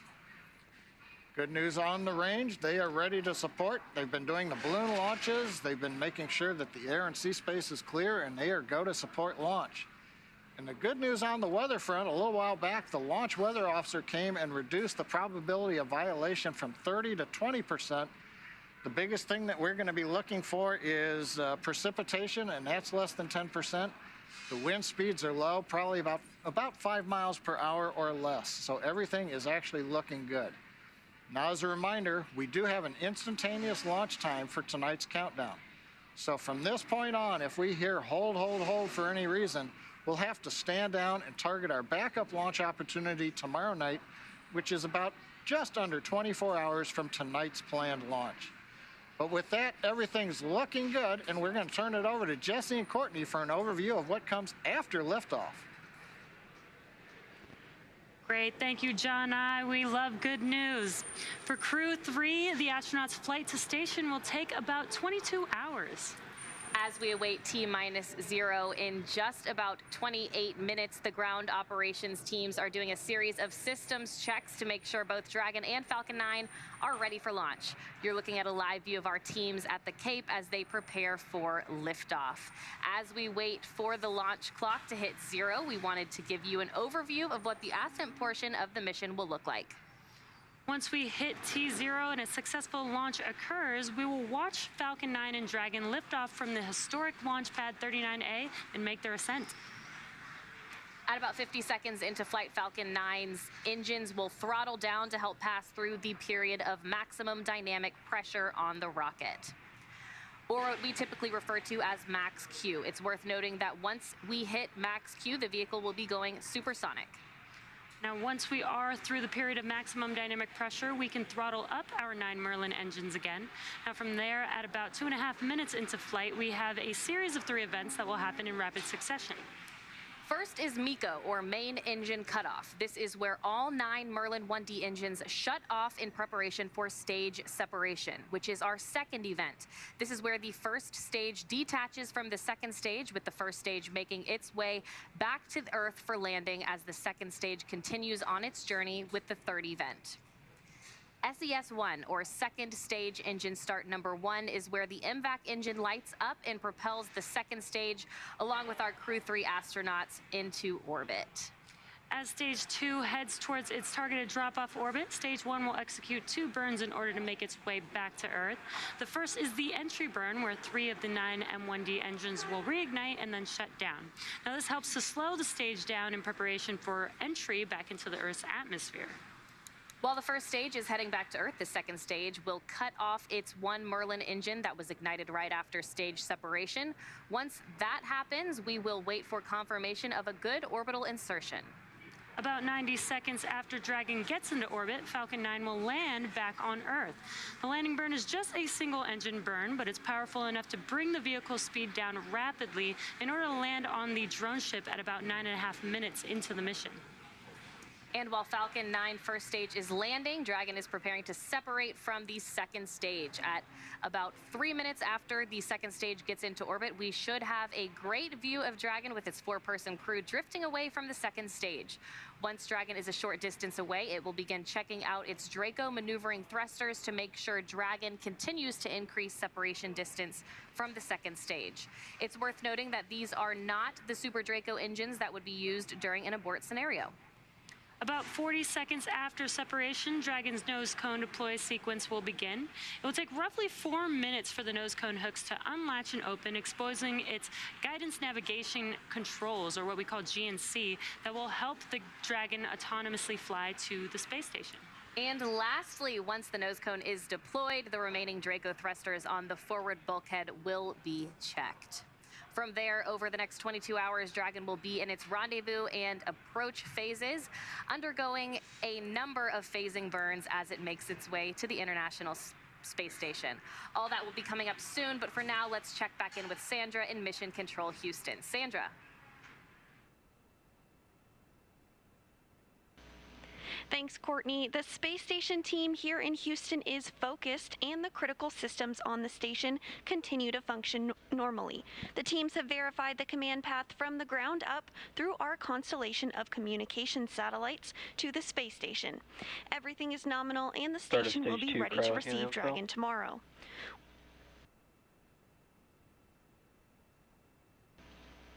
Once the crew arrives at station, they'll join Expedition 66. While on board, their official designation will be flight engineers for most of their expedition. At the back end of their journey, Tom Marshbern will assume command of the station from current space station commander Anton Shkaplerov. Flight Director Rebecca Wingfield is on console now, leading flight controllers in Houston for launch, and will also lead teams for docking tomorrow. A reminder that a launch today will take about 22 hours to get to station, with the docking to the Node 2 forward port scheduled tomorrow, November 11th at 6 p.m. Central Time. Once Dragon is fully docked to the station, the team here in Houston will assist the Dragon and space station astronauts with leak checks as they work to open hatches on both Dragon and inside the station's pressurized mating adapter. We expect hatch open to take place approximately 2 hours after docking. That's it for us here in Mission Control Houston. I'll send it back over to the team in Florida. Daryl? All right, thanks, Sandra. We are back here at the Kennedy Space Center, circling about that mock Dragon behind us. Yes, pretty. It's a pretty capsule. This lady right here flew on one, Crew-1, not too long ago, and had an incredible experience, 6 months up on the International Space Station. Yes, 6 months. It's hard to believe that I've been home 6 months already, but here you are, here ready to watch a launch. Watching the next one go. T-minus 23 minutes and counting, and if you're just joining us, we are ready for the third astronaut rotational flight and mission to the International Space Station under NASA's Commercial Crew Program. Commander Raджа Чарі, pilot Tom Marshbерn, and mission specialist Kayla Barrón. There you see them. They are strapped in along with Mаттіасом Maurerом, ready to fly inside Crew Dragon Endurance. We can see them live as well as outside. The Falcon 9 rocket fueling operation is well underway. The launch escape system is armed, and that means Crew Dragon is prepared to launch itself away from the Falcon 9 rocket in the case of an emergency on the pad or after liftoff. So far, operations look and sound as expected, and we are just counting down to that liftoff at 9:03 p.m. Eastern Time. You can see the steam as it comes off, the condensation as it comes off the rocket.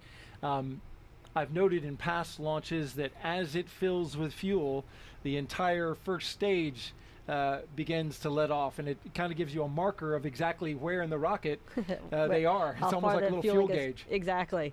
Yep, because the fuel and oxidizer are cryogenic, they are extremely cold, and so you just see them condensing the air around it.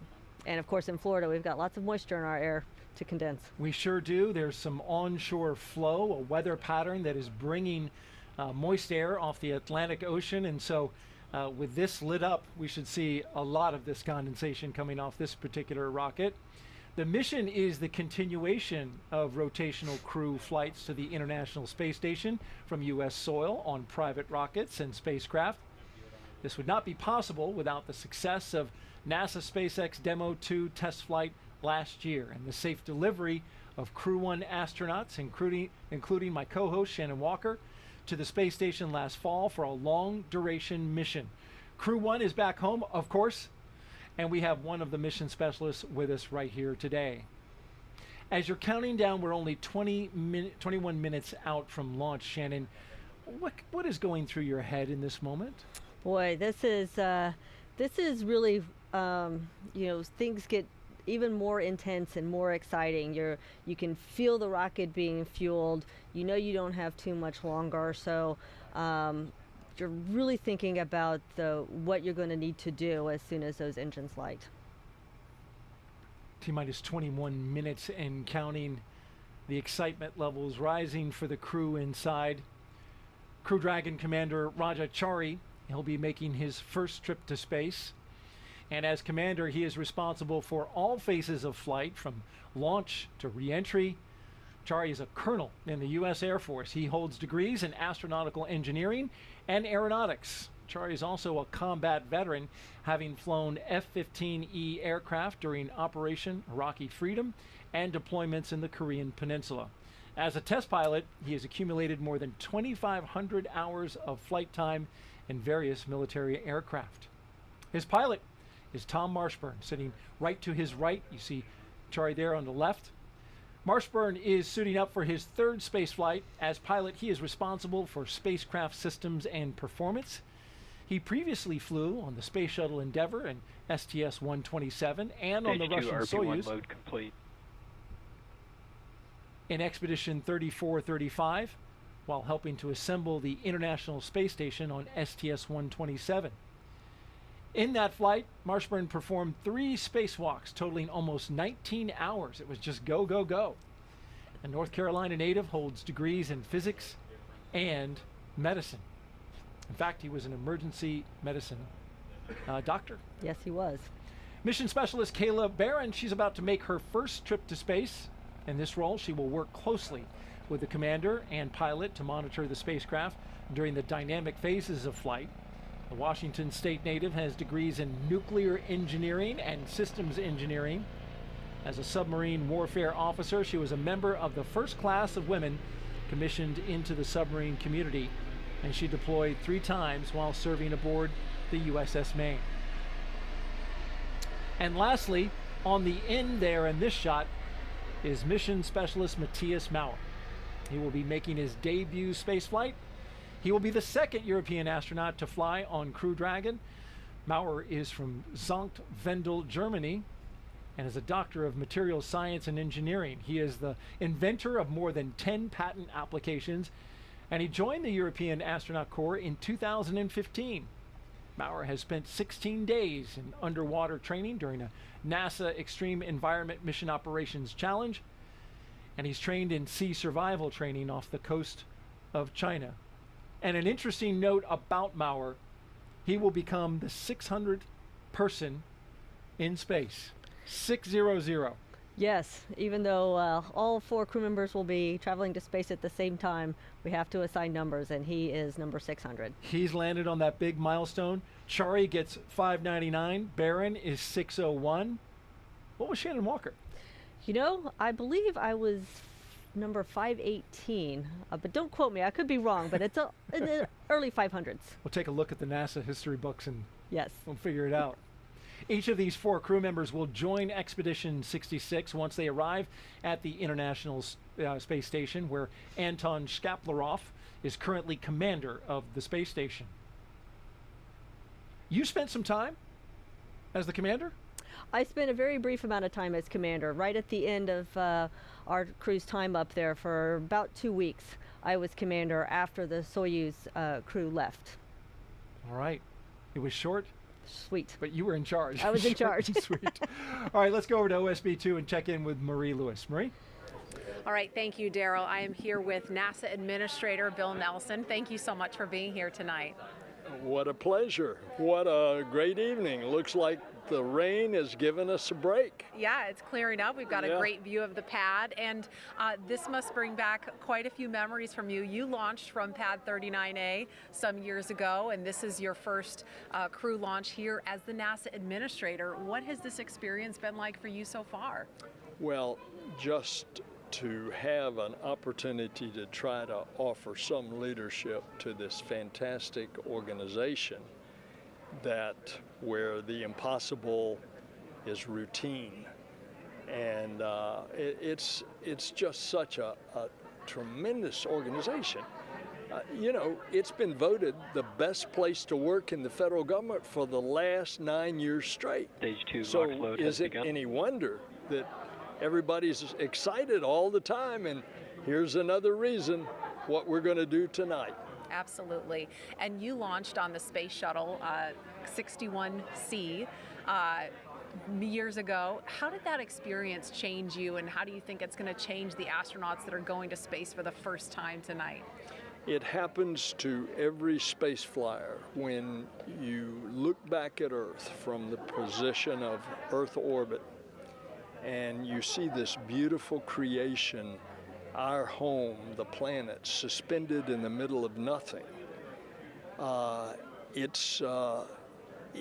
makes you want to be a better steward of our planet. It's extraordinary. As you orbit the Earth every 90 minutes, and then, of course, the properties of microgravity in space. We're learning how to make new materials, new drugs. All of these things are going to come in a commercial operation that we're taking off the surface of the Earth and we're taking to space. And Now we'll take it to the moon, and then who knows? We're going to take it on out into the cosmos. And speaking of the success of this program, years ago, it was over 10 years ago, this program started. You were a part of that. There were a lot of skeptics at the time in the aerospace industry about shifting this low Earth orbit to commercial industry and this partnership with SpaceX. And here we are now. What does the success of this say about what we can do when we do it together? And still, today, people have difficulty making that transition, but the proof's in the pudding. And the pudding is out there on Launch Pad 39A right now. A commercial operation with considerable NASA help and oversight, because when it comes to the safety of our astronauts, NASA's going to be all over it. There's the proof. A very successful commercial operation. NASA Administrator Bill Nelson, thank you so much for your time. Daryl, we'll send it back to you. All right, thank you, Marie, and Administrator Nelson. Some good words there about our future exploration plans. Want to remind you, if you listen on radio, you can catch the frequencies for our local radio. If you're in the area watching out at one of the locations, you can check it out on local amateur VHF radio frequency 146.940 and UHF radio frequency 444.925. You can see it on your screen there. So if you need to step away from whatever you're viewing it on, be it your laptop, your tablet, you turn on your portable radio and you'll be able to listen in. Now, as we get ready to launch in the final few minutes, we want to take a look at some pictures that have some particularly significant meaning to the crew. Here they are, Crew-3 with their booster, a pre-flown booster. Crew-3 will fly aboard a new Dragon capsule, but that booster is pre-flown. This one launched CRS-22 to the International Space Station 5 months ago, and looks like they're giving it some love. Yeah, it's always a good idea to hug your booster. It's pretty special to get to actually go touch the rocket that's going to take you into space. Well, it's about to pin them back into their seats here in just a few minutes. At the time of launch, 9:03 p.m. Eastern, the space station will be flying 258 miles over the North Atlantic, about east of Newfoundland. You can see here the track of the International Space Station, and then from that moment, it will be catching up to the International Space Station once it leaves the coast of Florida. And with T-minus 12 minutes and 30 seconds until liftoff, we want to focus now on the pad as we proceed through the final stretch of the countdown. We'll turn it over to Hawthorne to take us through the launch and ascent. John? Thanks, Daryl. It's just over 12 minutes, and everything is still looking good for launch of Falcon 9 and Dragon. Falcon 9 did begin propellant loading on time at T-minus 35 minutes. The RP-1 fuel loading on the second stage, you can see up at the top, the white cylinder at the very top of the stack. Fuel loading on that stage is complete. Fuel loading is continuing on the first stage. We're about 80% of the way full, and it will finish up at T-minus 6 minutes. The densified liquid oxygen loading is also underway on the first stage. We're about 3/4 of the way full, and we began loading liquid oxygen on the second stage about 5 minutes ago. Now, liquid oxygen loading is the last thing to finish. We'll wrap up first stage at T-minus 3 minutes, second stage at T-minus 2 minutes. Coming up, we're going to do final checks of various engine systems. Our thrust vector controllers are going to be moved. We call them TVC wiggles, where we move the engines back and forth slightly. We'll also be moving throttle valves on the engines to make sure that they are responding to commands from the ground in preparation for flight. The Dragon mission director has reported their team is working no issues. We're going to hear from Dragon in about a minute here on the countdown. Their comm checks are complete. You can see the axis arm is retracted. The launch escape system is armed. Crew is strapped in and they're ready to go. They'll get their final instructions at T-minus 10 minutes. They'll be told to configure their displays for launch, and that setup will give the crew insight into how the launch is proceeding and provide them constant updates on vehicle health. At T-minus 5 minutes, we'll be in terminal count, and Dragon will go to internal power, and we'll hear continued call-outs on the countdown net as we get closer to liftoff. And finally, easy to say, range is go, weather is go. So right now, Courtney, we're coming up on T-minus 10 minutes. One of the things that we'll hear on Dragon flights that we don't hear on other ones is the abort call-outs during the countdown. Can you enlighten us a little bit on what goes on with that? Yeah, John, great to hear that everything is going well. We're continuing to track that Dragon and Falcon 9 are ready for launch. But just in case anything were to happen, Dragon is fully prepared to initiate an abort. Upon liftoff, you'll be hearing number and letter combinations on Dragon's trip uphill, which will mark different abort zones throughout the flight, the numbers signifying the stage of flight and the letter as the abort Dragon zone. SpaceX, The first confirmed crew displays are configured for launch. Copy. Endurance displays are configured for launch. And copy that. Crew-3, we are honored to have you at the controls today as the first crew to fly aboard Dragon Endurance. We wish you a great mission, feel Gluck, Godspeed, and enjoy the ride. Thanks, Sarah. And sometimes when you try to fly on Halloween, you get a trick instead of a treat. But how honored and appropriate to get to fly Endurance on Veterans Day. We're proud and honored to represent the SpaceX and NASA teams as we head to the ISS to live and work on groundbreaking science for the next 6 months.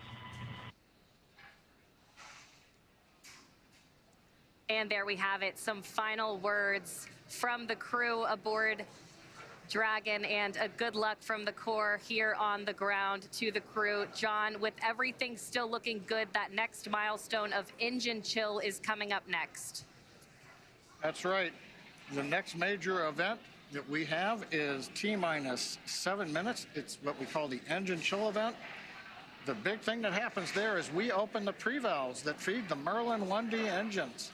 So super chilled liquid oxygen will be trickling through the inlet to the Merlin turbo pumps, and that'll help chill those turbo pumps down before we hit them with the full flow of liquid oxygen during the ignition sequence in the last 3 seconds before T0.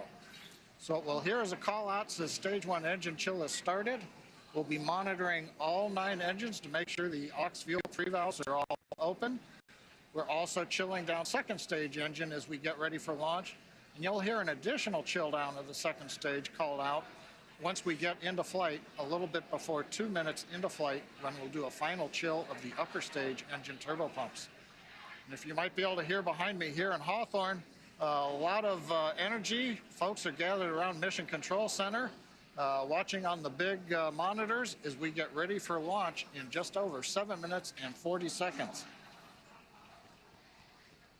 Now, in addition, as I mentioned before, as we get ready at 7 minutes to open the pre-valves and begin the engine chill sequence, we're also getting ready then to move into check-out reviews. The fuel trim valves are being cycled. Make sure that those are working.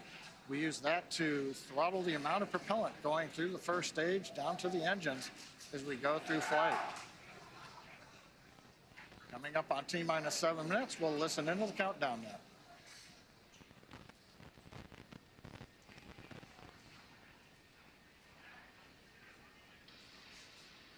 Stage 1 engine chill has begun.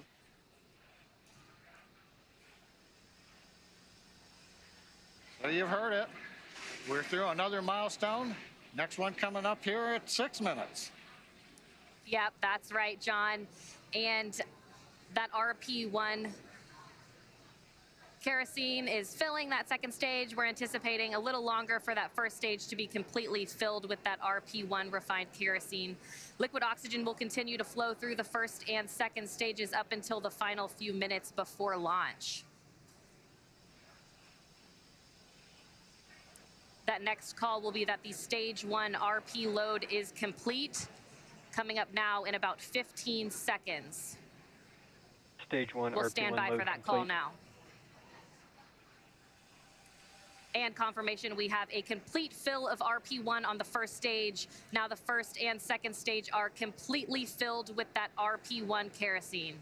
Now just under 6 minutes to launch until that instantaneous launch window today. The next milestone will be for Dragon to transition to configure for terminal count, and that's when Dragon's onboard computers will take control of the vehicle, and Dragon will be on internal power, no longer relying on those lines from the ground. From there, Falcon 9 tanks will pressurize for strong back retract. That'll be another visual milestone. The clamps just below Dragon's trunk will open, and the strong back will tilt back just 2 degrees, then right after liftoff, back to 45 degrees. Again, RP1 kerosene filled on both the first and second stages. Liquid oxygen continues to flow through on the first and second stages. Standing by now for that call that Dragon has transitioned into terminal count.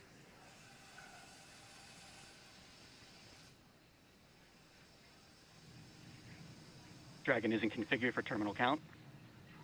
Falcon 9 propellant tanks are pressurizing for strong back retract. All right, John, some good calls. Dragon is now on internal power, and Falcon 9 propellant tanks are pressurizing for strong back retract. Yes, thanks, Courtney. What we're waiting here now is the call out for strong back is retracting. This will be a two-step process. First, we'll spend about half a minute opening up the arms that clamp around the second stage. And there's the call out that the sequence has begun. So we'll slowly open up the arms around the second stage. We might get a view if we've got a close-up of the camera. Then once the arms are open, the strong back alongside Falcon 9 will retract about 2 degrees away from the rocket. It'll stay there all the way through liftoff, and then as Courtney mentioned, at liftoff, hydraulics will then pull it down to about a 45-degree position above ground, and that'll give us the final clearance. It's that strong back right now that is providing the liquids, the gas connections, the electrical connections to the launch vehicle, especially the second stage.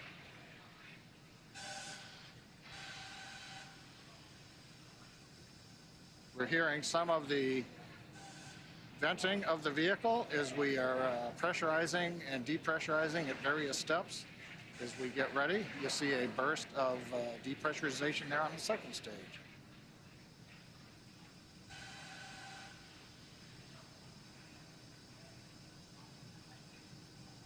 That's right, John. We're also anxiously awaiting the stage 1 liquid oxygen is complete on the first stage. You should hear that call coming up here shortly.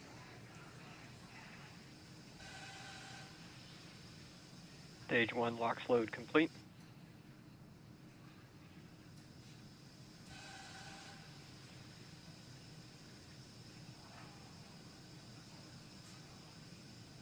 And confirmation that the stage 1 LOX load is complete.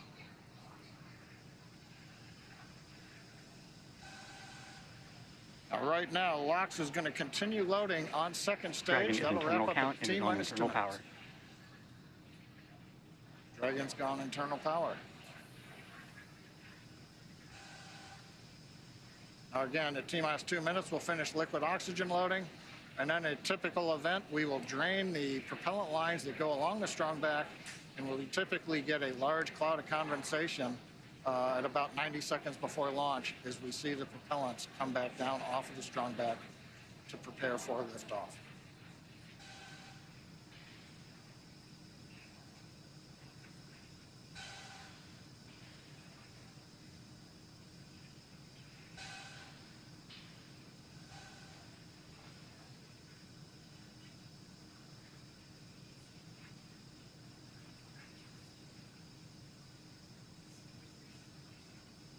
Stage 2 LOX load complete. Dragon is in auto idle. All right, Falcon 9. With that, Falcon 9 is fully fueled. We have fuel on both the first and second stages, and both stages are filled with liquid. Loud venting. Filled with liquid oxygen. Dragon is also in auto idle. The flight computers on board Dragon maintaining their calculations, standing by for the T-0 mark. That next call out will be that Dragon is in countdown. Standing by now for that call.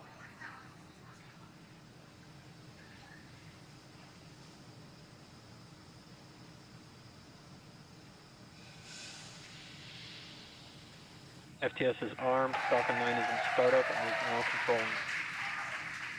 Dragon is in countdown. All right, the final minute before launch.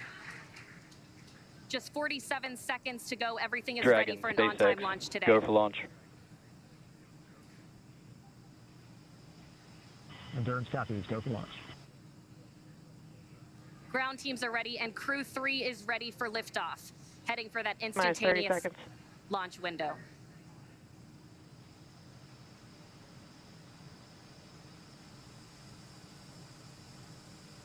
20 seconds to liftoff. T-minus 15 seconds. 10, 9, 8, 7, 6, 5, 4, 3, 2, 1, 0. Ignition. And liftoff. God. Free.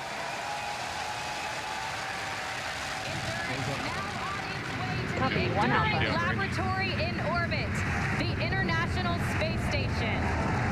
Vehicle is pitching downrange. Stage 1, propulsion is nominal. And that's the call we want to hear. Good performance on that first stage so far. T plus 30 seconds, Falcon 9 powered by 9 Merlin 1Gs. Pushing Dragon into low Earth orbit on the way to the International Space Station. Power and telemetry nominal. Stage 1 throttle down. And we're into the throttle bucket in preparation for max Q.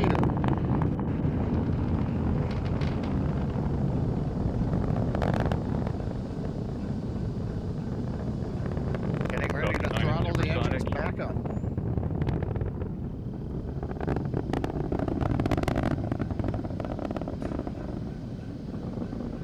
Stage 1 throttle up.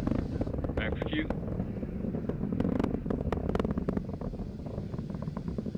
Stage 1 Bravo.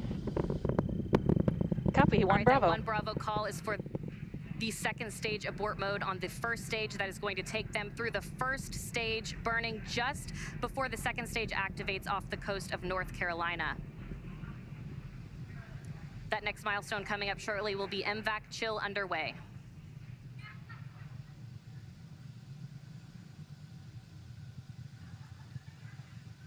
MVAC chill underway. There's the call out. We're getting the second stage engine turbo pumps ready for their ignition coming up in just a little more than 40 seconds. We've got the major events coming up here shortly. We're going to get main engine cutoff at 2 minutes, 36 seconds. The stages will separate. Then the second stage will ignite, carrying Dragon on its way into low Earth orbit. Everything continues to look good. Stage 1 throttle down. Stage 1 throttling down at 3.5 Gs.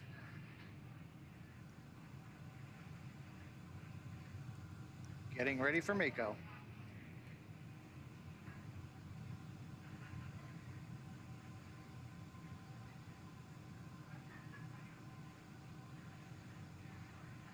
MECO. Stage separation. Stage 2 Alpha. Copy, 2 Alpha. All right, we have ignition of the second stage. And you saw that green flash of that T-TEP fluid. And Crew-3 is now on their way to the International Space Station. On the left side, first stage, you can see the titanium grid fins coming out, the streaks of the exhaust of the second stage engine going by, and the lights of Florida down in the background. Acquisition signal. That's right, and on your right, that second stage glowing. With that red color we like to see, indicating everything is proceeding well.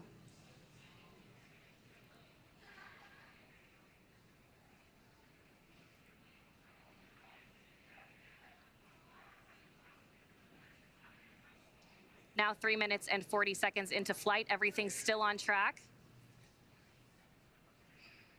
Acquisition of signal, Bermuda. Dragon, SpaceX, trajectory nominal. That call out of acquisition of signal copy. Bermuda, that just means the Bermuda ground station has the signals from the second stage of Dragon and Falcon 9. Now currently on the first stage, we are coasting to apogee, beginning a slow 180-degree pitch, so that when the vehicle comes back through the atmosphere, the engines are pointed down towards the drone ship when we do the relight. Relight for the entry burn will come at T plus 7 minutes and 30 seconds, 3 minutes from now. Currently, the first stage about 166 kilometers up, continuing to coast to apogee for another brief period.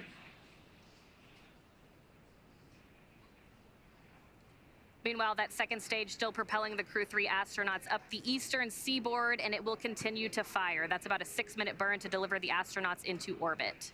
Dragon, SpaceX, trajectory nominal. Endurance copies. And a good call out from the ground teams. I always love to hear trajectory nominal, and the crew gets to hear it too on the call out. Acquisition of signal, New Hampshire. And the New Hampshire tracking station has acquired the telemetry signal.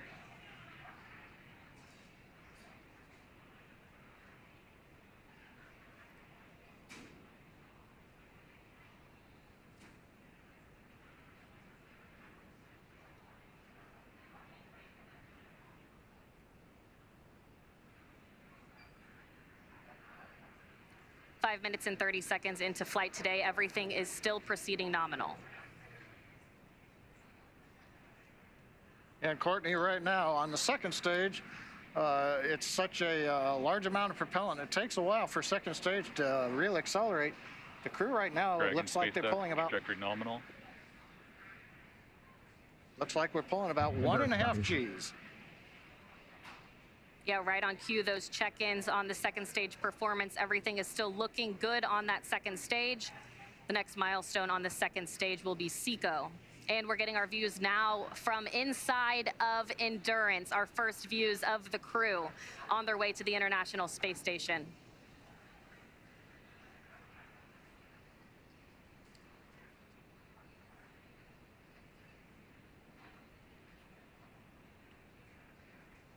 We're 1 minute away from entry burn of the first stage. Hopefully we'll get a camera view back on the first stage as we light the 3 engines to come back into the Earth's atmosphere.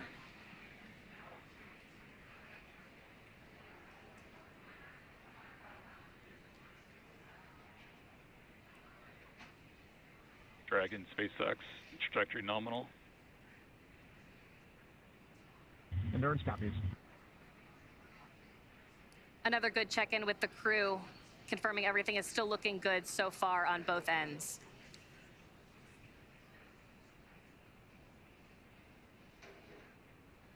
That next milestone coming at 7 minutes and 30 seconds will be entry burn start.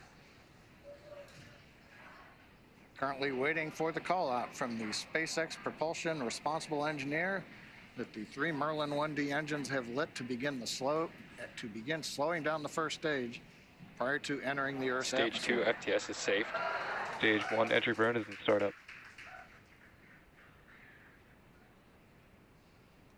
We've heard stage 1 entry burn is startup. We've lit the center engine. We've got the 2 side engines, 3 engines running. This is a 27-second burn. This will slow the first stage down. We'll then enter the atmosphere where the grid fins begin to work, and then we will fire the single center engine as we approach the drone ship. Stage 1 entry burn shutdown. Confirmation entry burn shutdown. And meanwhile, that second stage is less than a minute away from cutoff.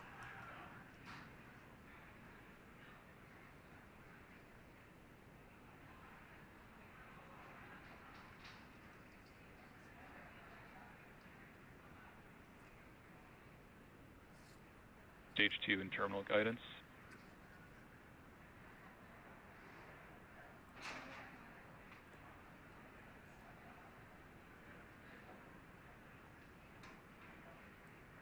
Shannon. Copy, Shannon. There's that call for Shannon. Stage 1 is transonic.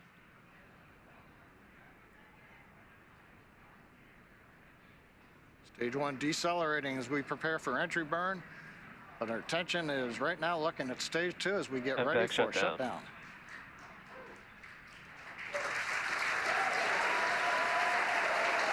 Stage 1 landing burn.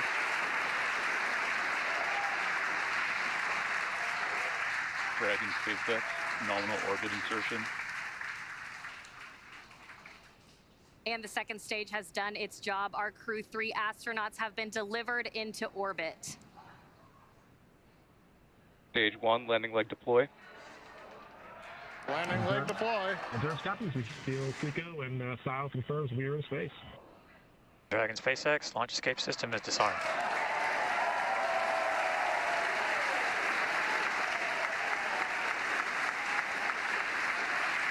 Stage 1 landing is confirmed. And we've heard the call out. Stage 1 landing is confirmed. Loss of signal Cape and acquisition of signal Newfoundland. Some great call outs. That next milestone is spacecraft separation around 12 minutes into flight.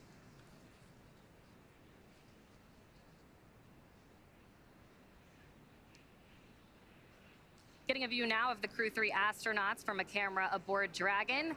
The crew now coasting in low Earth orbit, still attached to that second stage. Again, that next milestone coming in about 2 minutes. That second stage will separate, and Crew Dragon will be flying free. And Courtney, right now, the Falcon 9 second stage is still attached to the Dragon capsule. When it's time, Dragon will command separation from the Falcon 9 second stage. Right now, that second stage, under control of its flight computer, is essentially going through a sequence to idle the second stage, make sure we're not pulsing any of the cold gas thrusters, the engine has been purged out. Essentially, anything that might cause motion of the second stage, we're making sure that all of that is eliminated so that when Dragon separates, it's got a very stable platform to move away from.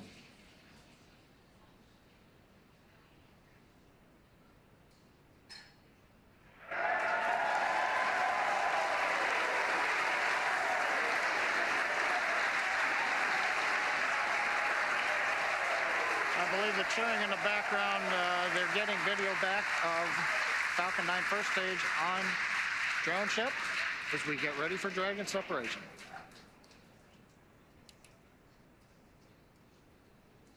That's right, John. Separation coming just 10 seconds from now. Standing by for that call.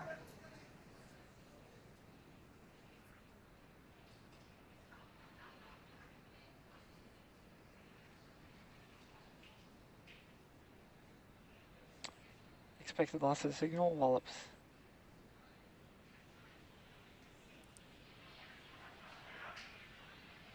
And again, we are standing by.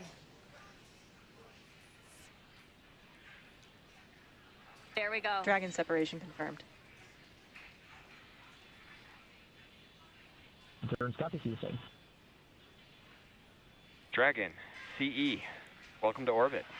Hope you enjoyed the ride from F9. Dragon will take you from here. Safe travels. Stand by for words from LD.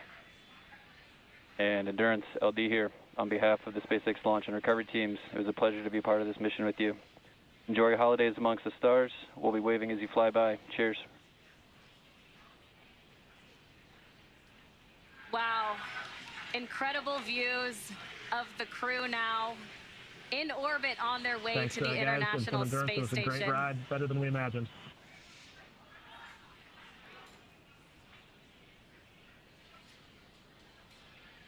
And some final words from the crew as well. There they are, our Crew-3 astronauts. Now in orbit. That next milestone will be the deployment of the nose cone. That'll be about a 5-minute process. It'll expose those forward bulkhead Dracos and will prepare them for checkouts as well. Yeah, Courtney, watching them in zero-G right now, working their displays, it looks so easy, but we had the benefit of watching the launch team, the spacecraft team, the NASA team, everybody working here for the last weeks, working through this, and it's good to see it come out looking just so easy right now. Yep, it's been a long time coming, and we're so excited to see them in orbit. Dragon, SpaceX, nominal dehumidifier activation and service section Draco checkouts. Endurance copy, VCSA will be opening advisor shortly. Well, it was a beautiful launch from here at Hawthorne headquarters, at SpaceX headquarters here in Hawthorne. I can't imagine how the launch looked from over at Kennedy Space Center. Yeah, pretty incredible launch. We also got to see their zero-G indicator on the screen. It looked like a little turtle, so I'd love to hear the story behind that. But an amazing launch, an amazing day so far.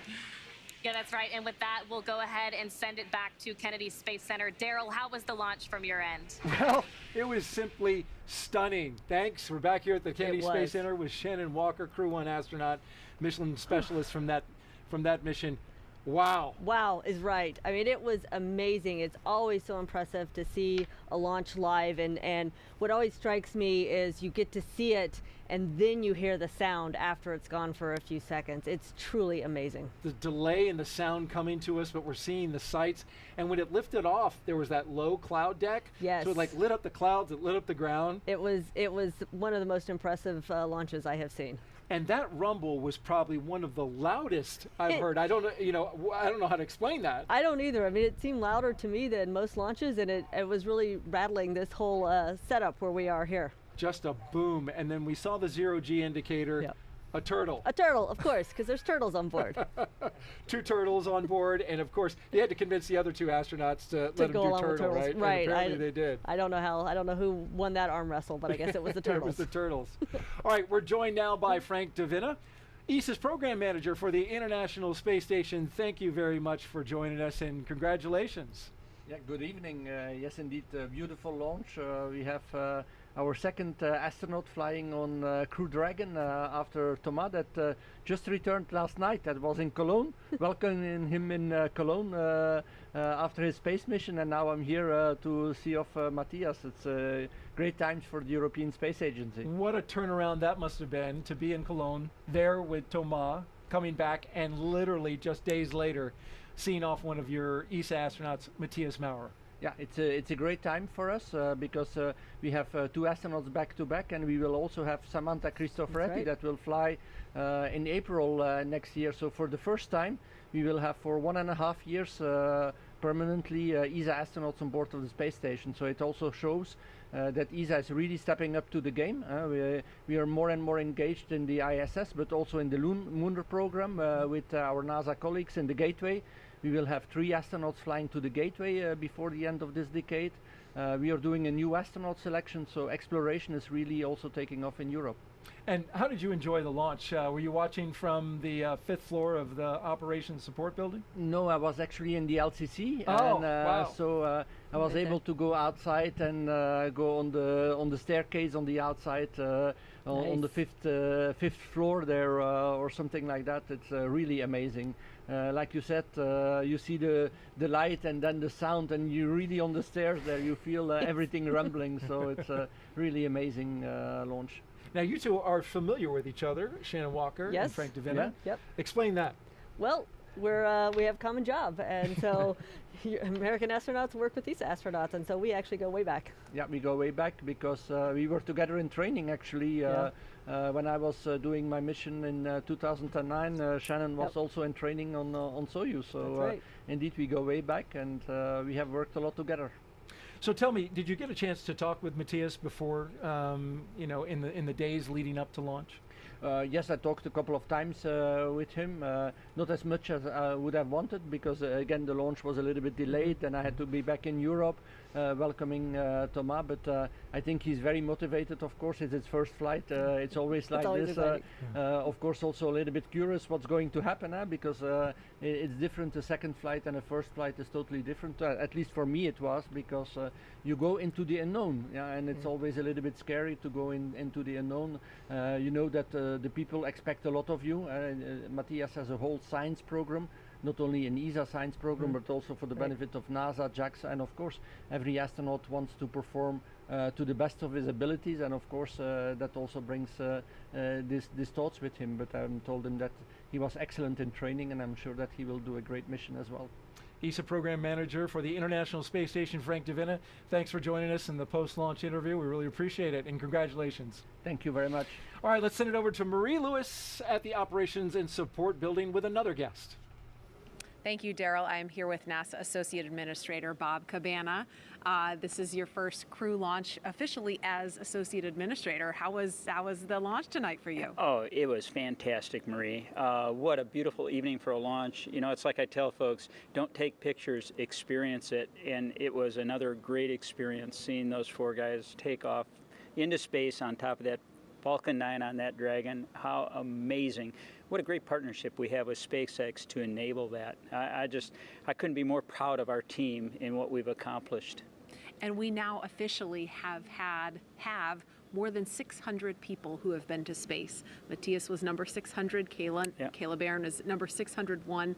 What do you think about the trajectory that we're on for human space flight going forward? Well, it's absolutely outstanding. You know, what we want to do is enable a commercial economy in low Earth orbit so that we can focus on that really hard job of exploring beyond our home planet, going to the moon to learn what we need, going to the moon in a sustainable way so that we can learn what we need to go on to Mars eventually, establishing that presence in our solar system beyond our home planet. And to do that, we want to commercialize low Earth orbit and get as many folks as we can go into space. And that's what we're enabling right now. I think it's an amazing time for America's space program. We are definitely at an inflection point on how we are commercializing space. And how about the future of the International Space Station in particular? I know that's near and dear to you because you helped build it. I mean, on 4 different space shuttle flights. You were one of the first people to cross the threshold into the space station. You know, I can't believe it's been, you know, almost 23 years since that first mission, that we've had crews on orbit since 2000. I mean, anybody that is 21 years old or younger in the world has never known a time that there weren't humans living in space. So, you know, I think it's so darn outstanding. And what do you want to say finally to the NASA and SpaceX teams that have gotten us here today? We're in this regular cadence of missions, and also to our international partners. Well, first off, I want to say thank you. Thank you for all your dedication and hard work. You know, this is not an easy job. It is a huge challenge to safely get humans to and from low Earth orbit. And the partnership that we have with our international partners, with our commercial crew partners, you know, it has enabled this space economy that we have right now. I can't wait until we get Gateway around the moon. Again, an international partnership as we go back to the moon in a sustainable way, it's absolutely outstanding. So I think the future that we have in space is amazing, absolutely amazing. What a great time to be part of America's space program. Absolutely. Associate Administrator Bob Cabana, thank you so much for joining us. And happy Veterans Day, a little early, and happy Marine Corps birthday. More importantly, yeah, that's right, 246 years young. Happy birthday to all the Marines. And, you know, thank you for everybody's hard work that makes NASA such an awesome place to work, #1 in the federal government. This is an amazing team, and I couldn't be more proud of them. All right, thank you so much. You bet. Daryl, we'll send it back to you. And Bob, thank you so much. And now you're looking at a view of the first stage of the Falcon 9 rocket, which has landed back on a drone ship out in the middle of the Atlantic Ocean. The view cut out during our live coverage, but now you see it there. It landed, and it was a beauty. It was. That is so amazing that they do that time and time again. It flew CRS-22. It flew Crew-3, and it'll fly again. Yes, it will. Now, just a quick update on the launch operations. The nose cone from the Dragon has deployed off of it. Yep. And so that allows it to dock. So absolutely, that's one of the key milestones, getting that nose cone open. You've got some engines underneath the nose cone, and of course the docking apparatus that allow it to dock to space station. That's ready to go, and now the astronauts will prepare for their 22-hour, roughly, journey to the International Space Station. They will. They'll probably have a snack and then get some sleep. All right. In the meantime, how about we do a social question? Oh, great. One Let's do last that. one Let's for do Shannon it. Walker here at the Crew-3 launch broadcast. Let's take a look, and here we go. Hi, NASA. I'm talking here from Brazil, and would you like to know, they would like to know, how it feels to observe all the beauty of the planet from above. Your view when you were looking back at Earth. You know, it's really, really hard to put into words, but when you first get into space and you can look out and you see the curvature of the Earth and you see the land masses and the oceans and the clouds, it's a lot to take in. But it's truly amazing what you can see from up there. And as a NASA Administrator Bill Nelson said before, it really makes you feel like you want to be a good steward of the Earth, because from above you can see how fragile everything is. Absolutely. And now, Raja, Tom, Kayla and Matthias are going to see that view. Yep. 3 rookies on board as they go on their way to arrive at the International Space Station around 7 p.m. Eastern Time tomorrow. And we are going to stay on the air for continuous live coverage along their entire ride to station through our coverage here at Kennedy Space Center. It's going to conclude. We'll turn it over to teams in Hawthorne and Houston to take us through the next phases of the Crew-3 mission, all the way through hatch opening, and then, of course, the welcome ceremony for the crew. Shannon, I've watched those ceremonies on TV, but you've actually done it. There's a lot of like air hugs in space. A lot of hugs in space. It's really nice to greet a new crew coming on board and seeing your friends coming across the hatch. It's special. And for those of you watching online on YouTube, take a look at the description below. You will find a new link for the Crew-3 Coast Phase. That live coverage will continue at that location in just a bit. If you're watching on NASA TV, you won't notice a thing. Coverage will continue. And also, we want to let you know that there is a post-launch news conference. It is scheduled for 10 p.m. Eastern Time right here on NASA TV. Again, a post-launch news conference scheduled for 10 p.m. It will be on a teleconference, I'm hearing, not on NASA TV, but you can go to NASA Go Live. You'll find it there. And you can find mission updates on Twitter along the way, at NASA, at SpaceX, and on the web at nasa.gov. And before we sign off, of course, I want to thank astronaut Shannon Walker for being here. Thank you so much. It was such a joy to have you here, answering questions, giving your insight, and watching the launch with you. Thank you very much. It was my treat and my pleasure to be here. Make sure you come back soon and watch another one. I will do it. All right. Huge thanks also to all of our guests for joining us today, and thank you all for watching. We're going to leave you now with highlights from the journey to orbit off Earth for the Earth.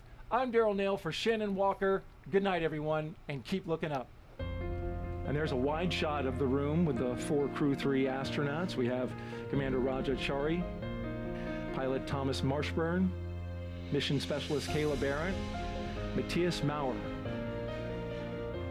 And here they are, the 4 Crew-3 astronauts as they walk down the hallway on their way out of astronaut crew quarters.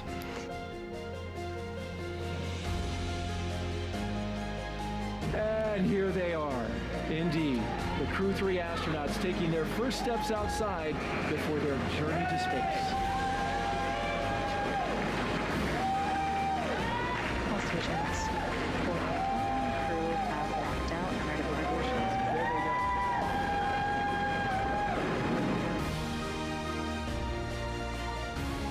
There's a view inside the crew access arm as they make their way looking out the windows. Watch Tom ingress to the Dragon capsule carefully. Watch your head. Yep, watch your head, watch the seals. 4 crew members of Crew-3 now inside Dragon. And you can see the suit techs are there helping them get strapped in. Initial comm checks are now complete. Next up will be seat rotation. As you can see, the hatch being closed right there.